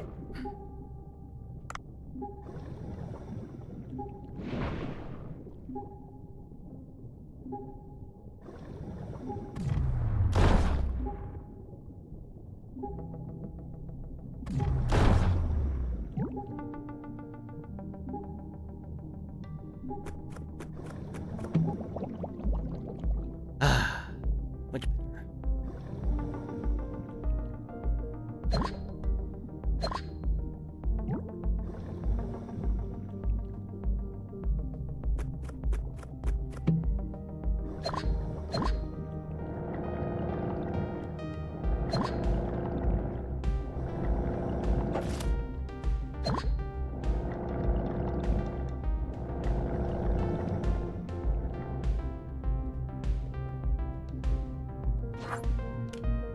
Let's see what we got.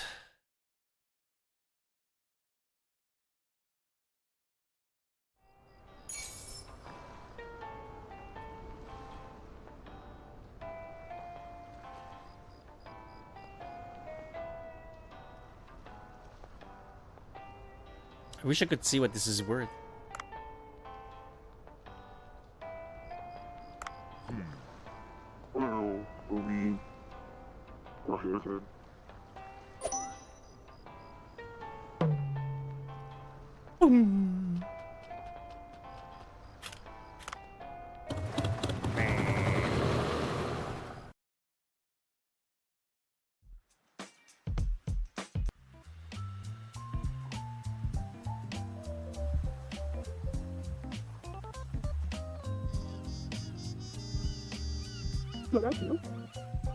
Looks around.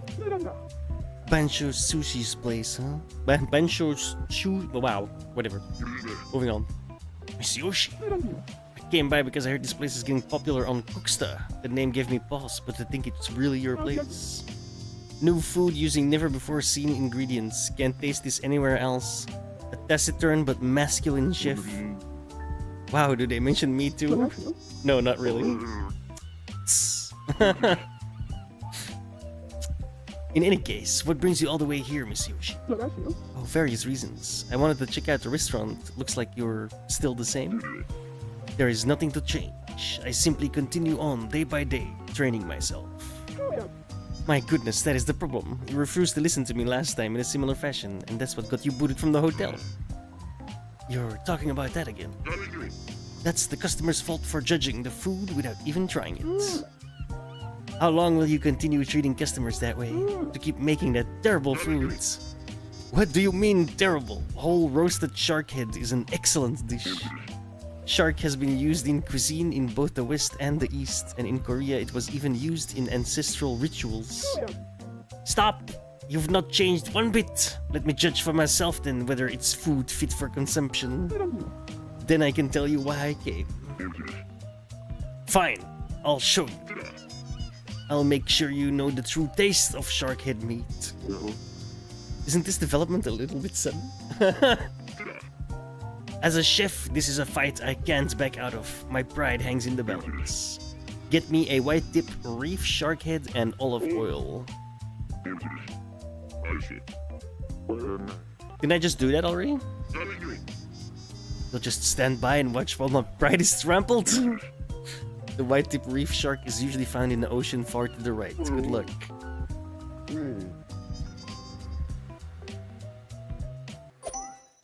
Pretty sure I got one though. Just not sure on the olive oil.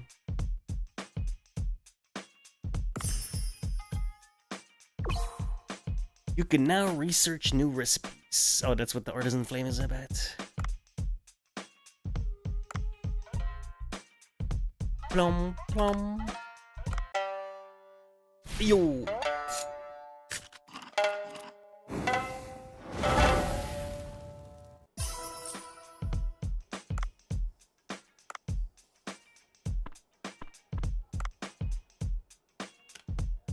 I do have olive oil.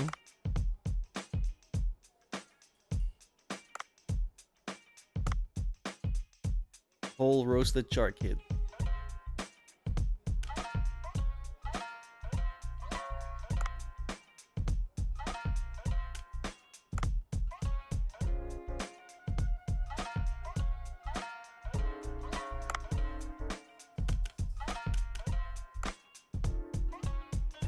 Does it go up or down? Okay, it goes down. Perfect.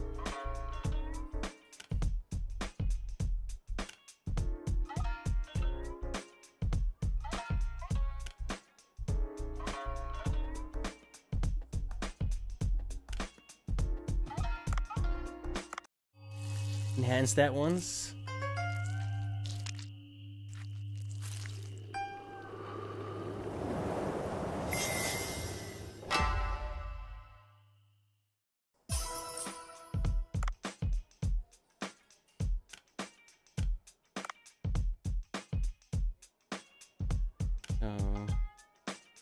Technically that's 9 already. Let's put this one then.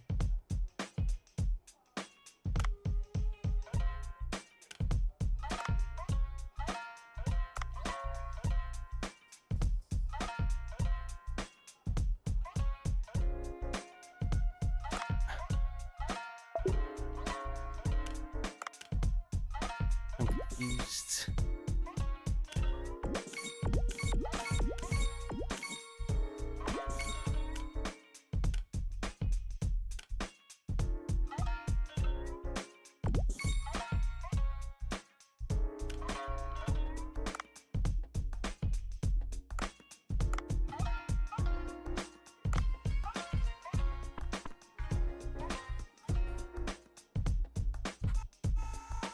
Think we're good?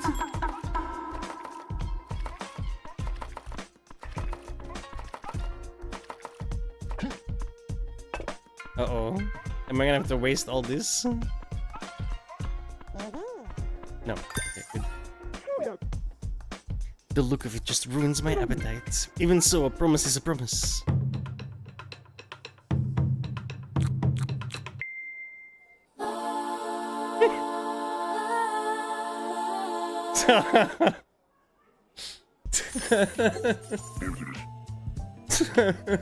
So dumb. How do you like it? It's good, it's tasty. I can taste the white tip reef shark fat inside the crispy whole roast. But it's not an overly cloying flavor. Is this ginger? Ginger scent mixes with the strong flavor of the head. It's quite lovely. Pardon me, I wasn't expecting it to be this good. The Book of Five Rings states that one should look at the essence of something instead of its appearance. Sharks look terrible on the outside, but they have robust meat and their head has a delicious taste. This whole roasted shark head brings such traits. Oh wow, I fucking I have an optical keyboard. It doesn't take much. I was leaning on the spacebar. My bad. Do you still mean to go it alone, Bancho? This place is already operating at full capacity. Things might be okay for now, but you won't be able to cope when even more customers come. Customers? I can't continue working alone, but it's not easy to find people I can trust. I'm Yoshi the Recruiter. This is what I do these days. Let's start by putting out a hiring ad. I'm still wanting to know if I threw away all the other fish.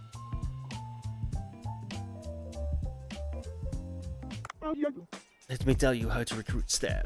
Pay close attention to what I say.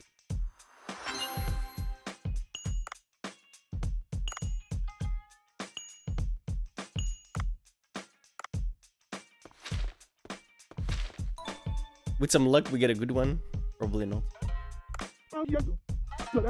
Good. The recruitment results become available the following day. I'll tell you more tomorrow. Okay, we didn't waste the food. That is good. I need the money. Oh, it's gonna be a lot money if they keep ordering the shark head. Perfect. It's like 75 pop.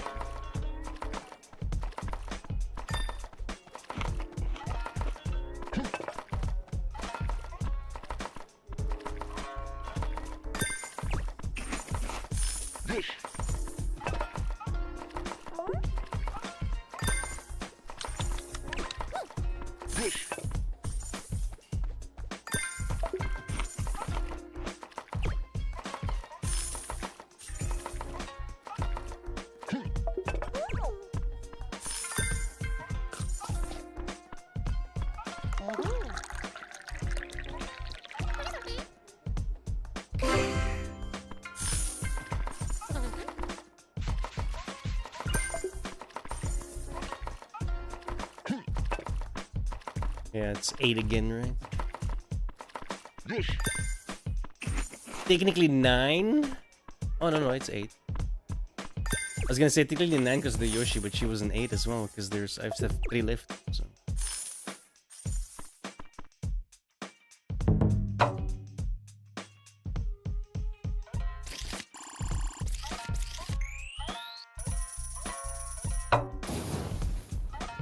Good amount of money, though.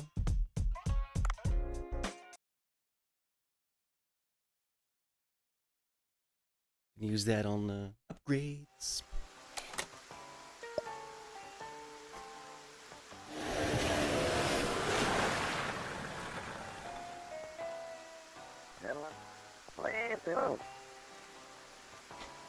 I've got the luckiest news.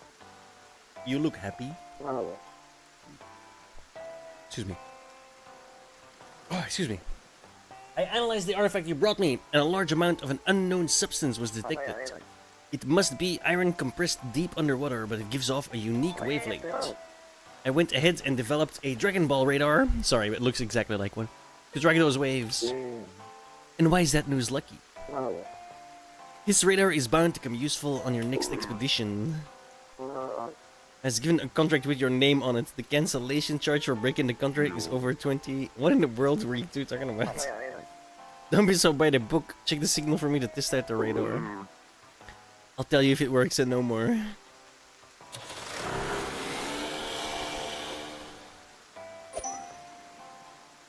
Apparently this guy's like volunteering me for everything.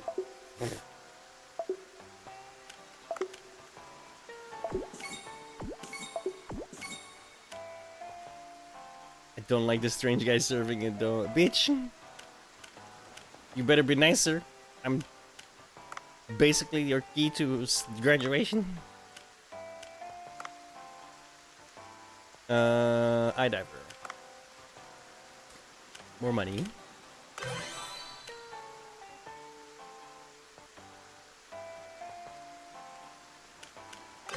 Let's add dipped. And we're broke. Perfect. How like real life. Lunch.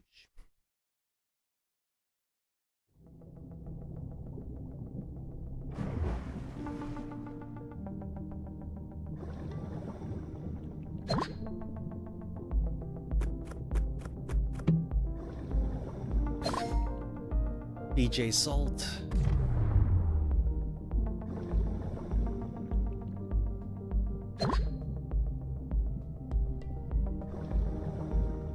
Might ignore these small ones for now.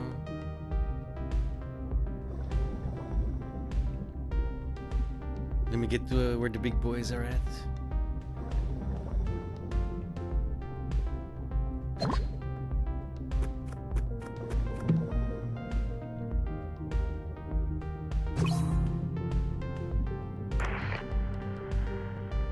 Triple axle, huh? This wild horse can finish enemies with just... Never mind.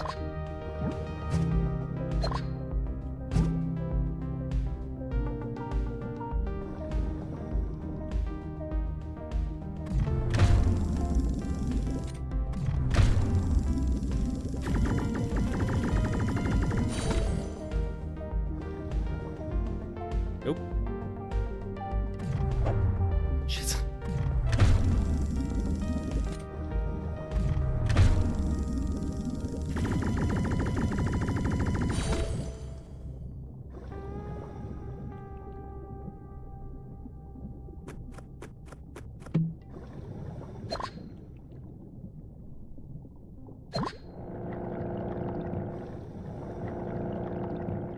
So handy.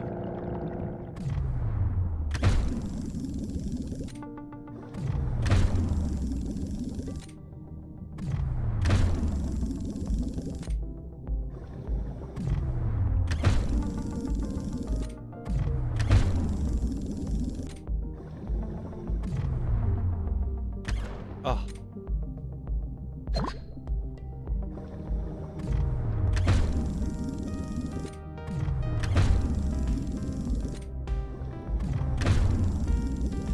I'm gonna need to upgrade the harpoon too. You can't use shit.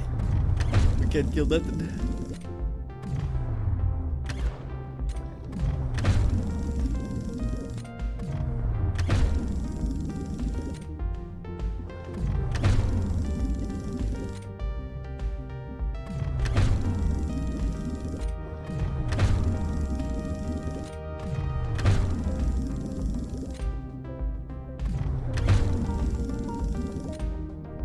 Jesus.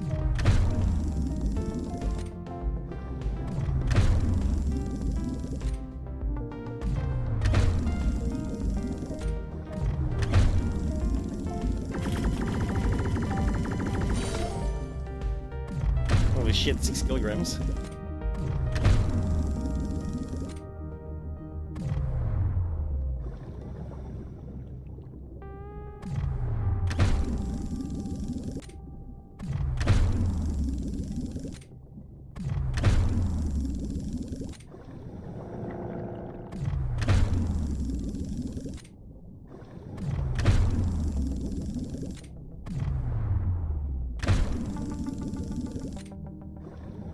Jesus. Yep, we're definitely gonna need to upgrade the harpoon.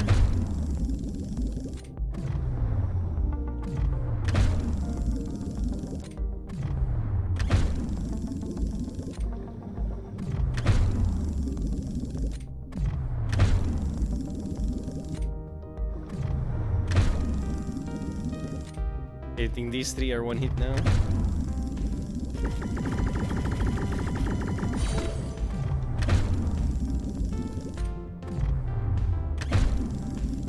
Yes, no?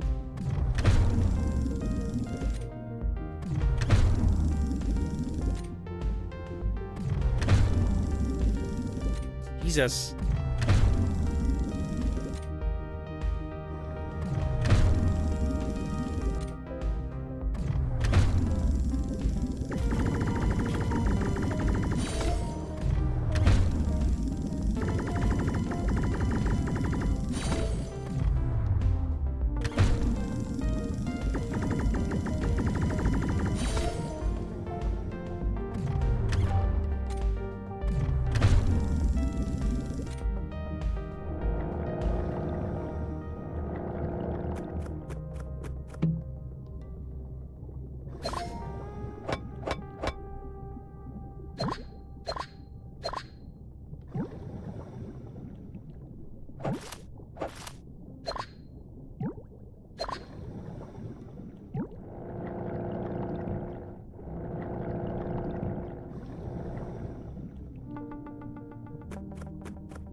I need oxygen.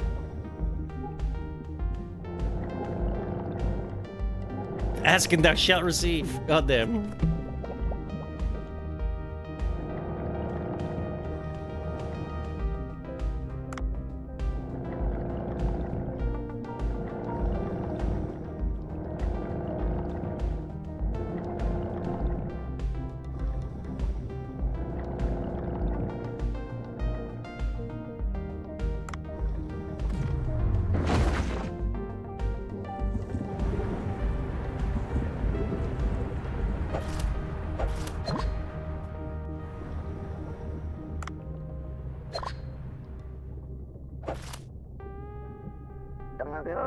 This is the place.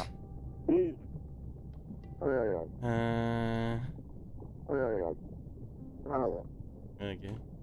No! Oh. I thought it was gonna automatically put me outside. Okay, good.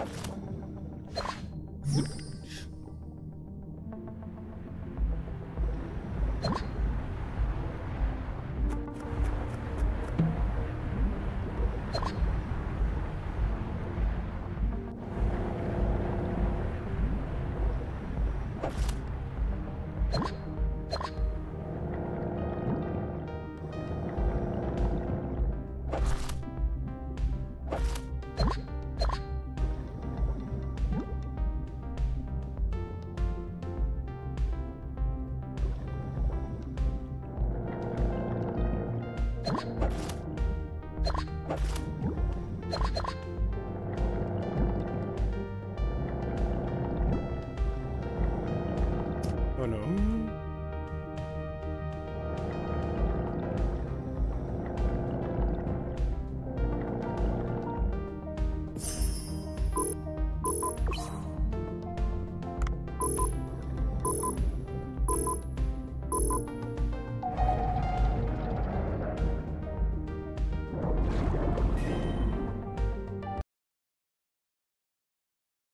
That's an impressive diving bell, I might add. Find a place with a signal from the sea people's civilization. I can't hold back my academic thirst to check it out. I'm at an important symposium right now. Please talk it over with Cobra first. I'll come by tomorrow. A bomb, of course. I'm sure he'll be fine.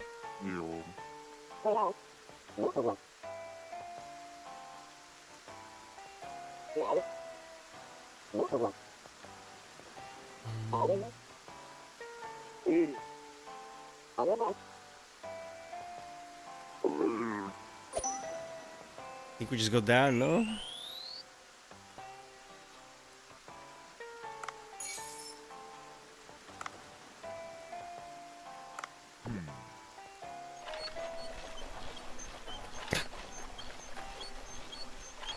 What the fuck?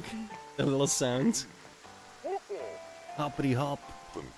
Do you know a lot about this giant blue hole? I'm not sure what to say to that. It's different in there every time.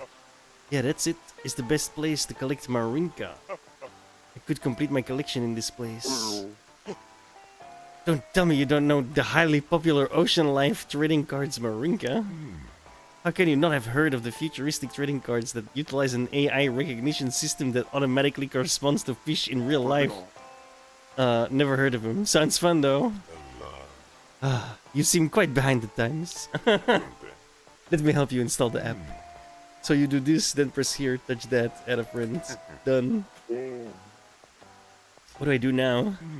The amazing thing about these Marinka is you don't really need to do anything special. Just catch a new fish and you'll get a card. Check the cards every now and then on the app and you're done. I see. I guess I'll be able to easily see what fish I've caught so far. That's right. It's almost like a... Whoa, you don't want to be saying the name. I understand. I'll try it out. Oh, I forgot to introduce myself, didn't I? I'm Sato. I'll give you my contact info, so hit me up if you have any questions. See you then, Choo Choo. Choo Choo? What?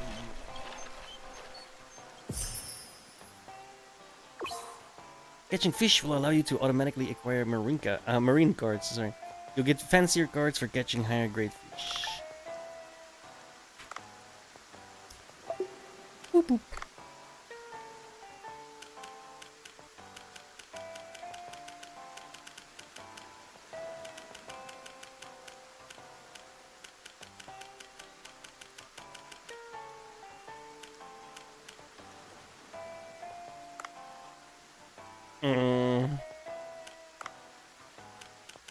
Okay.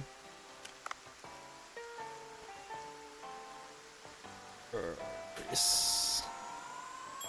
Back in.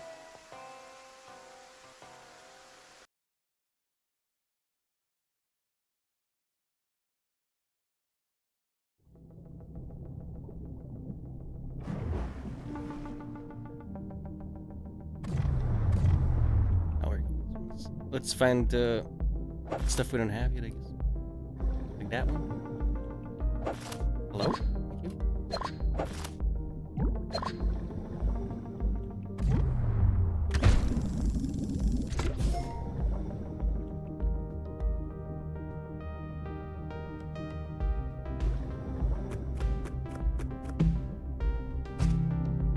Can I...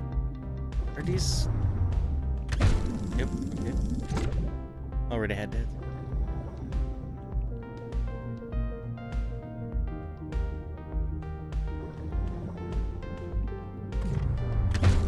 Pretty sure I already had those. Yeah, that's the Fusiliers.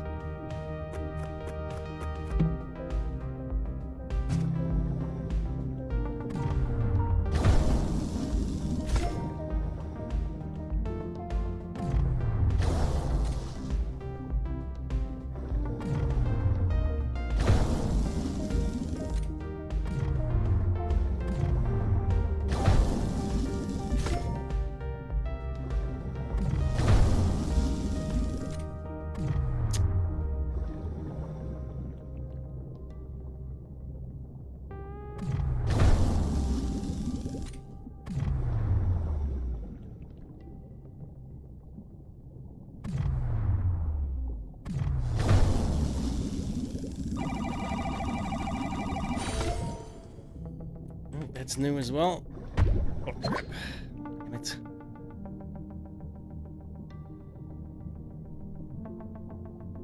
think I got this already, but I'm not sure. Yep.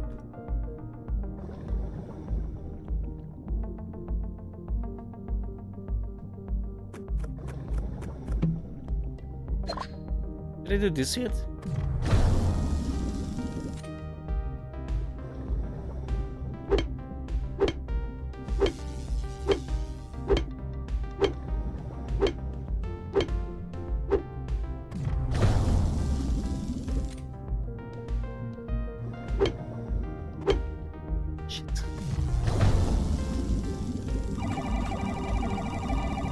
No, shit.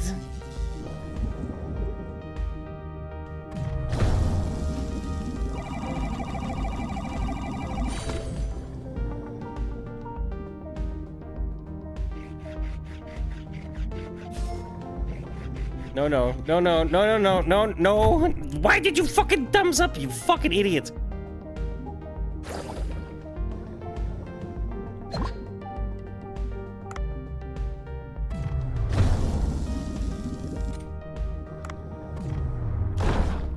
Bitch. I can't believe it thumbed up, man. Like, bad timing, bro.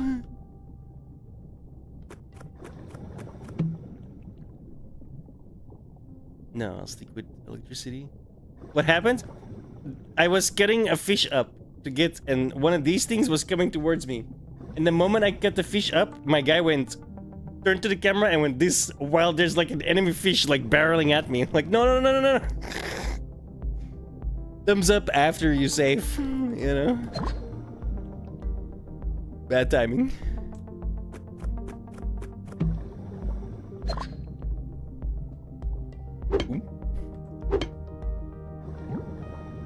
Yeah. Yeah, it was really bad timing. Like, you like thumbs up and immediately gets raped. Gets raked. Ripped.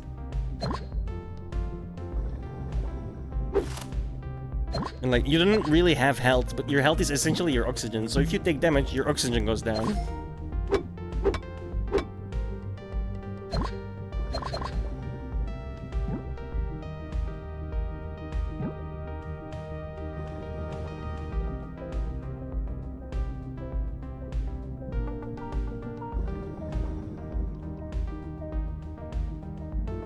Grab this first, then this here.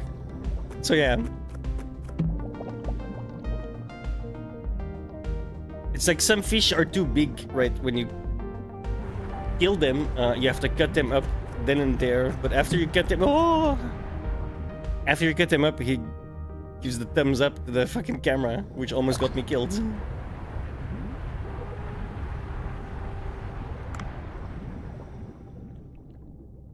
Oh, that was a little quick.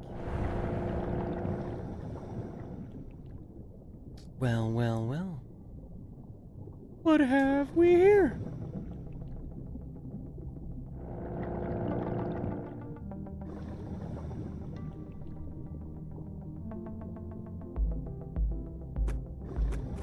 This is not it? This is not what I'm supposed to find?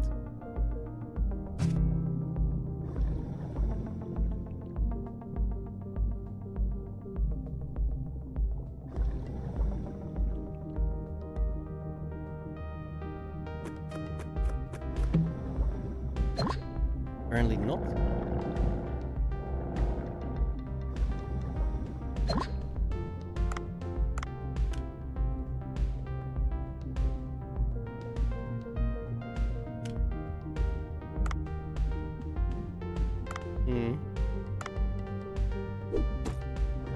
I guess I have to go back up there.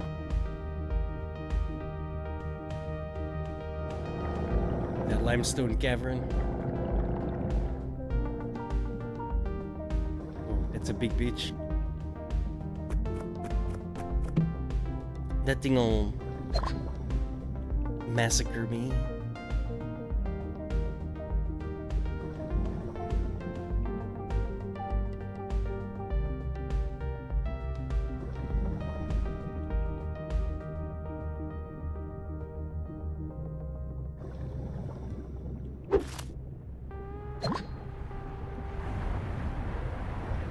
No, no.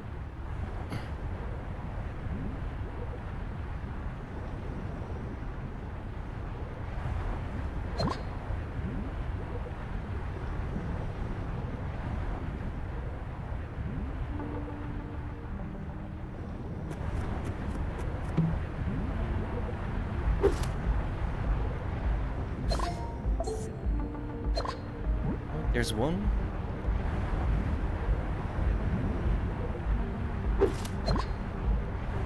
And two.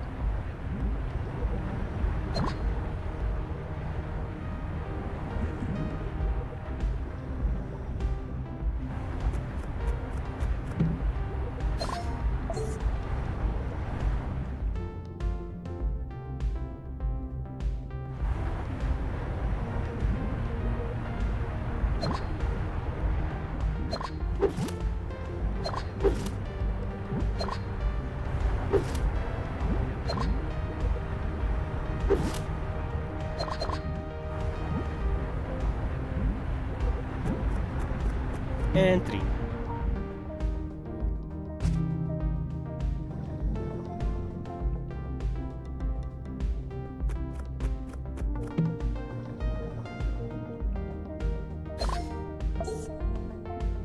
What was this again?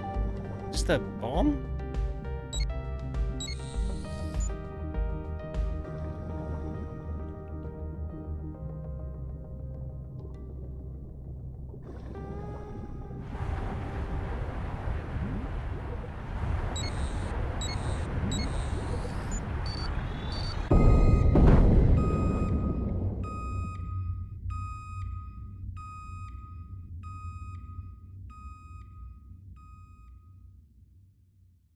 Oh, that really sucks.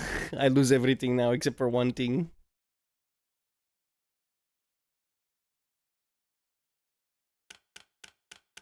Yep, that happened.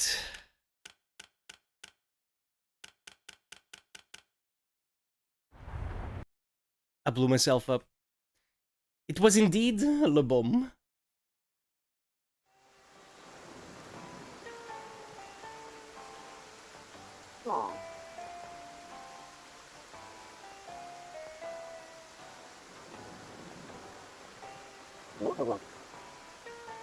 Yeah, always pay attention where you place the bomb.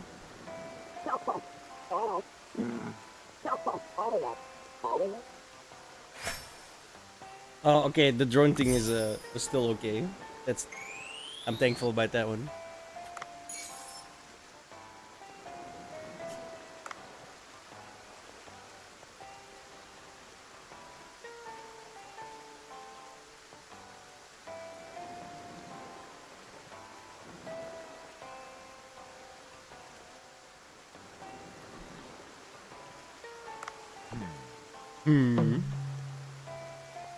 Well, that was a bit of a waste. Sad.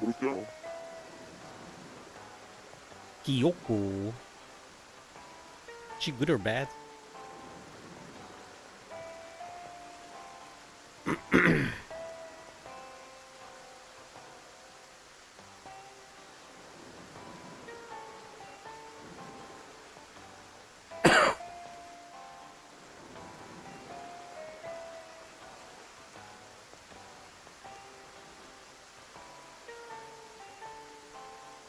Master and drink serving.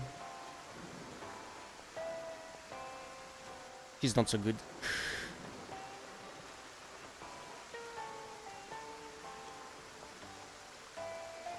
Better as a manager.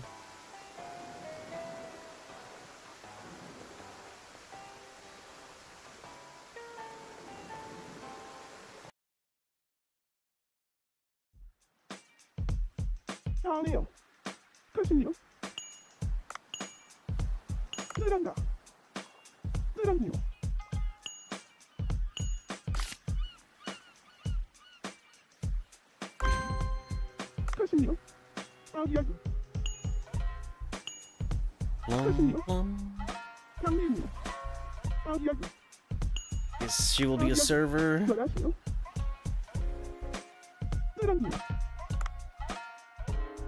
But we're still on 8, right? We're still, yeah, 7 out of 10. So we're still gonna get 8 people.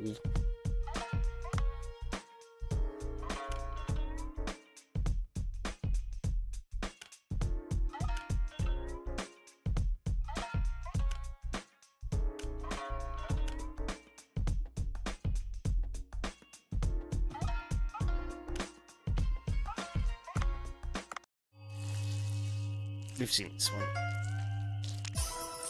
Enhance that one. And put them all on the menu. That's 5. I'm gonna enhance this one. And put them all on the menu.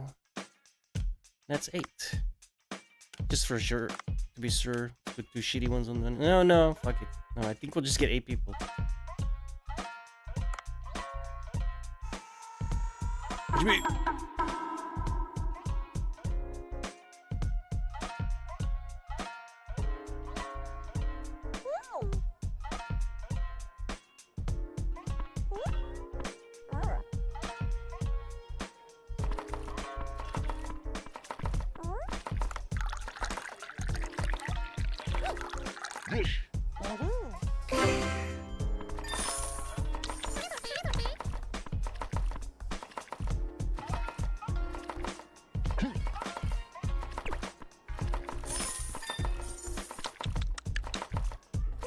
Just gonna clean up and wait for drinks.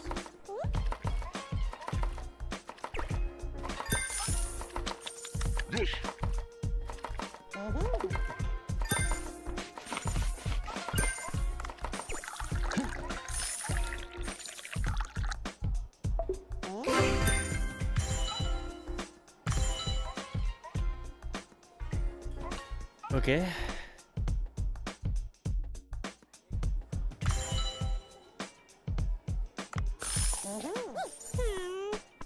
Okay, so from now on we'll get more customers, I guess. So we won't have enough now already. I'm not sure how it works. There's a lot of people here, so I'm thinking, yeah.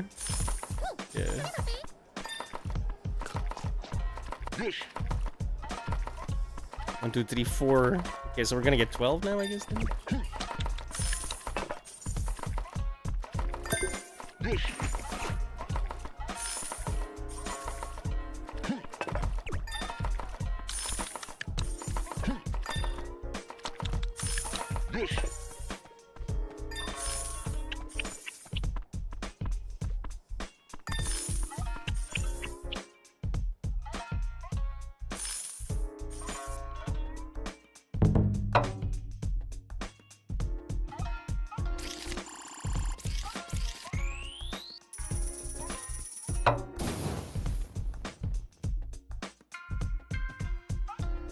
Okay, so next up 12.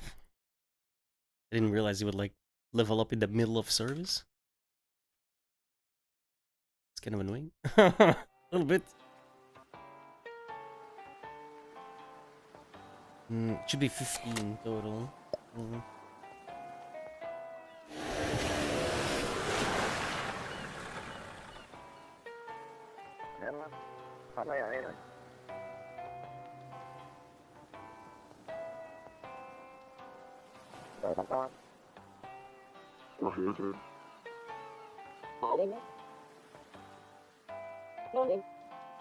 Balls.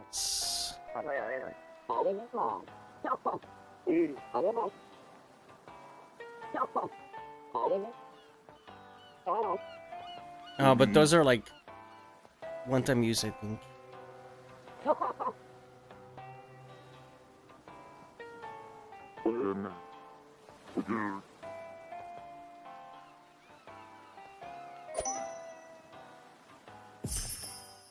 Let's not blow myself up this time. Only be used for one day, yeah. What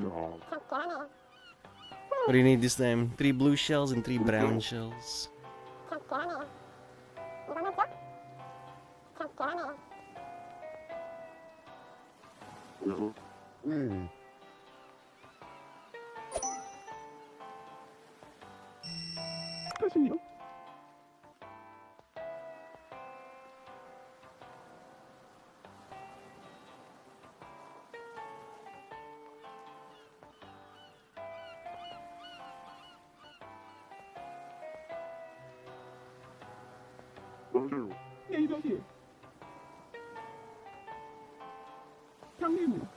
Management app. Change the stats. Hey. 3 consecutive stream this month and sparked a watch stream. This new? No. How do I not get this every day? I don't know, it's just some random Twitch thing.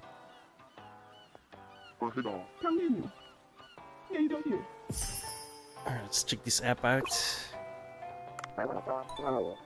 Underwater camera.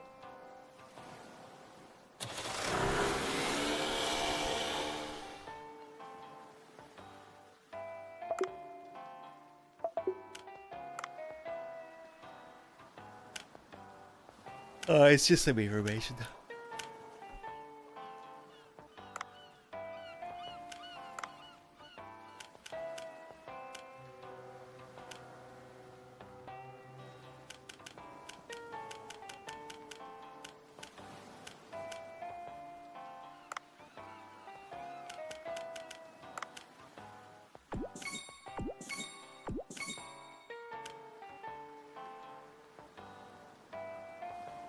Okay, so if I don't research a recipe, then I can avoid leveling up apparently. Not sure whether I would want to do that or not though.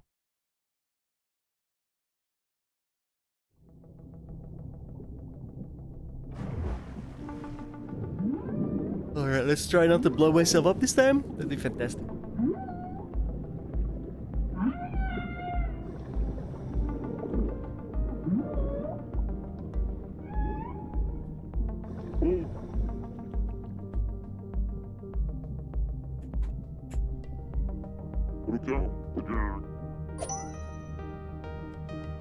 Alright, what is it this time?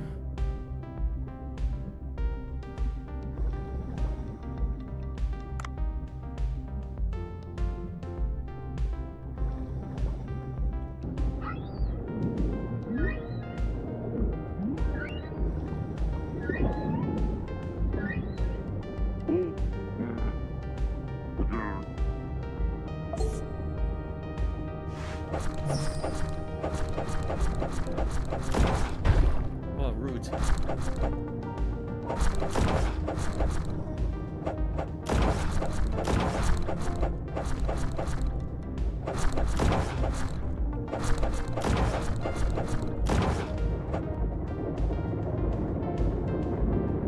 Dirty pirates.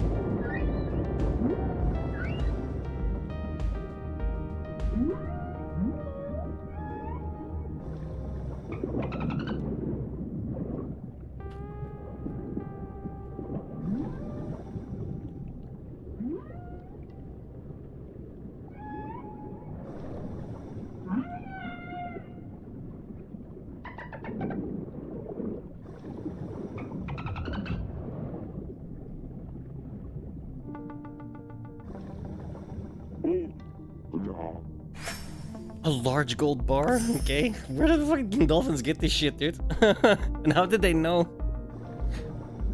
It's currency. Valuable currency.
Ah, fucking.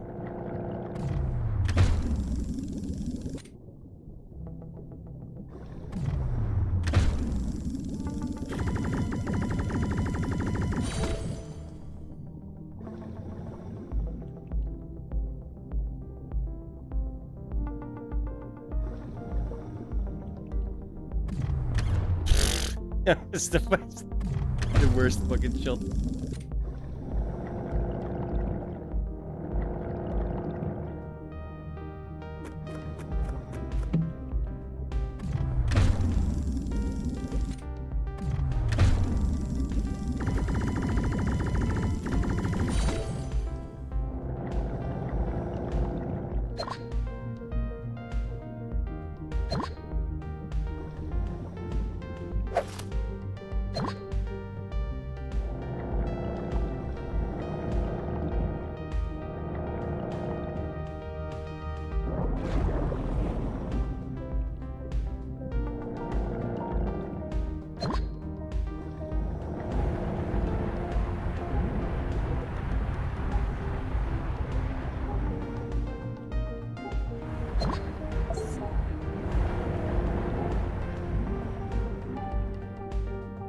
Kinda hoping for an O2.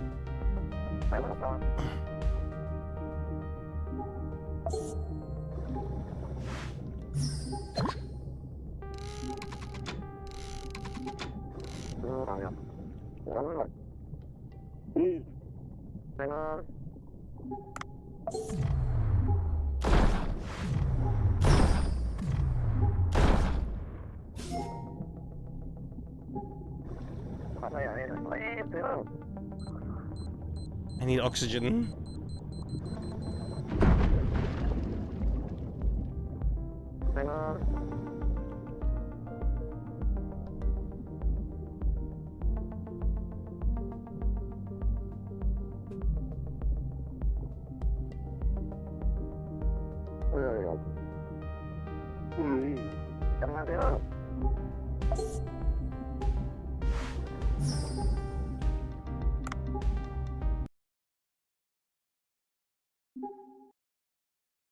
I'm hoping this stops the oxygen drain.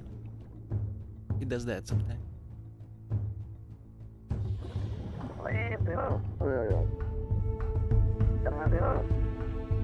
There definitely was sea people. So dumb. No human could have painted that so deep underwater.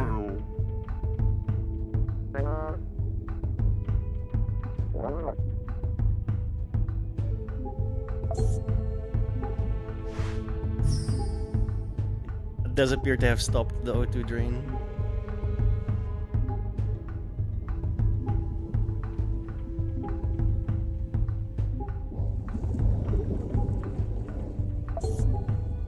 Of a warrior or king, it looks powerful.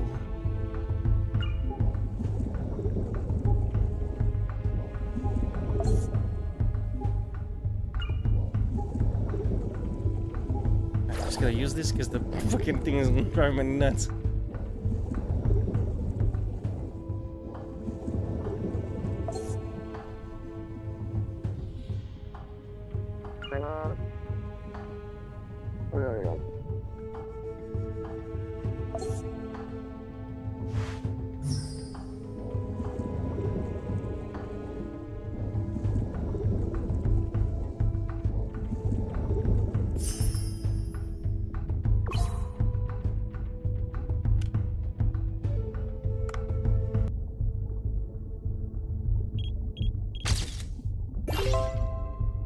Flash? Jesus.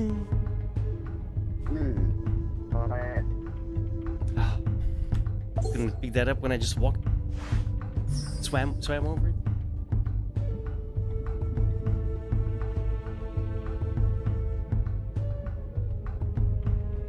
Covered with moss, old and shabby, there seems to be a mysterious energy with it.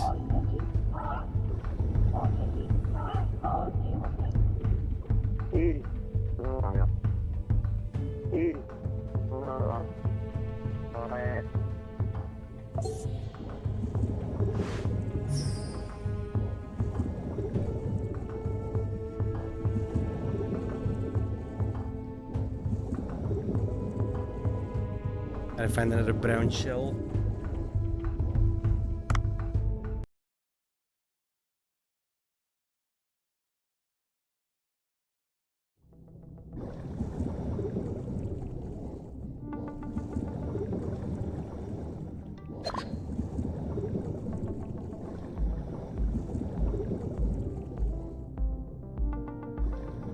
And there it is. Ask and thou shalt receive.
Jesus.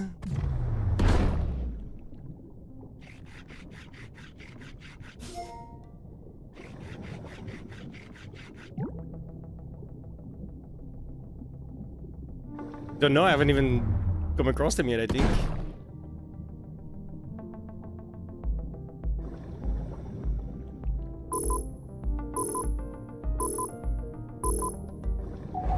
I was quite far into the game. I started over because I haven't played in ages.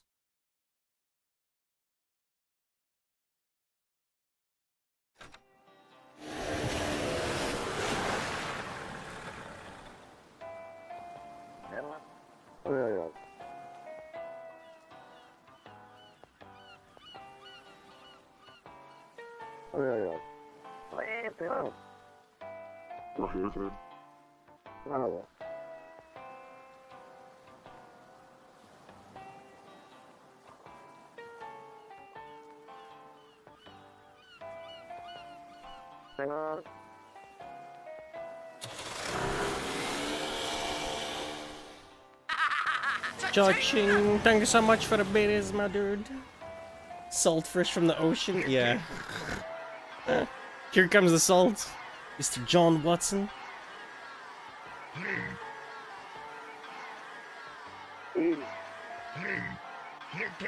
Sea blue.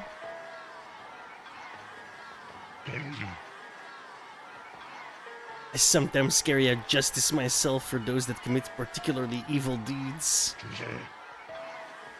Mindless destruction. No, I just set off a bomb. It's fine. Be ever grateful to the sea and never lose your love for it. I'll be leaving now.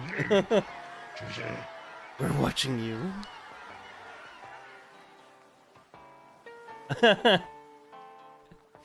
That's funny. What a creepy dude. Acts of violence under the pretext. Who is he? Batman, your boss? No, it's some Greenpeace-like activist.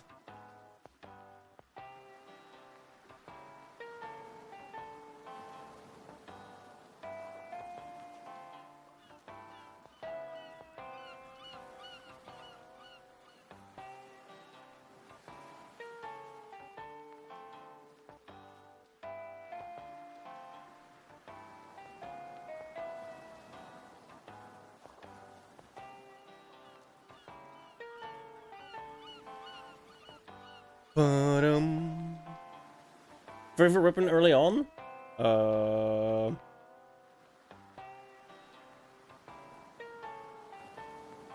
Don't know.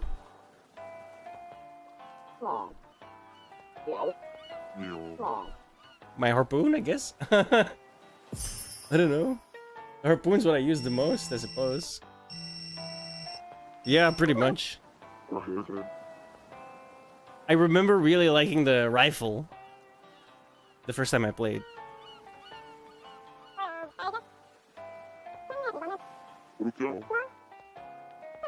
Another app, Eco Watcher, you can like hand them things in. There you go. Check on various ecological missions, gather points to receive various rewards. I just unlocked the shotgun. I'd have to make it. I don't really want to make it. I'm not sure I want that one. And we can craft this now. Fine, I'll craft it. Watch this.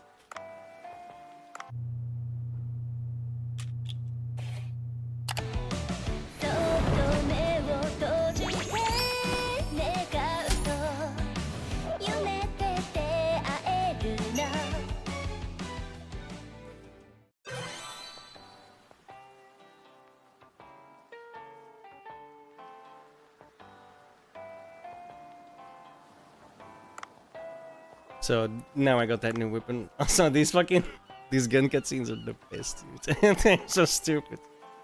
I love them.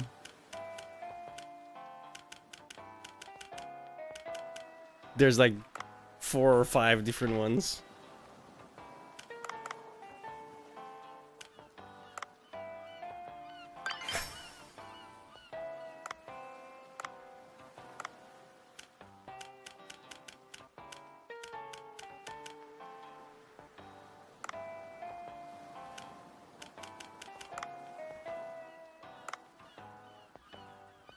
Later on, you can upgrade them to.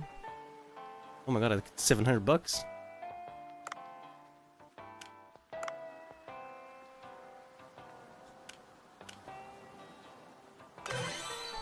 That's better. More health, basically, essentially. Like O2 equals health.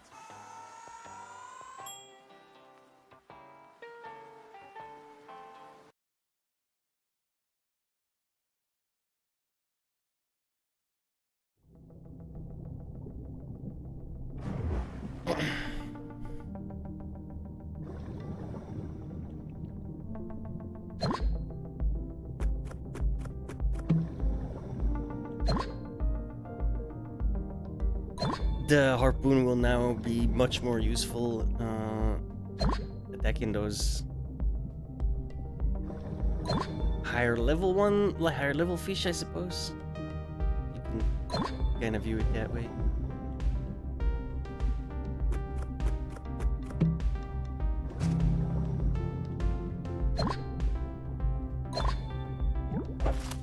I need a bunch of these for that Eco Watch thing.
See, I don't even need to do the anymore because the harpoon is much better now.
I need to kill 5 of those. That's 2. Ah, fuck. Urgh.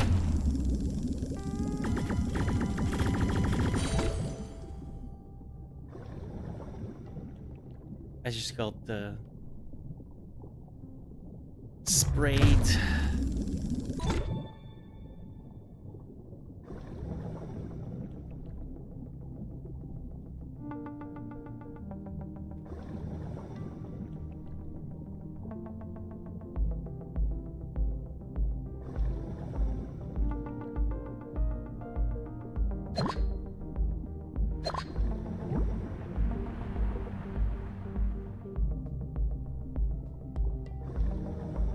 You get close to those ink things, they spray you.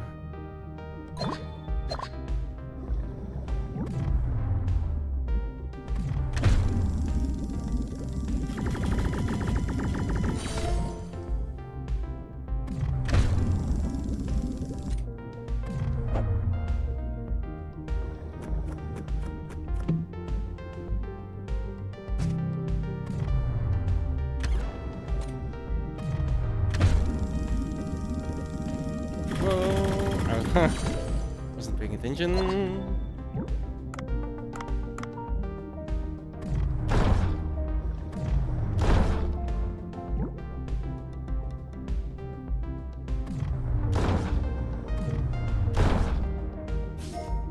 Oh crap.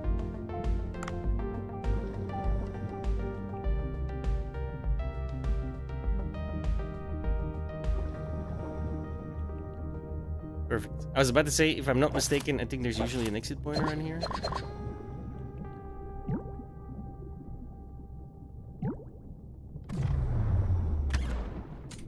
Nice dodging.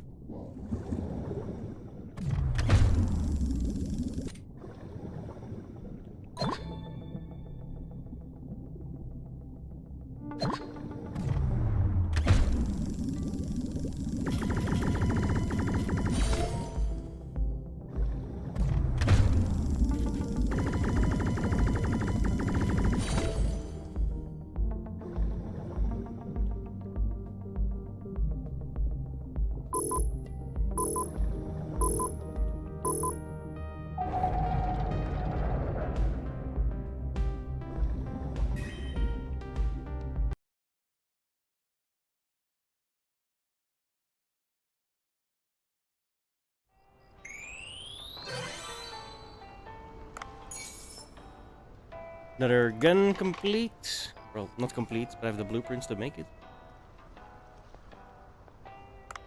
Complete in that sense. How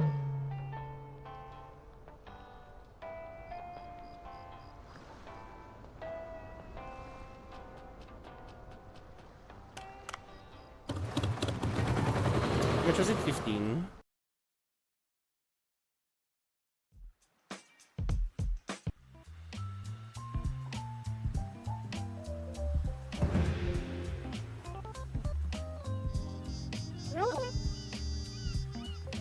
Yui from the TV show Star the Chef. Today I've come to a seaside sushi bar that's all the rage on Cooksta, Bancho Sushi. In this sushi bar, that's famous for its exotic sushi, we have with us the legendary sushi expert Vincent Yamaoka. I am Vincent Yamaoka. Hello Vincent, how would you define sushi? It is a very simple dish. There's only rice, vinegar, wasabi, and the fish that goes on top. Everything hangs upon these ingredients. Shikashi! Simple does not mean easy. Listen, how good the ingredients are, how they were stored and aged, how they were cut, how the rice was cooked, and how it was molded. All those things matter in the art of sushi. Yes! I see. In that case, what do you think of the exotic sushi that Bancho Sushi is famous for? The ingredients for sushi have long been similar. The king of fish, the tuna, and particularly the belly. Below that, the olive, flounder, and amberjack with white and red meat. All verified ingredients, you understand. To dare to use new ingredients despite the many proven ones that existed from the Edo era. Regardless of the taste, this shows a lack of respect. You have once criticized California rolls as not being real sushi. We're curious to see what your opinion on Bancho sushi will be. Now then, let's start by introducing the star of today's show. This is the owner, Bancho. This is a bit sudden. I'm called Ban. He's quite reticent. That can only mean he speaks through his cooking. This sushi bar offers a fantastic view as it's near the giant blue hole, and the chef sure gives off the vibes of a master. I'm really looking forward to how the food will taste. Vincent, which food will you be trying? I'm not really interested in the food of a place that's so focused on appearances. You there, Bancho, was it your name? Let me take a look at what you can do. Let me see. Bring me something to surprise me. Wow, Vincent offers a daring provocation. He left the menu for the chef to decide. I can't just sit by and listen to your prejudiced thinking. Give me 2 days. I'll be sure to shock you. A standoff between a traditional gourmet and an exotic chef. Things are getting really interesting. We'll come to you live on the next episode. Don't forget to tune in next time to Star the Chef.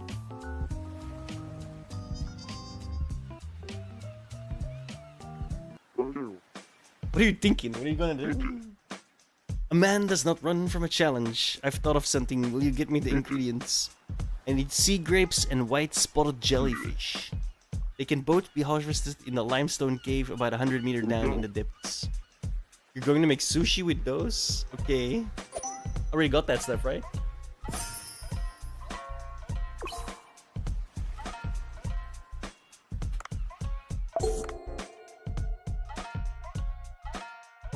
I mean, I got the grape stuff.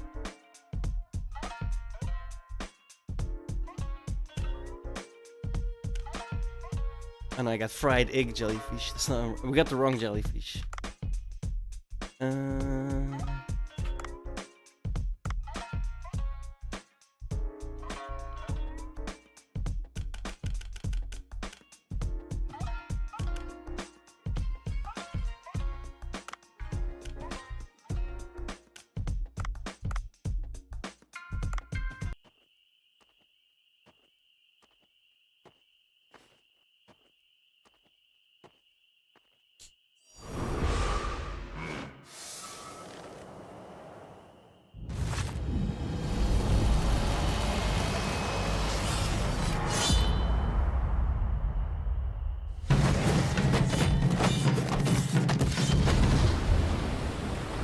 I love the little cutscenes, bro. They're swag.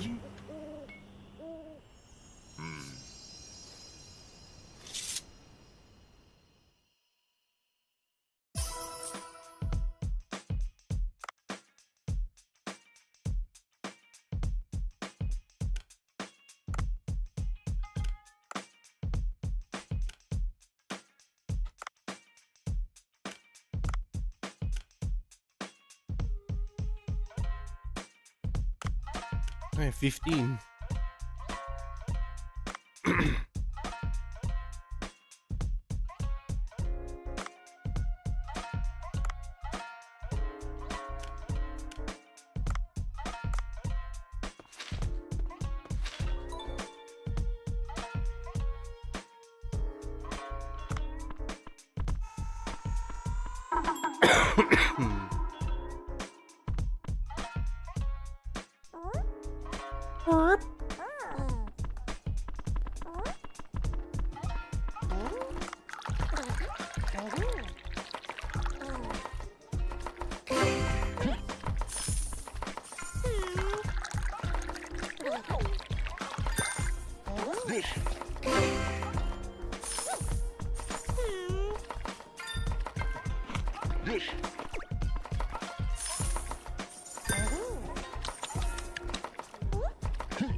Should have done him, obviously.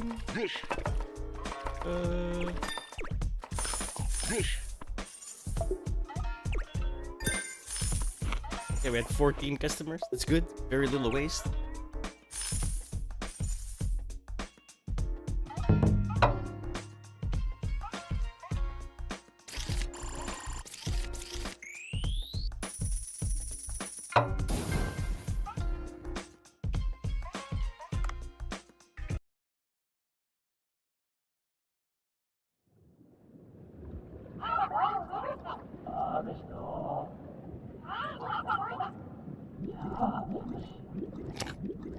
I don't even need to understand that.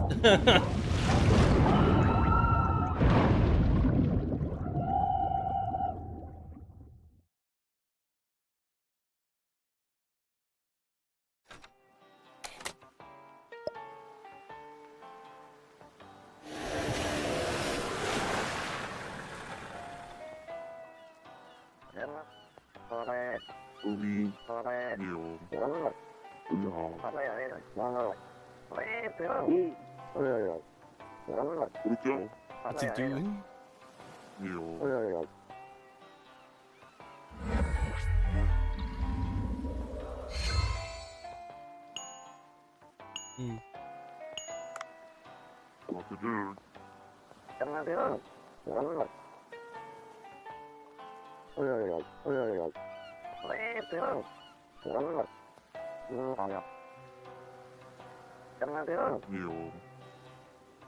Yeah. A deep sea headlamp. Then we can go back in those dips.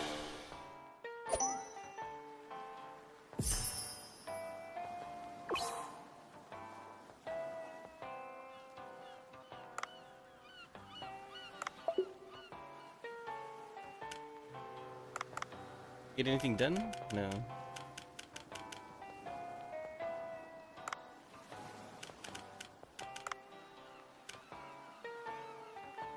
Let's create the small net gun. I think you've seen this one.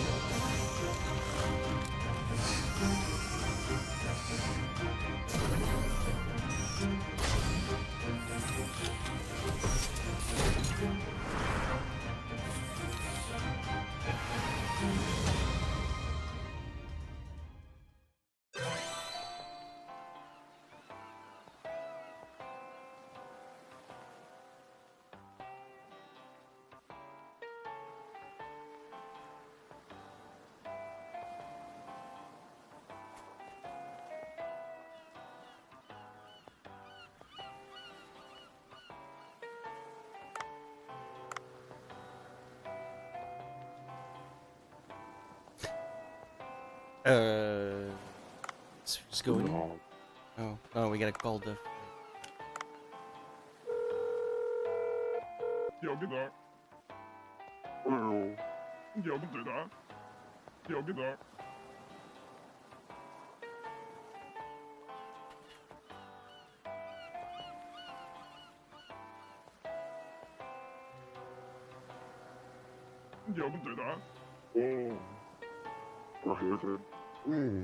하쇼.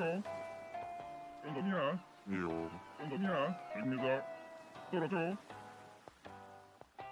연동이야. I remember this. This is the first boss fight, which is not gonna be fun. 여기입니다.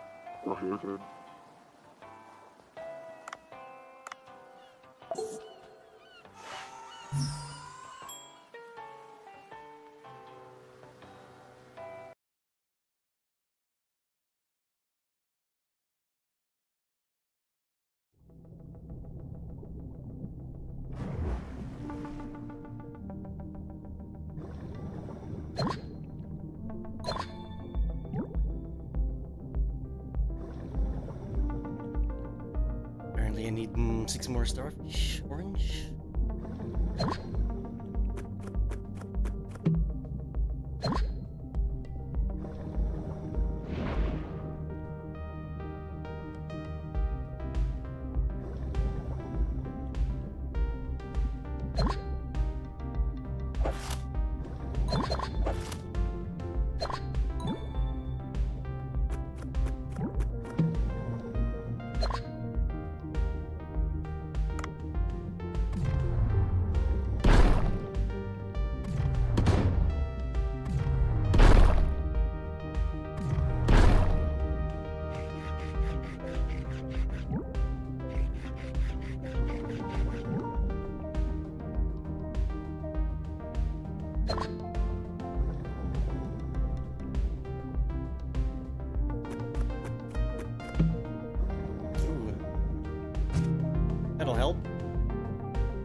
That'll definitely help.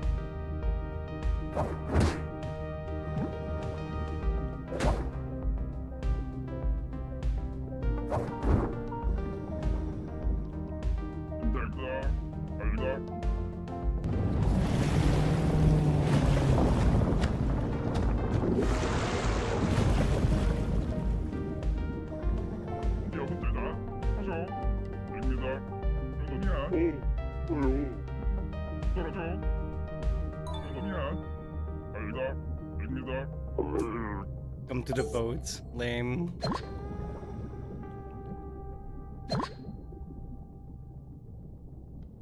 Alright, let's try and kill this swordfish.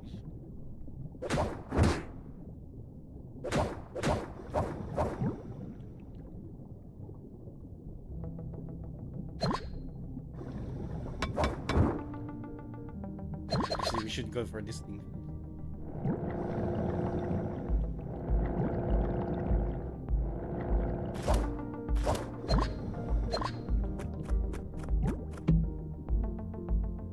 Hush dart.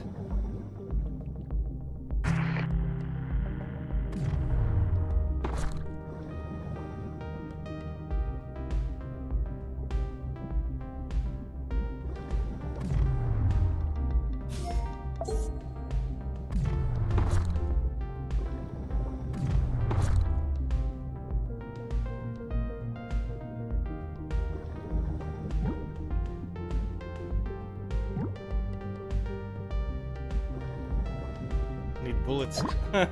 Ammunition, please.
For fuck's sake.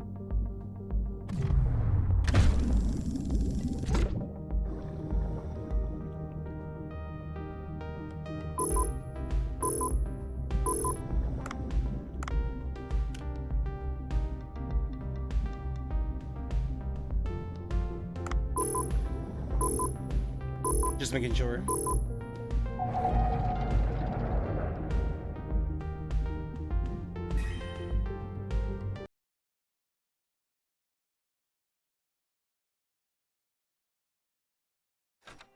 입니다. 떨어져. 정답이야. 입니다. 하셔. 입니다. 정답이야.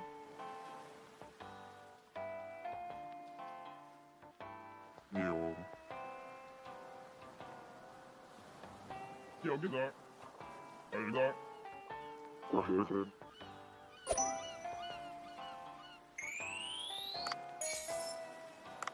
Otakus.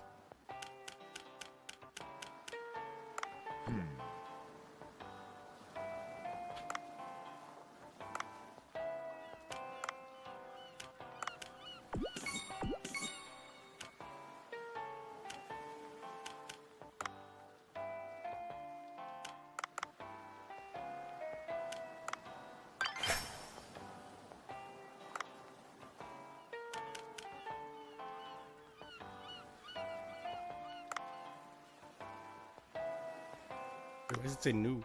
What's no?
No, no, no, no. The shotgun's pretty damn nice. It does a lot of damage. But you can get everything they hit. Not always a given.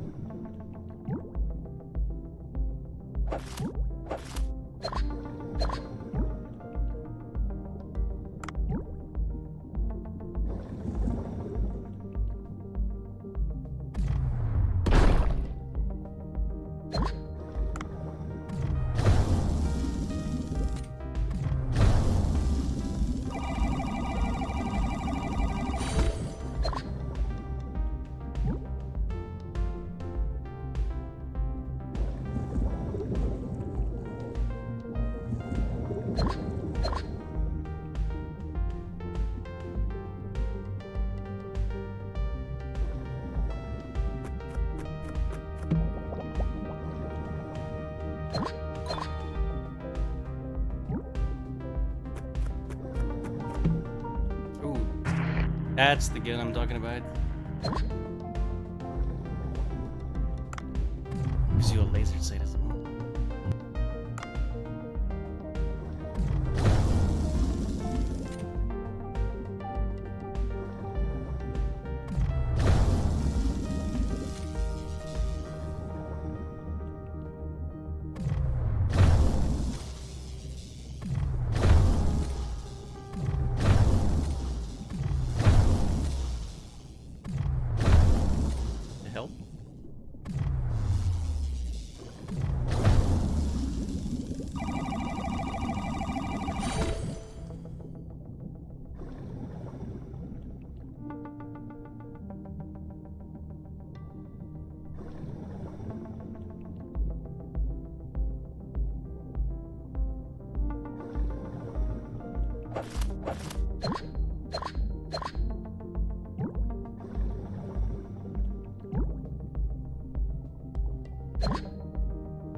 This will be interesting.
Oh, only 2 shots?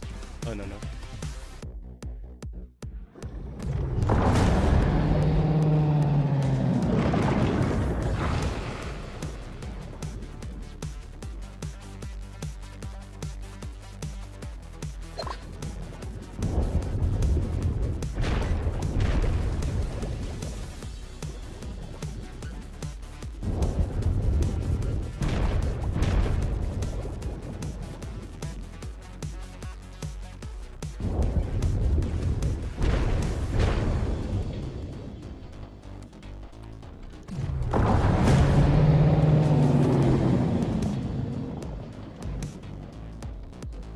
Only 4 shots. The sniper rifle's great.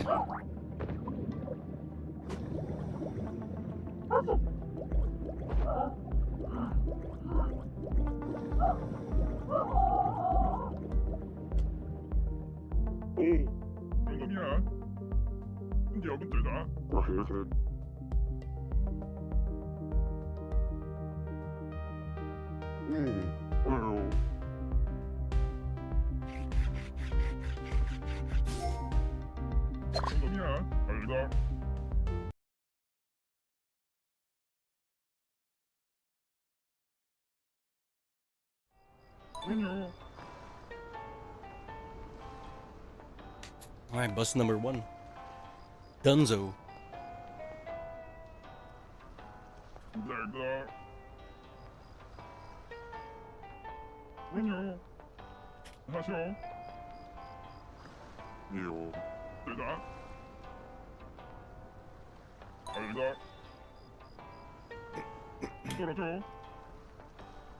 This guy has issues.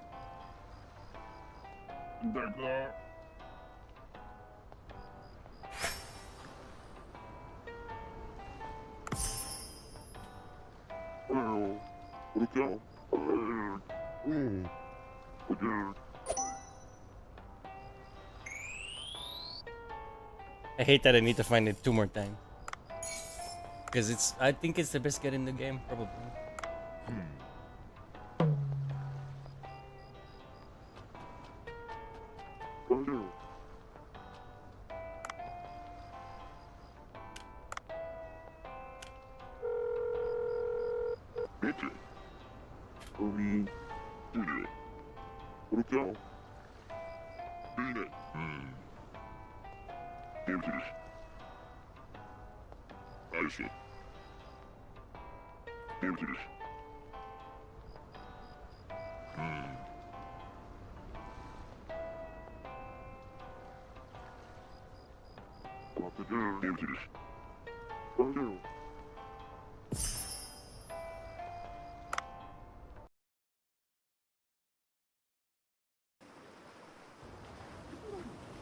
We must hurry or we will miss Commander Riker's party.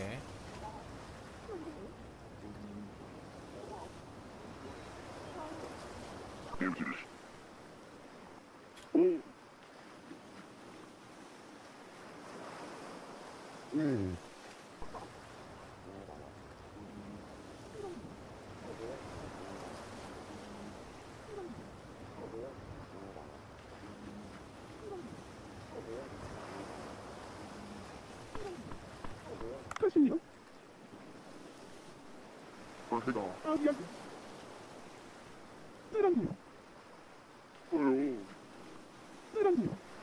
weren't very noticeable.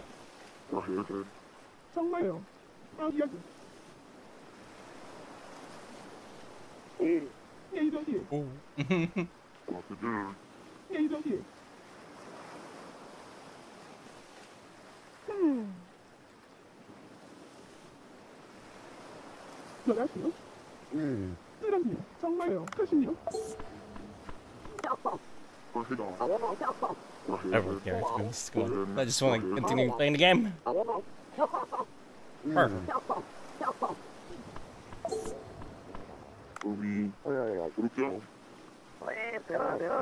You what?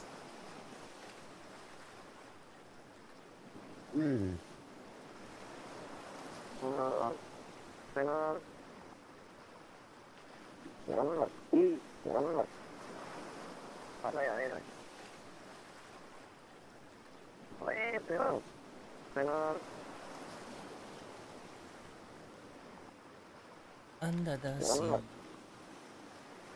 Alright.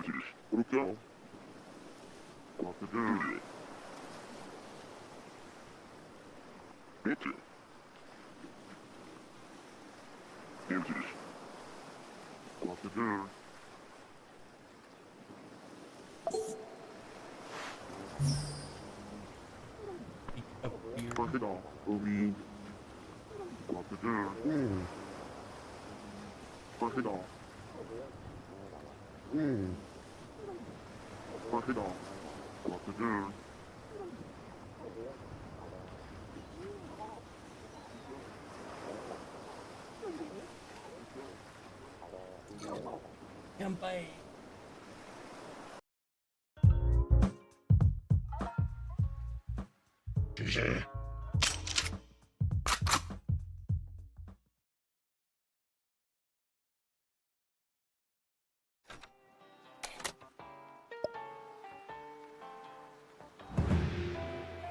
VIP visit. We have everything we need on that front.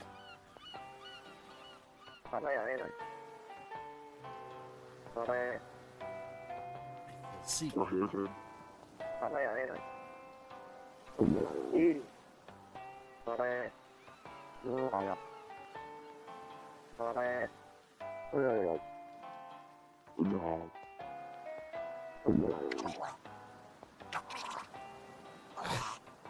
That sounds nasty. Bruh.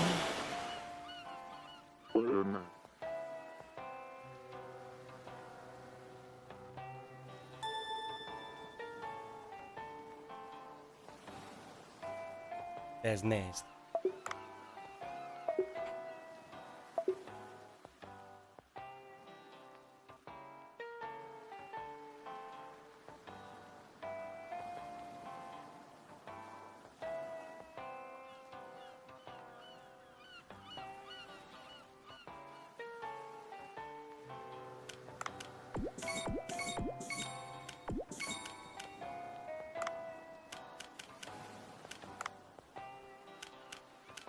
Yeah, I want that sniper rifle. Hopefully we can find another copy of it.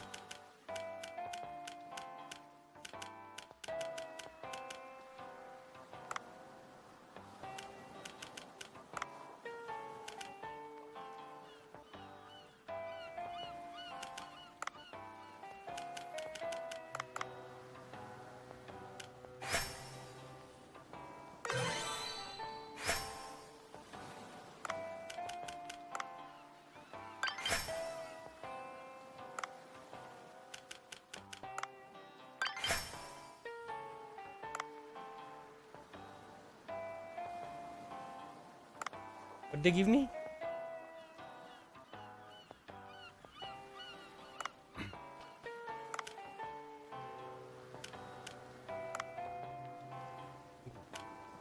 Yes, please. I need 5 minutes.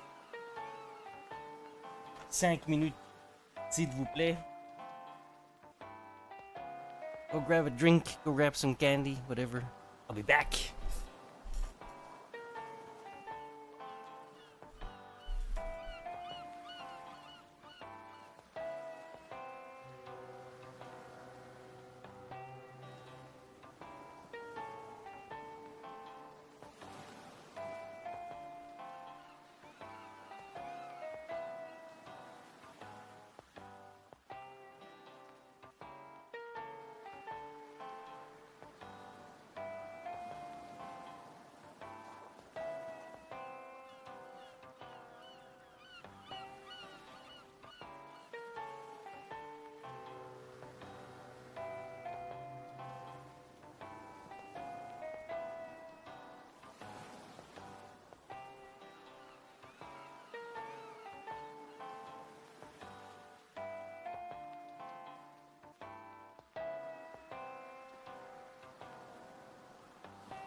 He's using one.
Oh. Let us continue.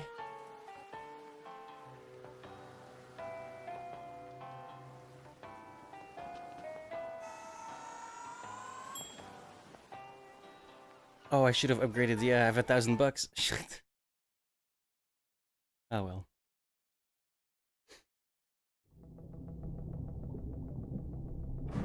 It'll be fine.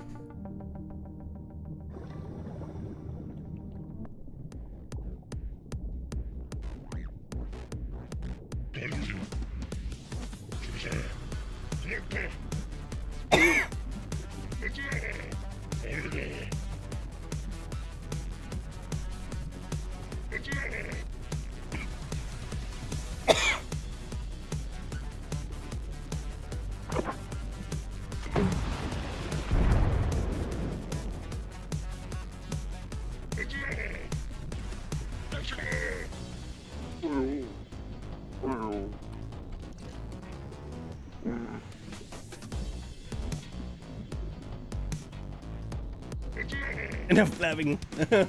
You make too much sense.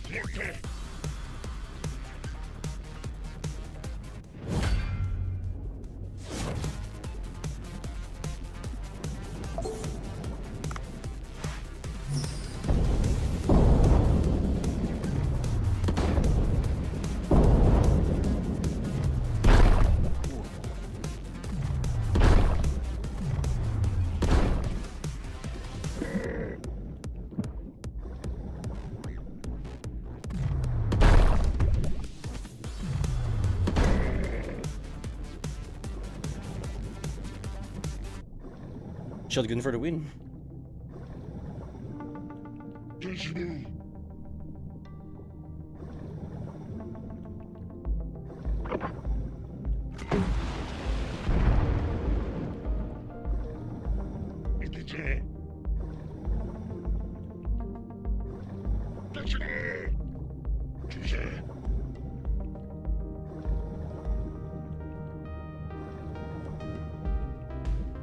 Bit of a weirdo.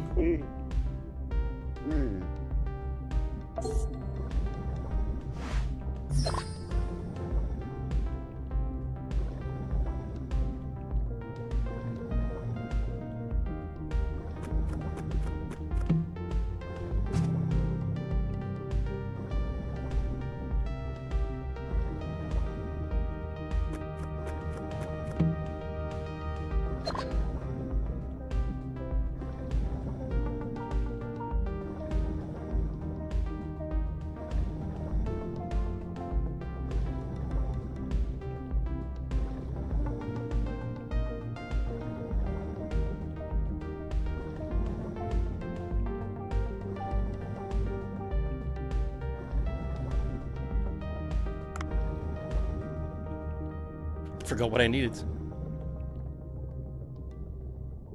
Nothing. In particular.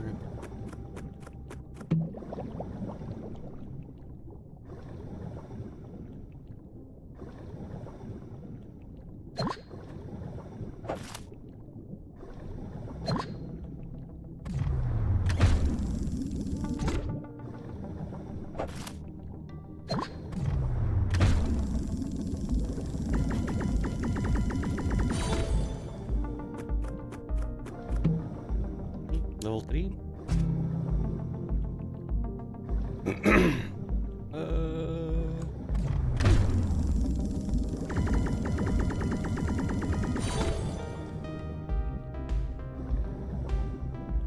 Let's go into the rig again. I'm fairly certain there's gonna be unique fish there, from what I remember.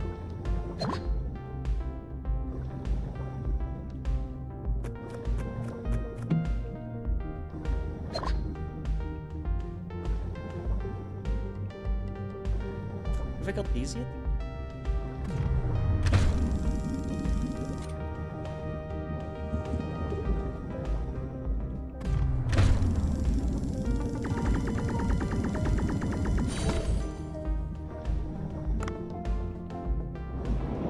Yo, oh.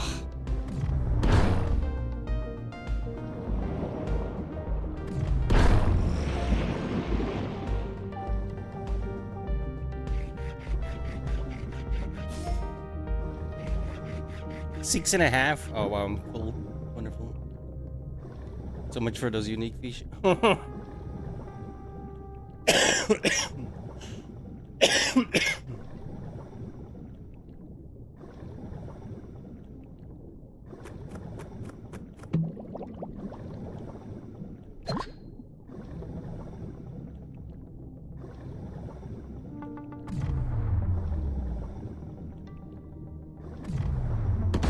Shit.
So handy.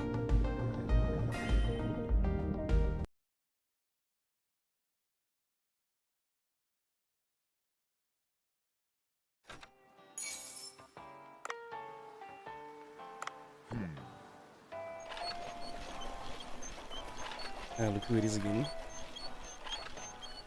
What's up, Ash? Boskar. Yep.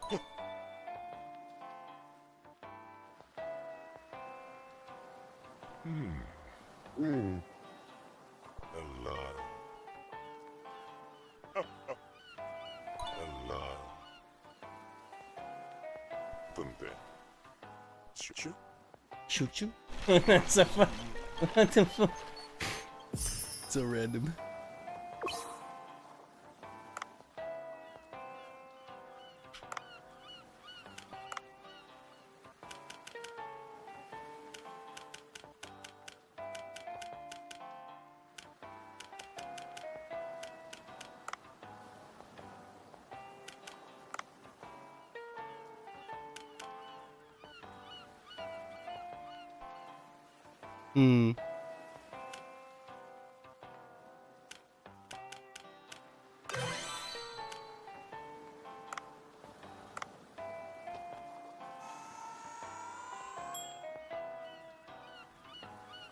Almost certainly can go deep enough yet, but more damage is, yeah.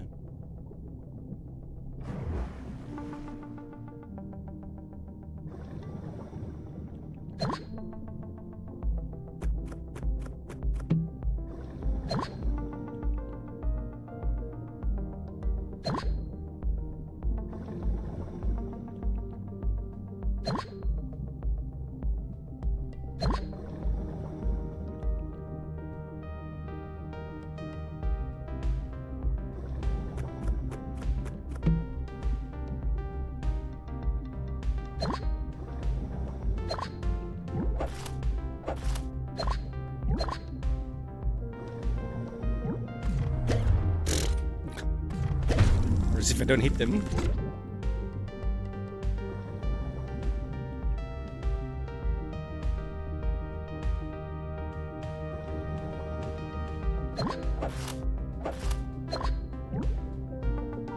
Oh my god. Oh, we need to kill these.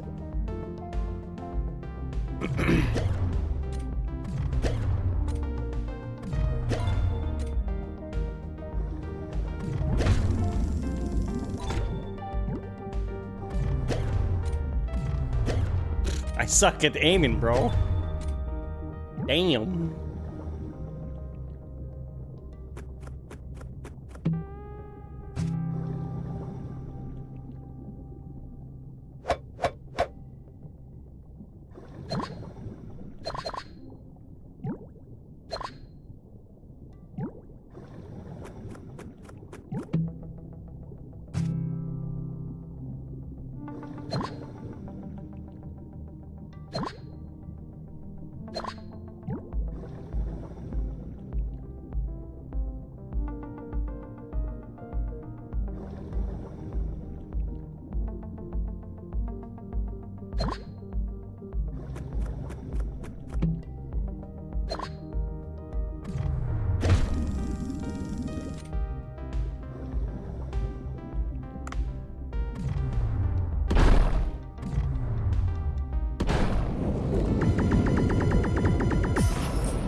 Silly shark.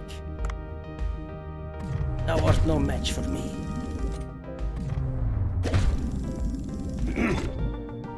This thing just saw me massacre a shark and it still attacked. Good fucking luck.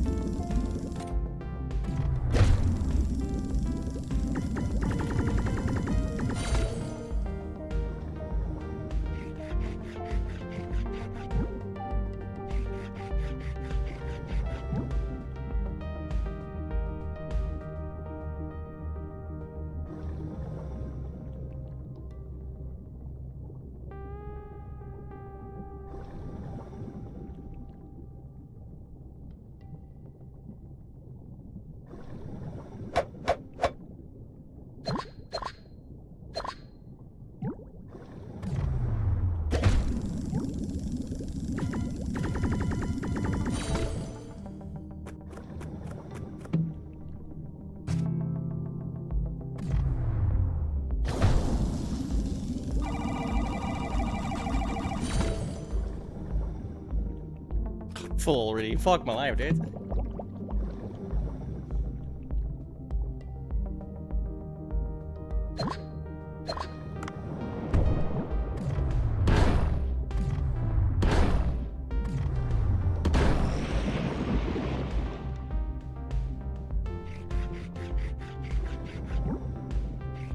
I'm definitely full now.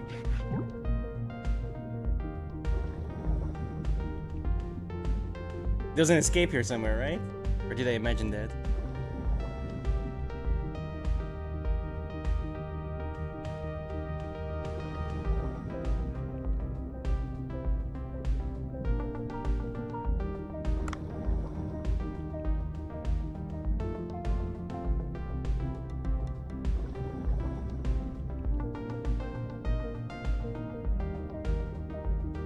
I did not.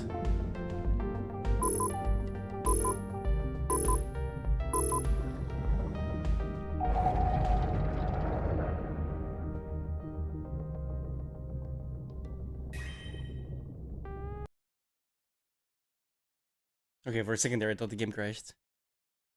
That would not be cool.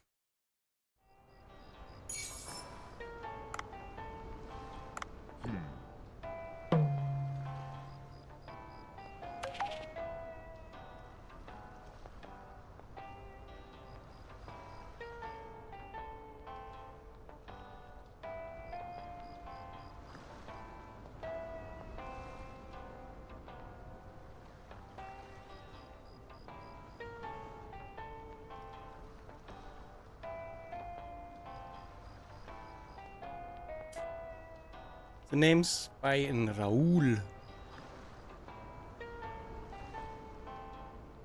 Raul is a cook, right? No? None of these are particularly good, apparently.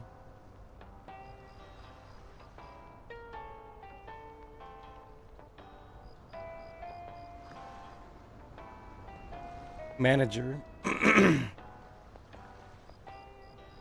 Or dispatch and procure, that's no. Spy is good for that.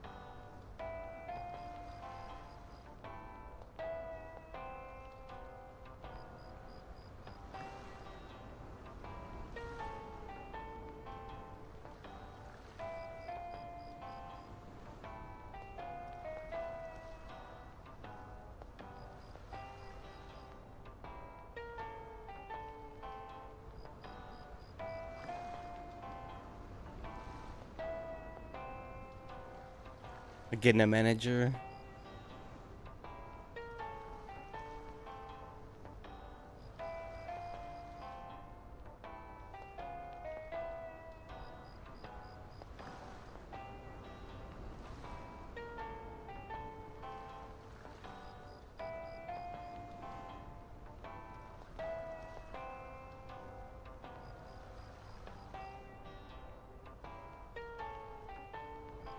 Okay, it is.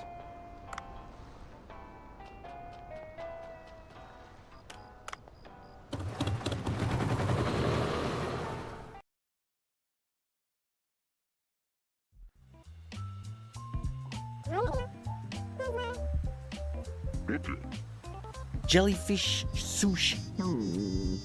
Like in Chinese cold vegetables? Did you think that you could win the acknowledgement of Vincent Yamaoka while ignoring the traditional ingredients? No way. You call yourself a gourmet? Will you judge before you've even tasted it? Alright, bring it over. Yo.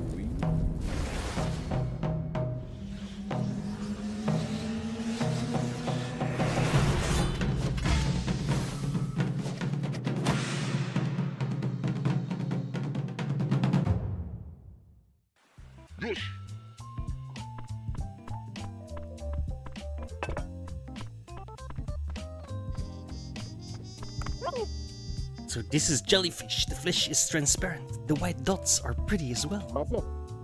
You made it with bunched rice? You should have made sure it doesn't scatter by making gunkan maki instead. It'll dry up, hurry up and eat. It's already been seasoned. I know it can't possibly taste good, but since it's for the program, I'll try it.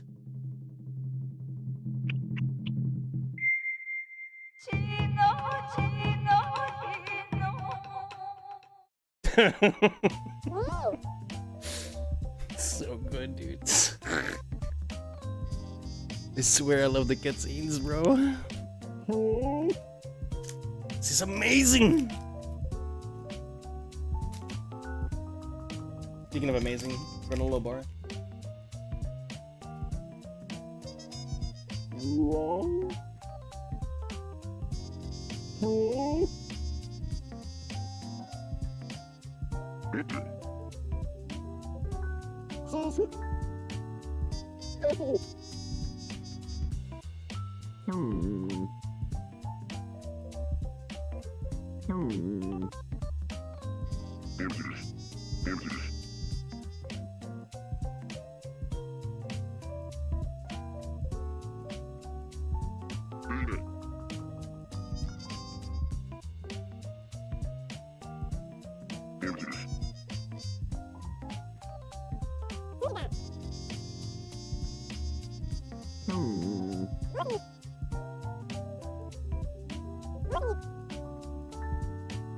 Come on. Wow. Mother.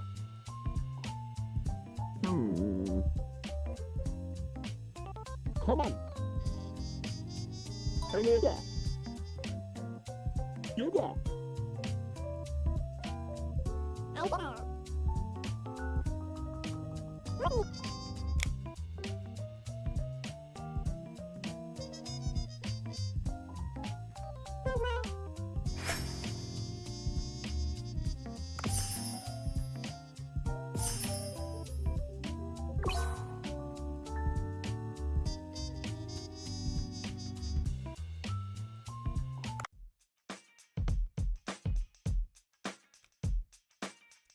What to do?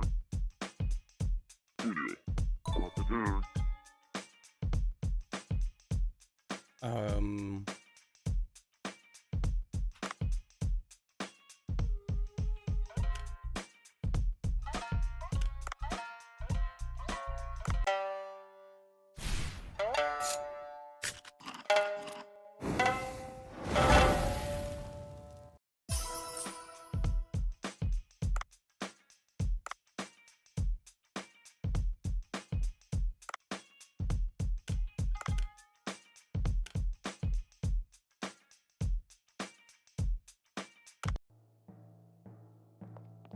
Actually, I have to press space on it. Whoops.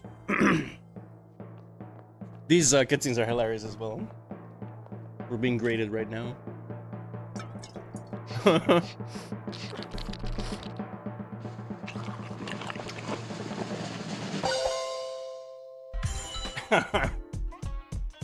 So dumb.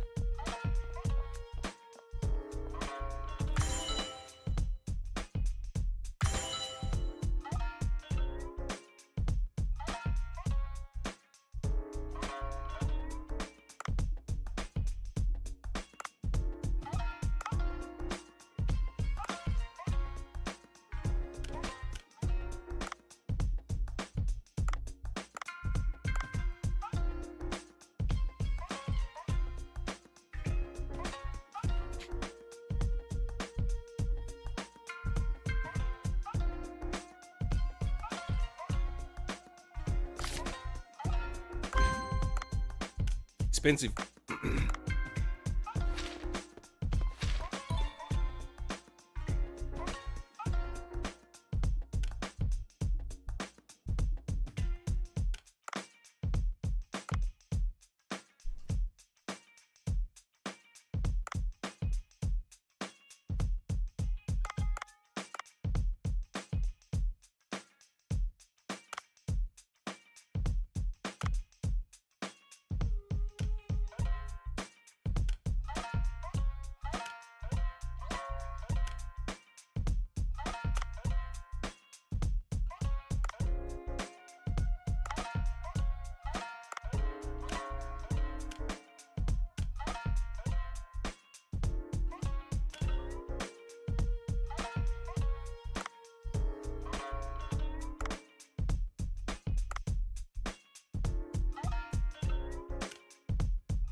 So that's 5. How much do I need? I'm silver.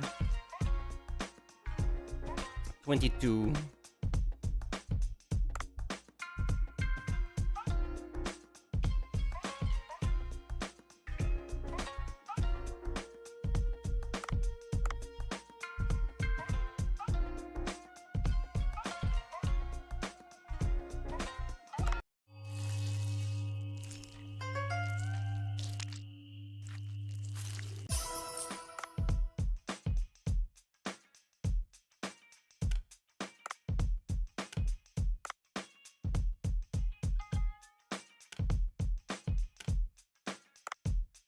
It's 20.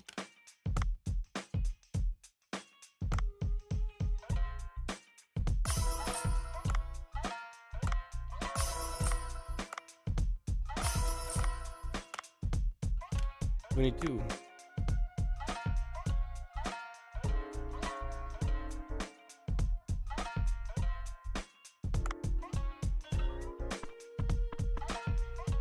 Go, go, go, go, go.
We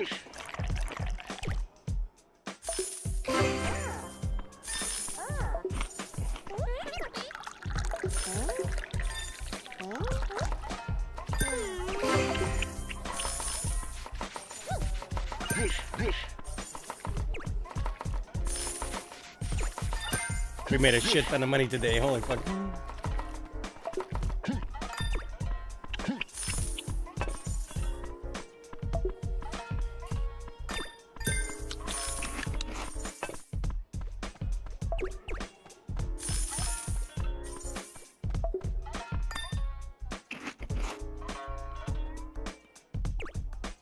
The fuck, lady? Oh my god.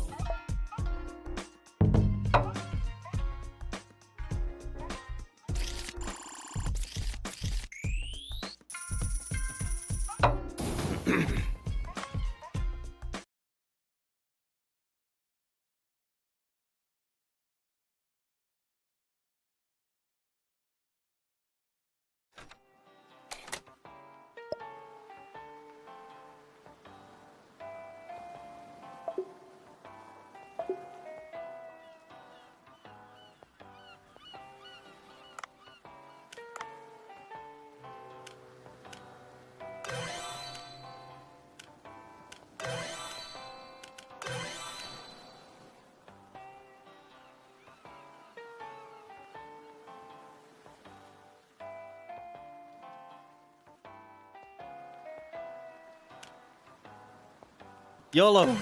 All my money gone. Oh, damn.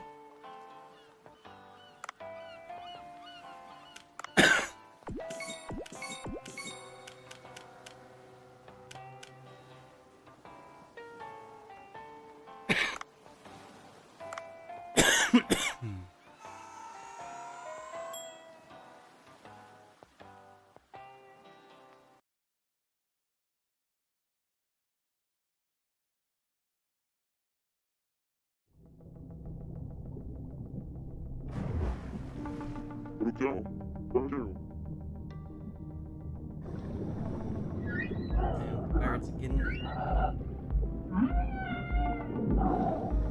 Dirty pirata.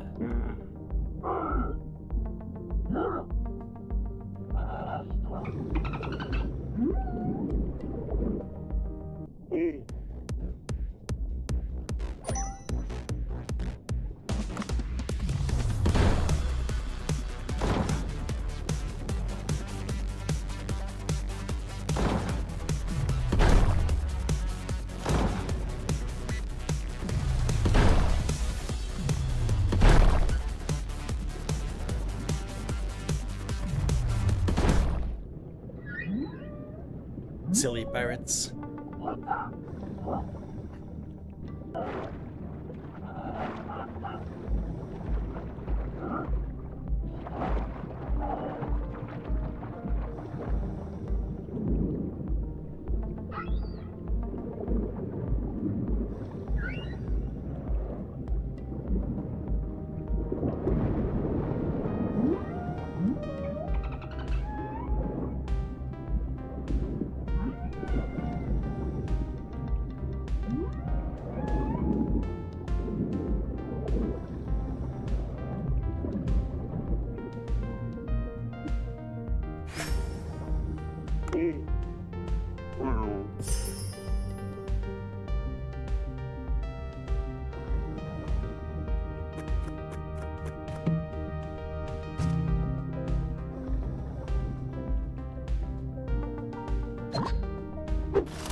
Is this the yellow Fusilier? I need those.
I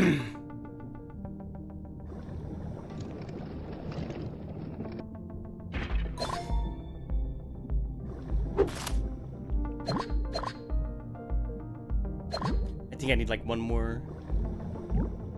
A bone, head, and something else.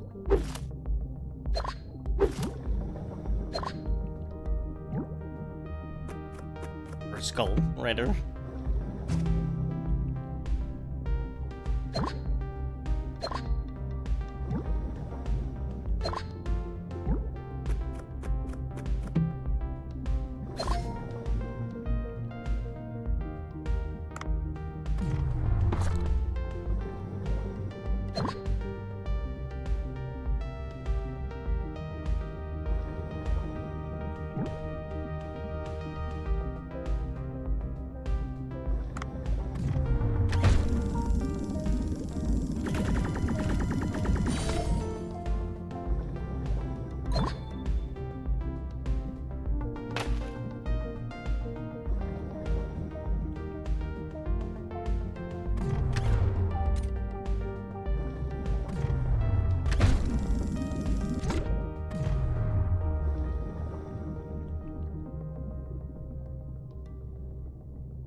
Shit.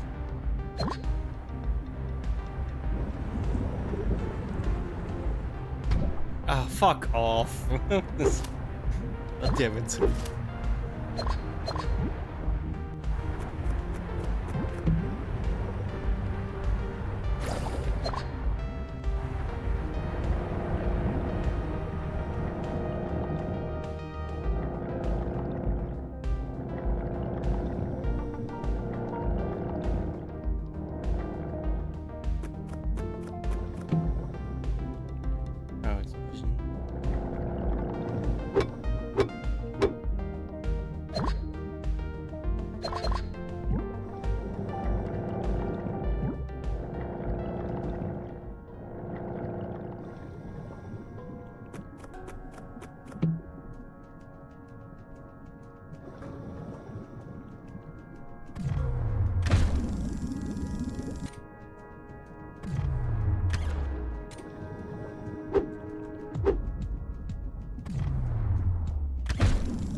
It's a little HP for a little tiny fish.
Okay.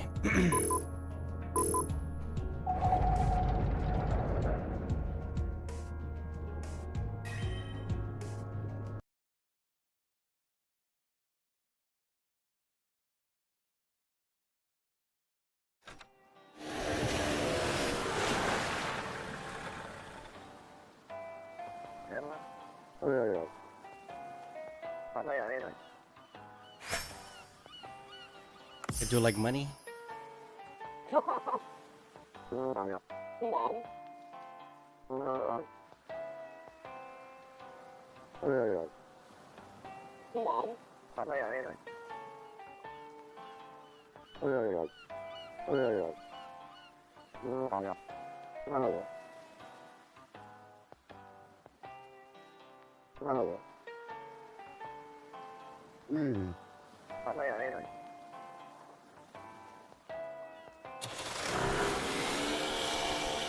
Why am I doing everything? Yay.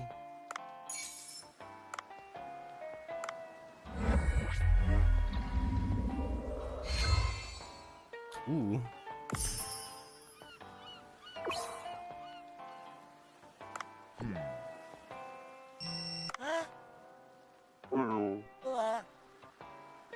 Eaty fish. Yeah.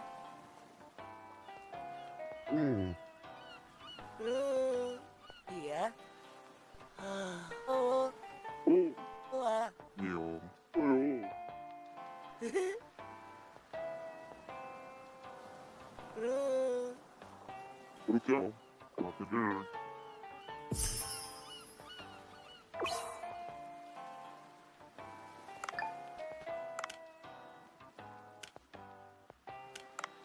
Swap this one with this one.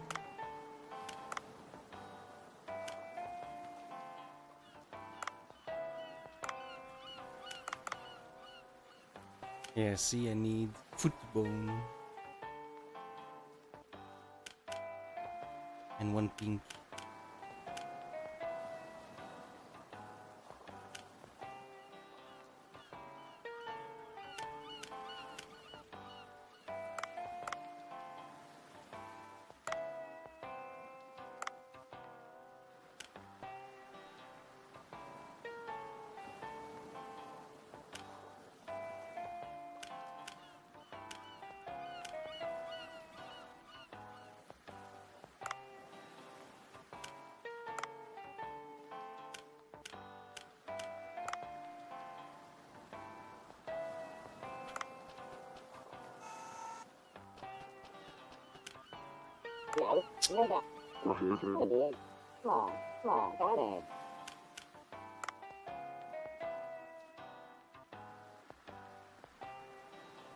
Hmm.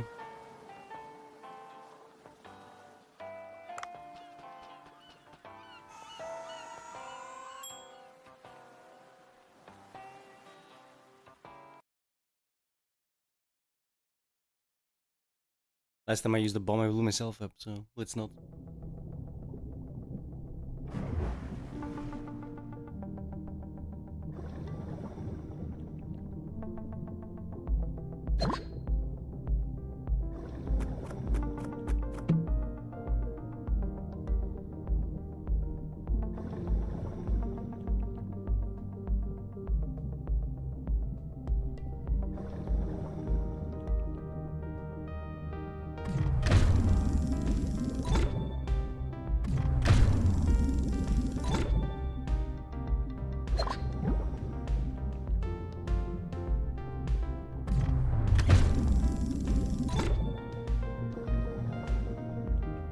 Need one more of those.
What's this?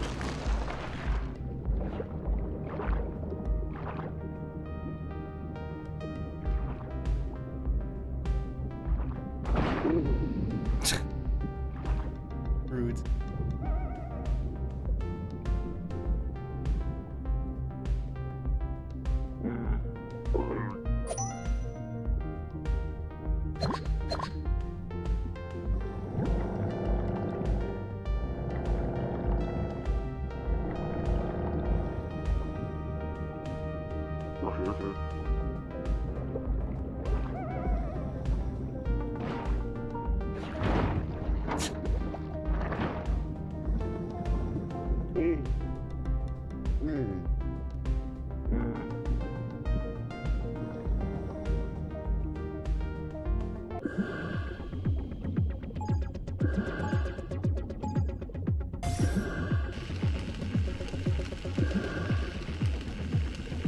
Seems a little overkill.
More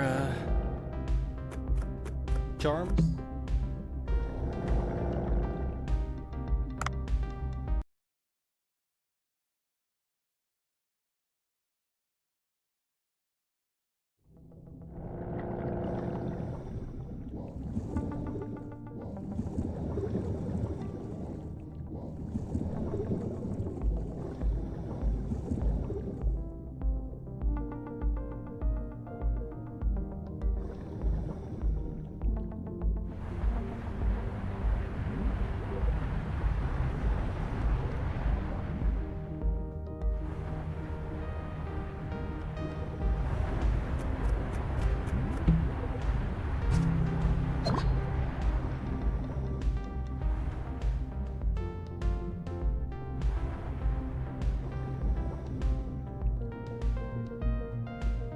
Oh no.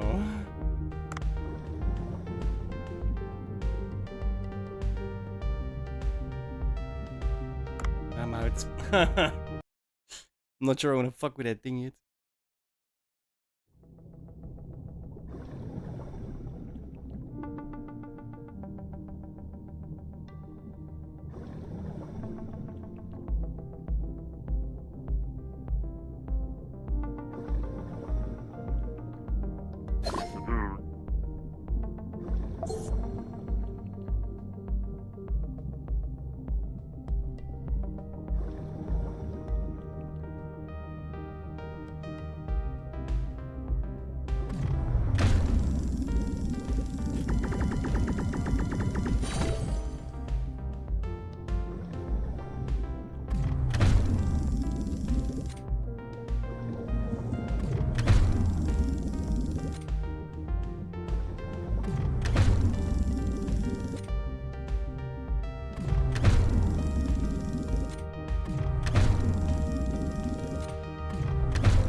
So heavy, dude. That one fish was 10K. 10K. 10 kilo.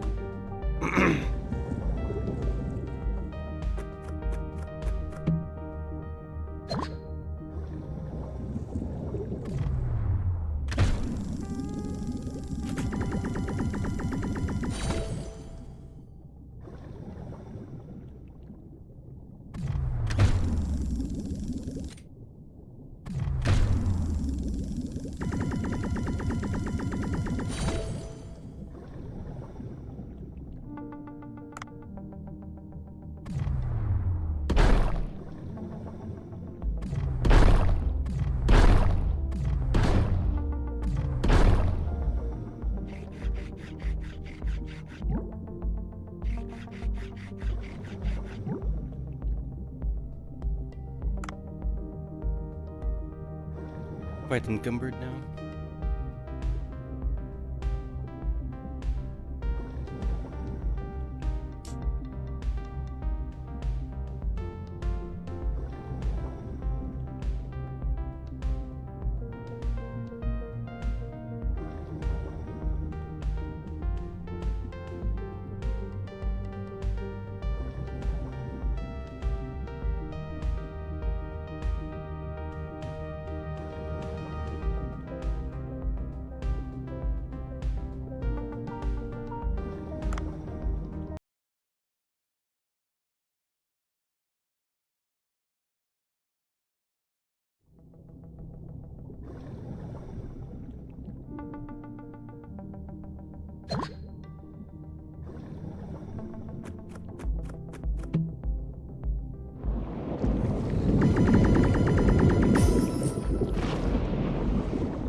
What?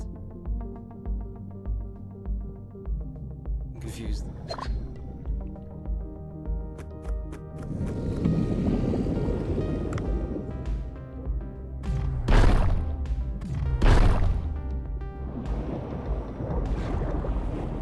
Swim, you fool!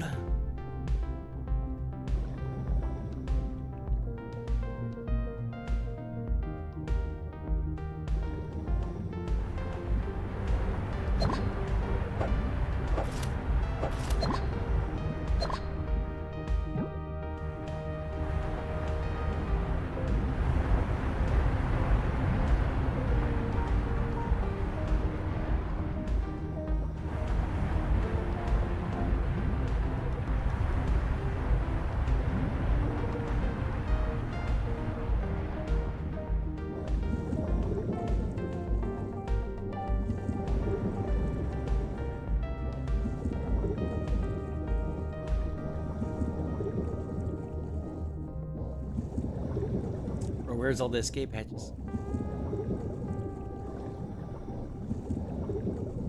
Faults, sorry.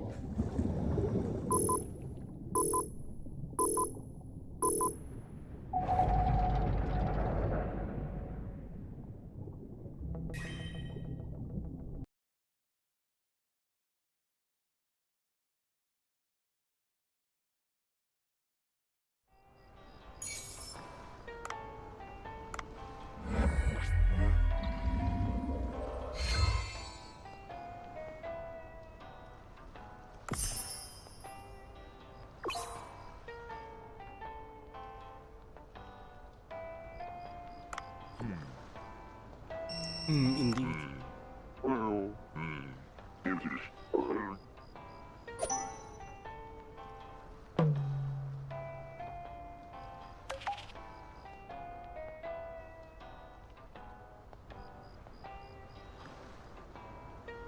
Why did Raul show up again? It's annoying.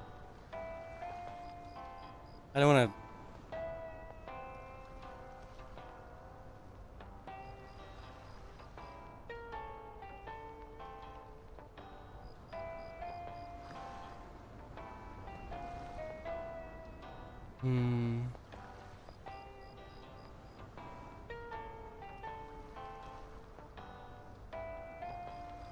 He's apparently pretty decent for dispatch, but that's about it.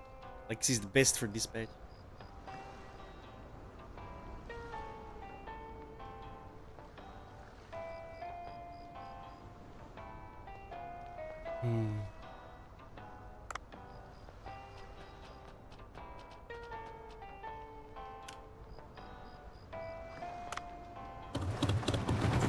How do I upgrade them? Is that under hiring?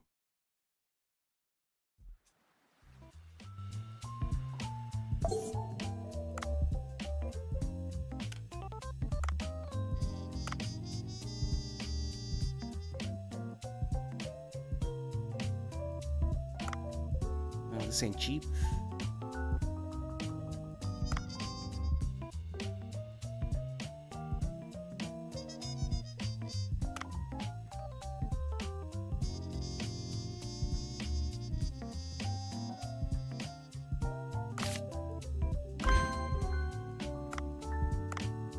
It's because she's got the best.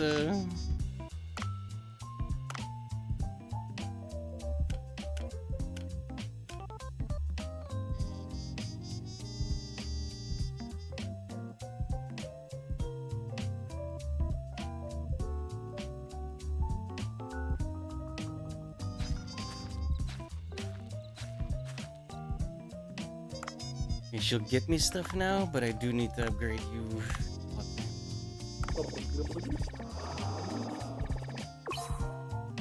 Oof, that's doubled it. Nice. And I don't know what that means.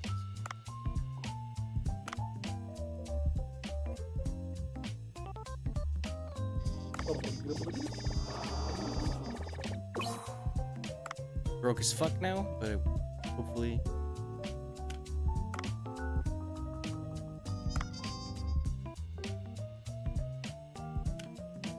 Can I hire more?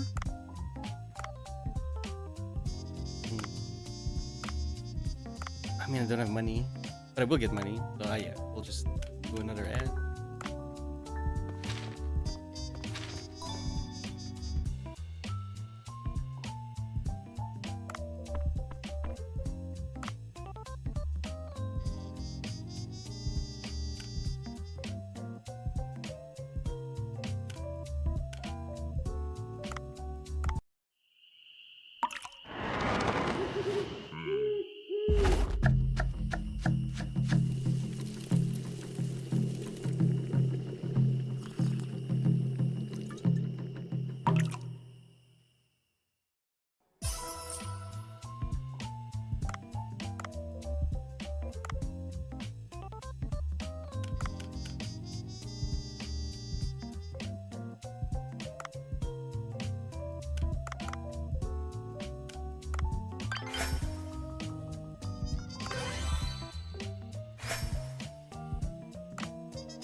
Okay, and I just need 100 followers now.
Okay.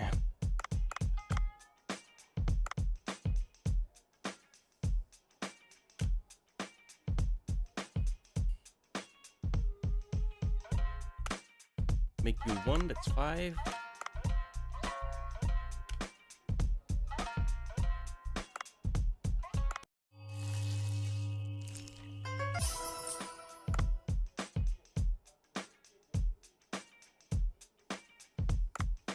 then.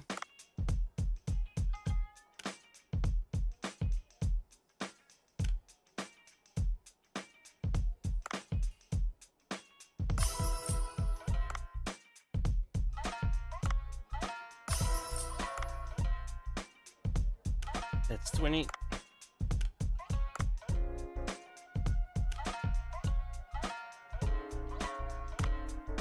Two.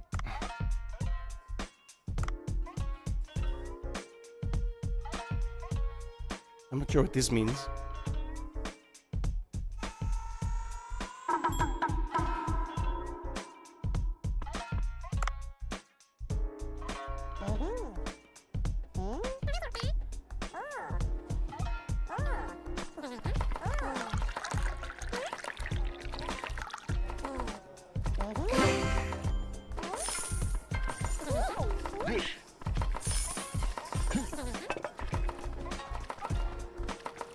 I have no idea who was first.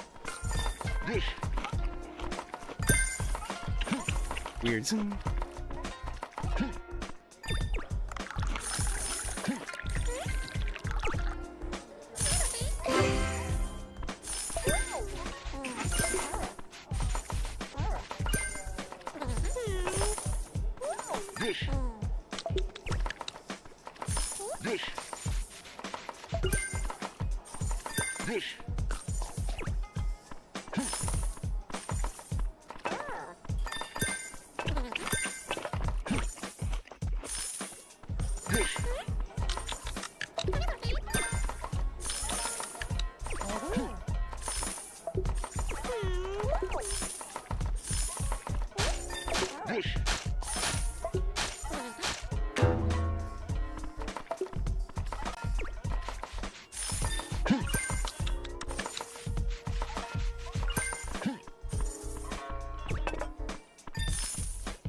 I do like money.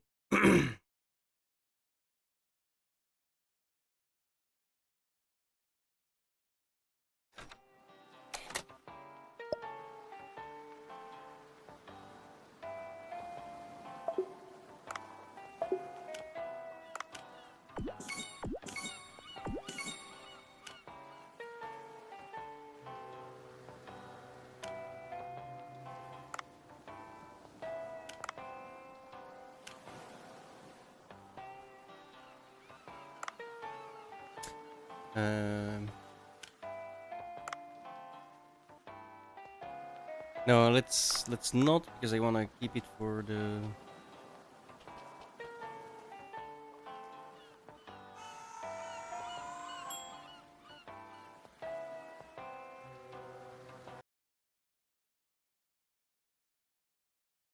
employees. I couldn't think of the words.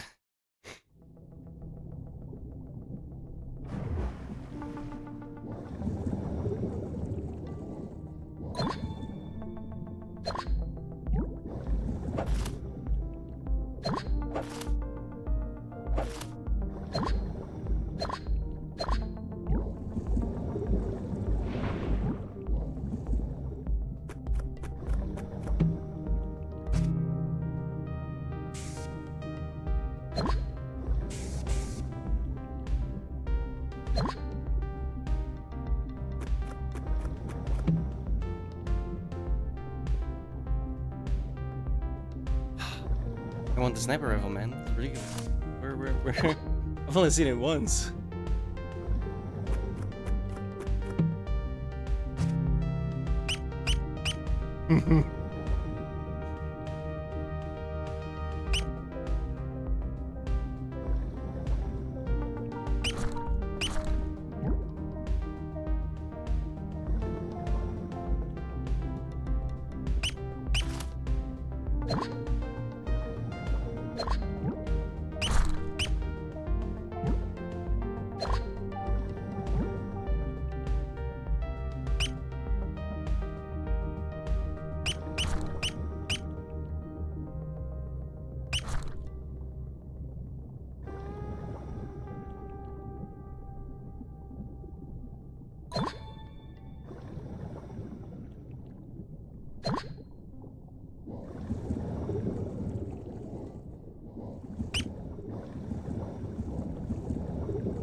Stone tablets.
That's new. Sesame seeds.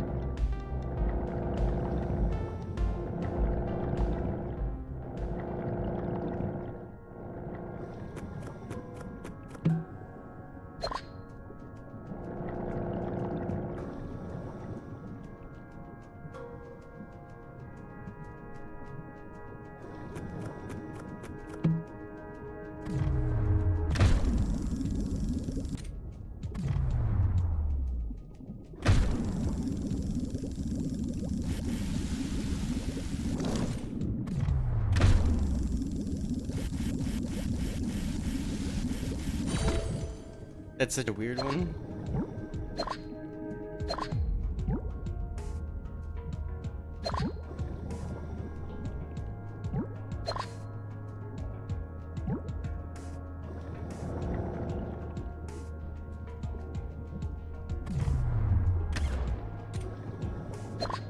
Here's chicken.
Ow.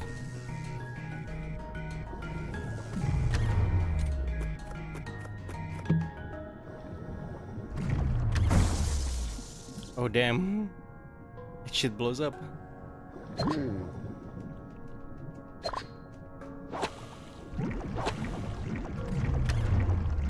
Oh shit.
Okay, that was weird.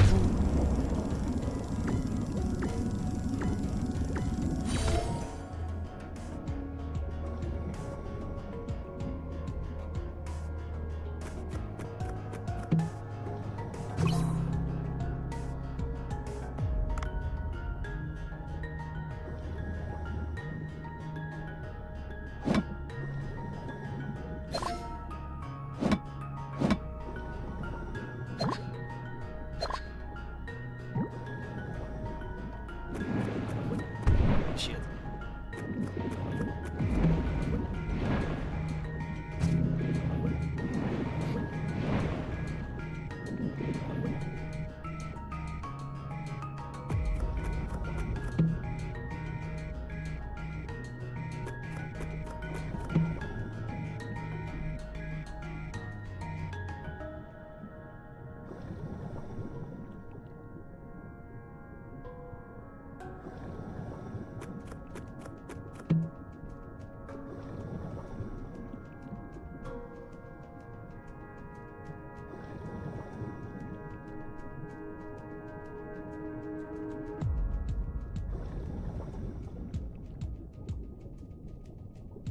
Where do I get this amethyst?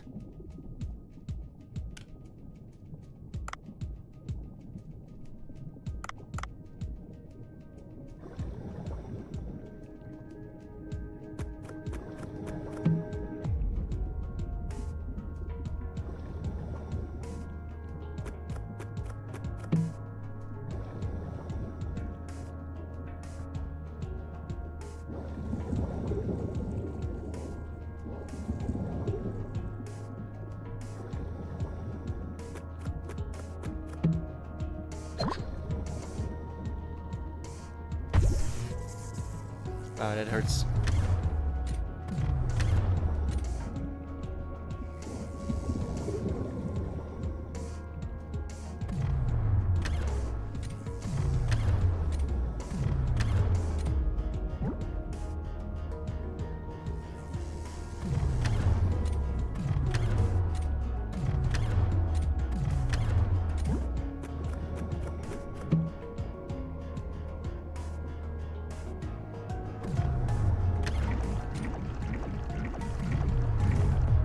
Bro. This is the fucking thing, man. Popped up, and if you right click there, it wouldn't let me do the. That's rude.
I have no idea where I'm supposed to find this Emmet.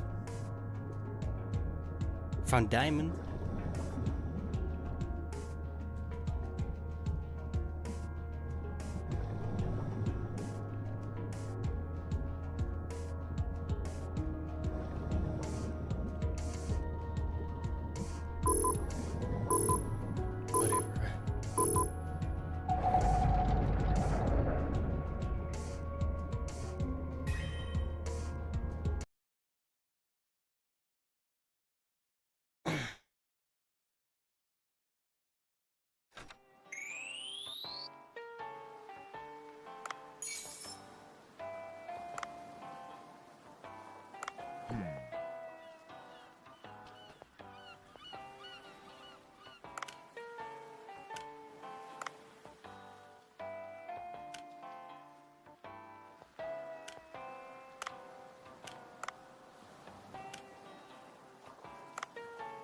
You can change the blood skin. I didn't even know that.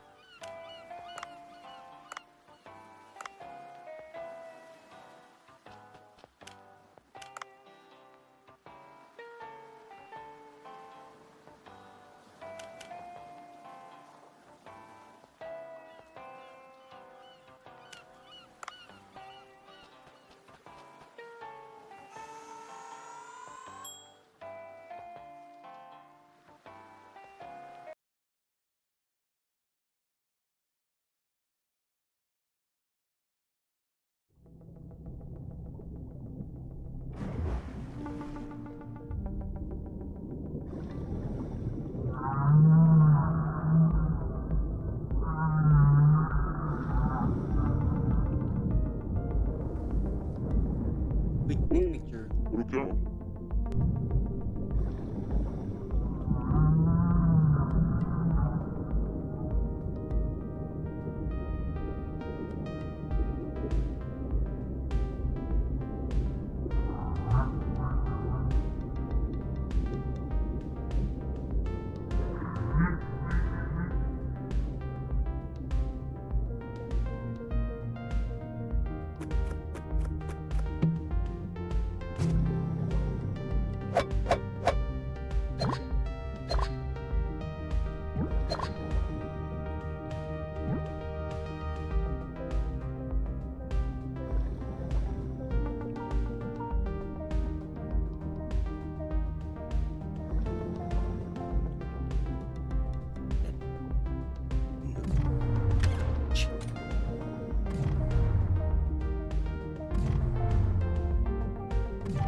It was new.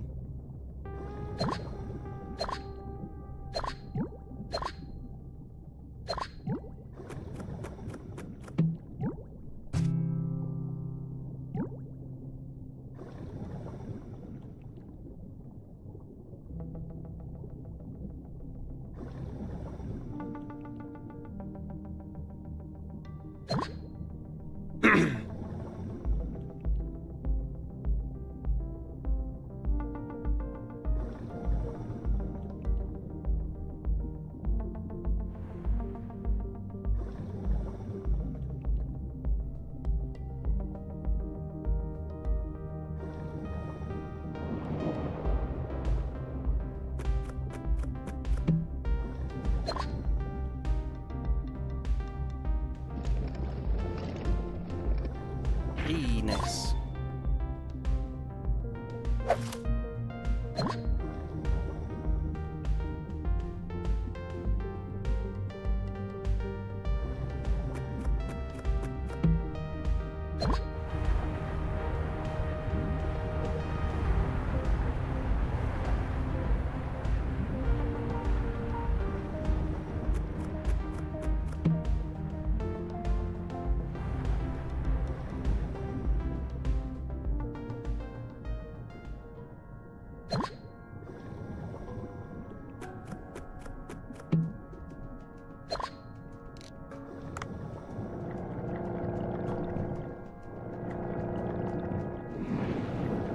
Hello, that's what we need.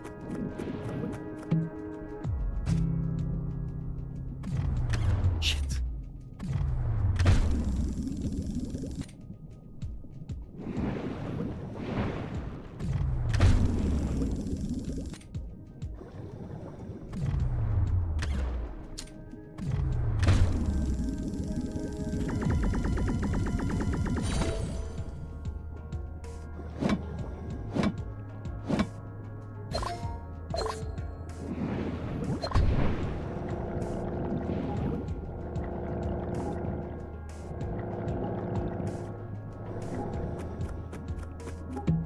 No, I'm screwed.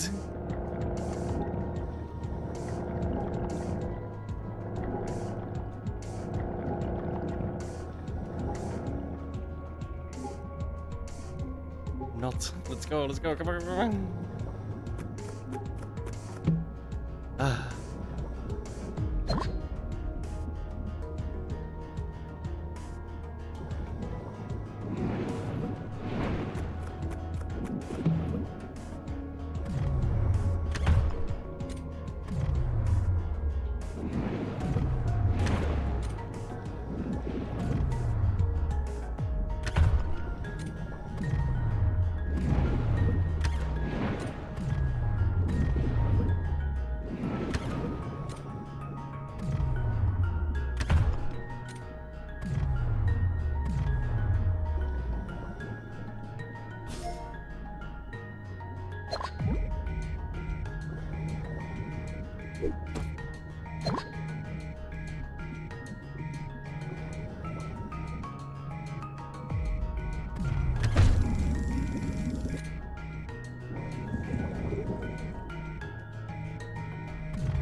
pickaxe works wonders on those things too.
Let's do the night fishing.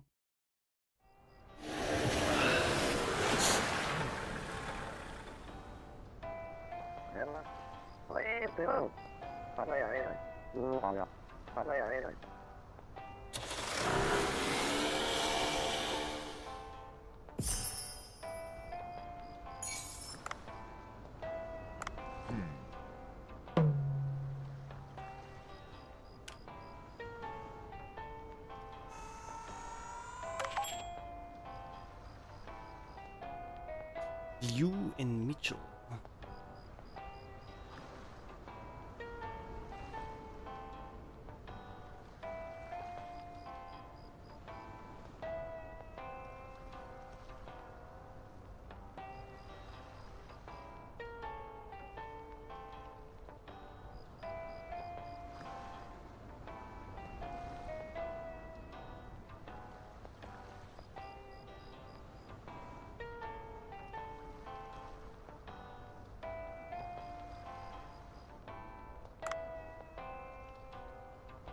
I think I'm gonna take Mitchell.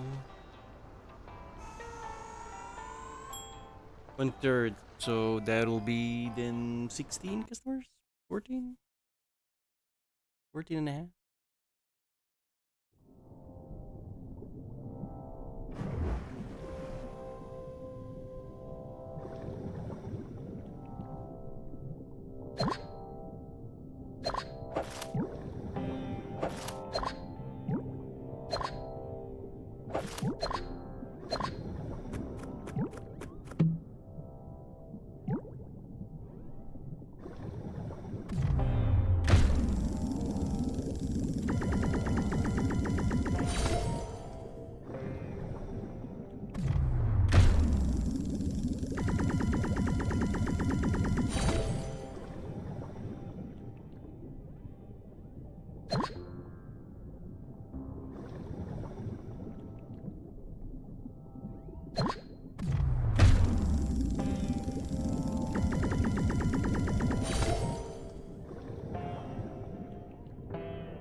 I keep forgetting to feed the damn cat.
Dude, that was a little rough. There was like 5 things at the same time that hated me.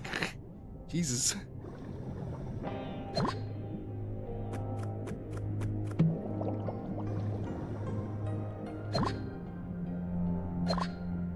All's well that ends well.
Oh my god, that hurts.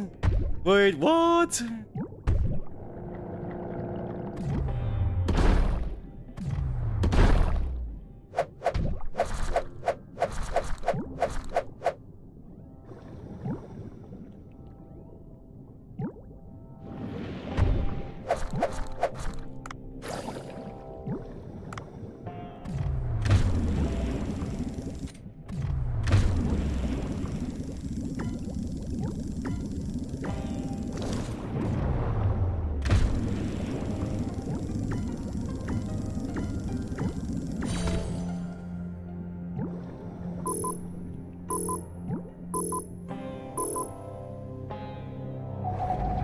Okay, I gotta remember there's only gonna be like 50 people, roughly.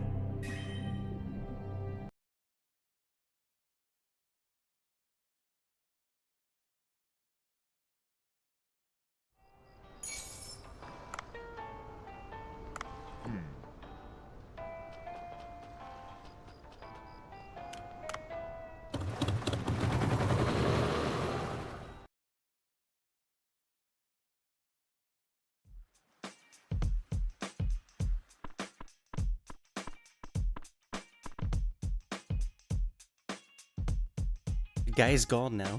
It's kind of annoying.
No.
Yeah, it's 15.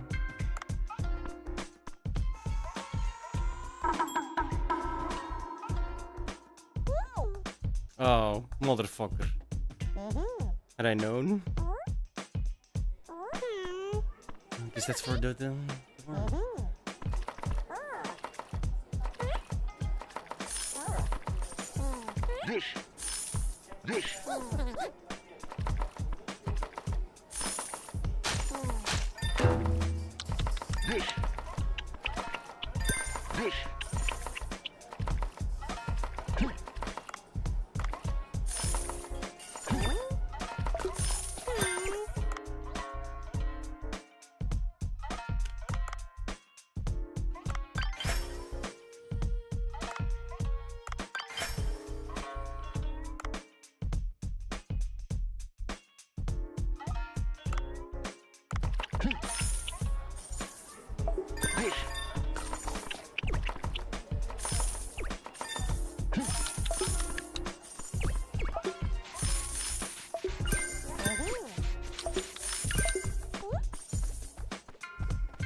only 10 customers.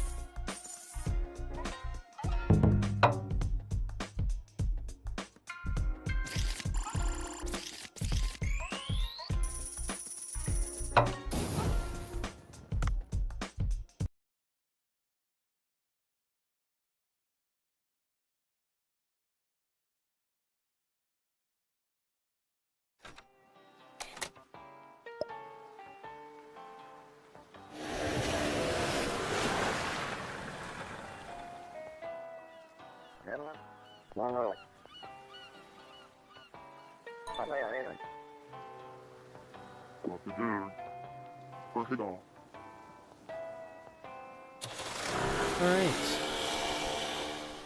Wow, dude, we got a good bit done today.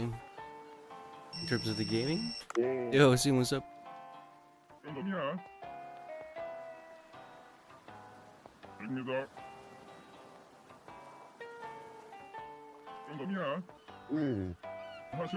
Oh, is this where I can upgrade them? Nice.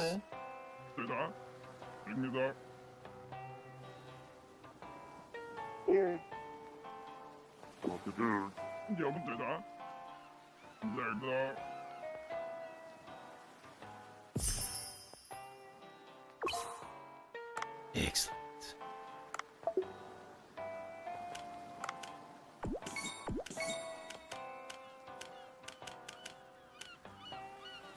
Four fucking followers. Okay.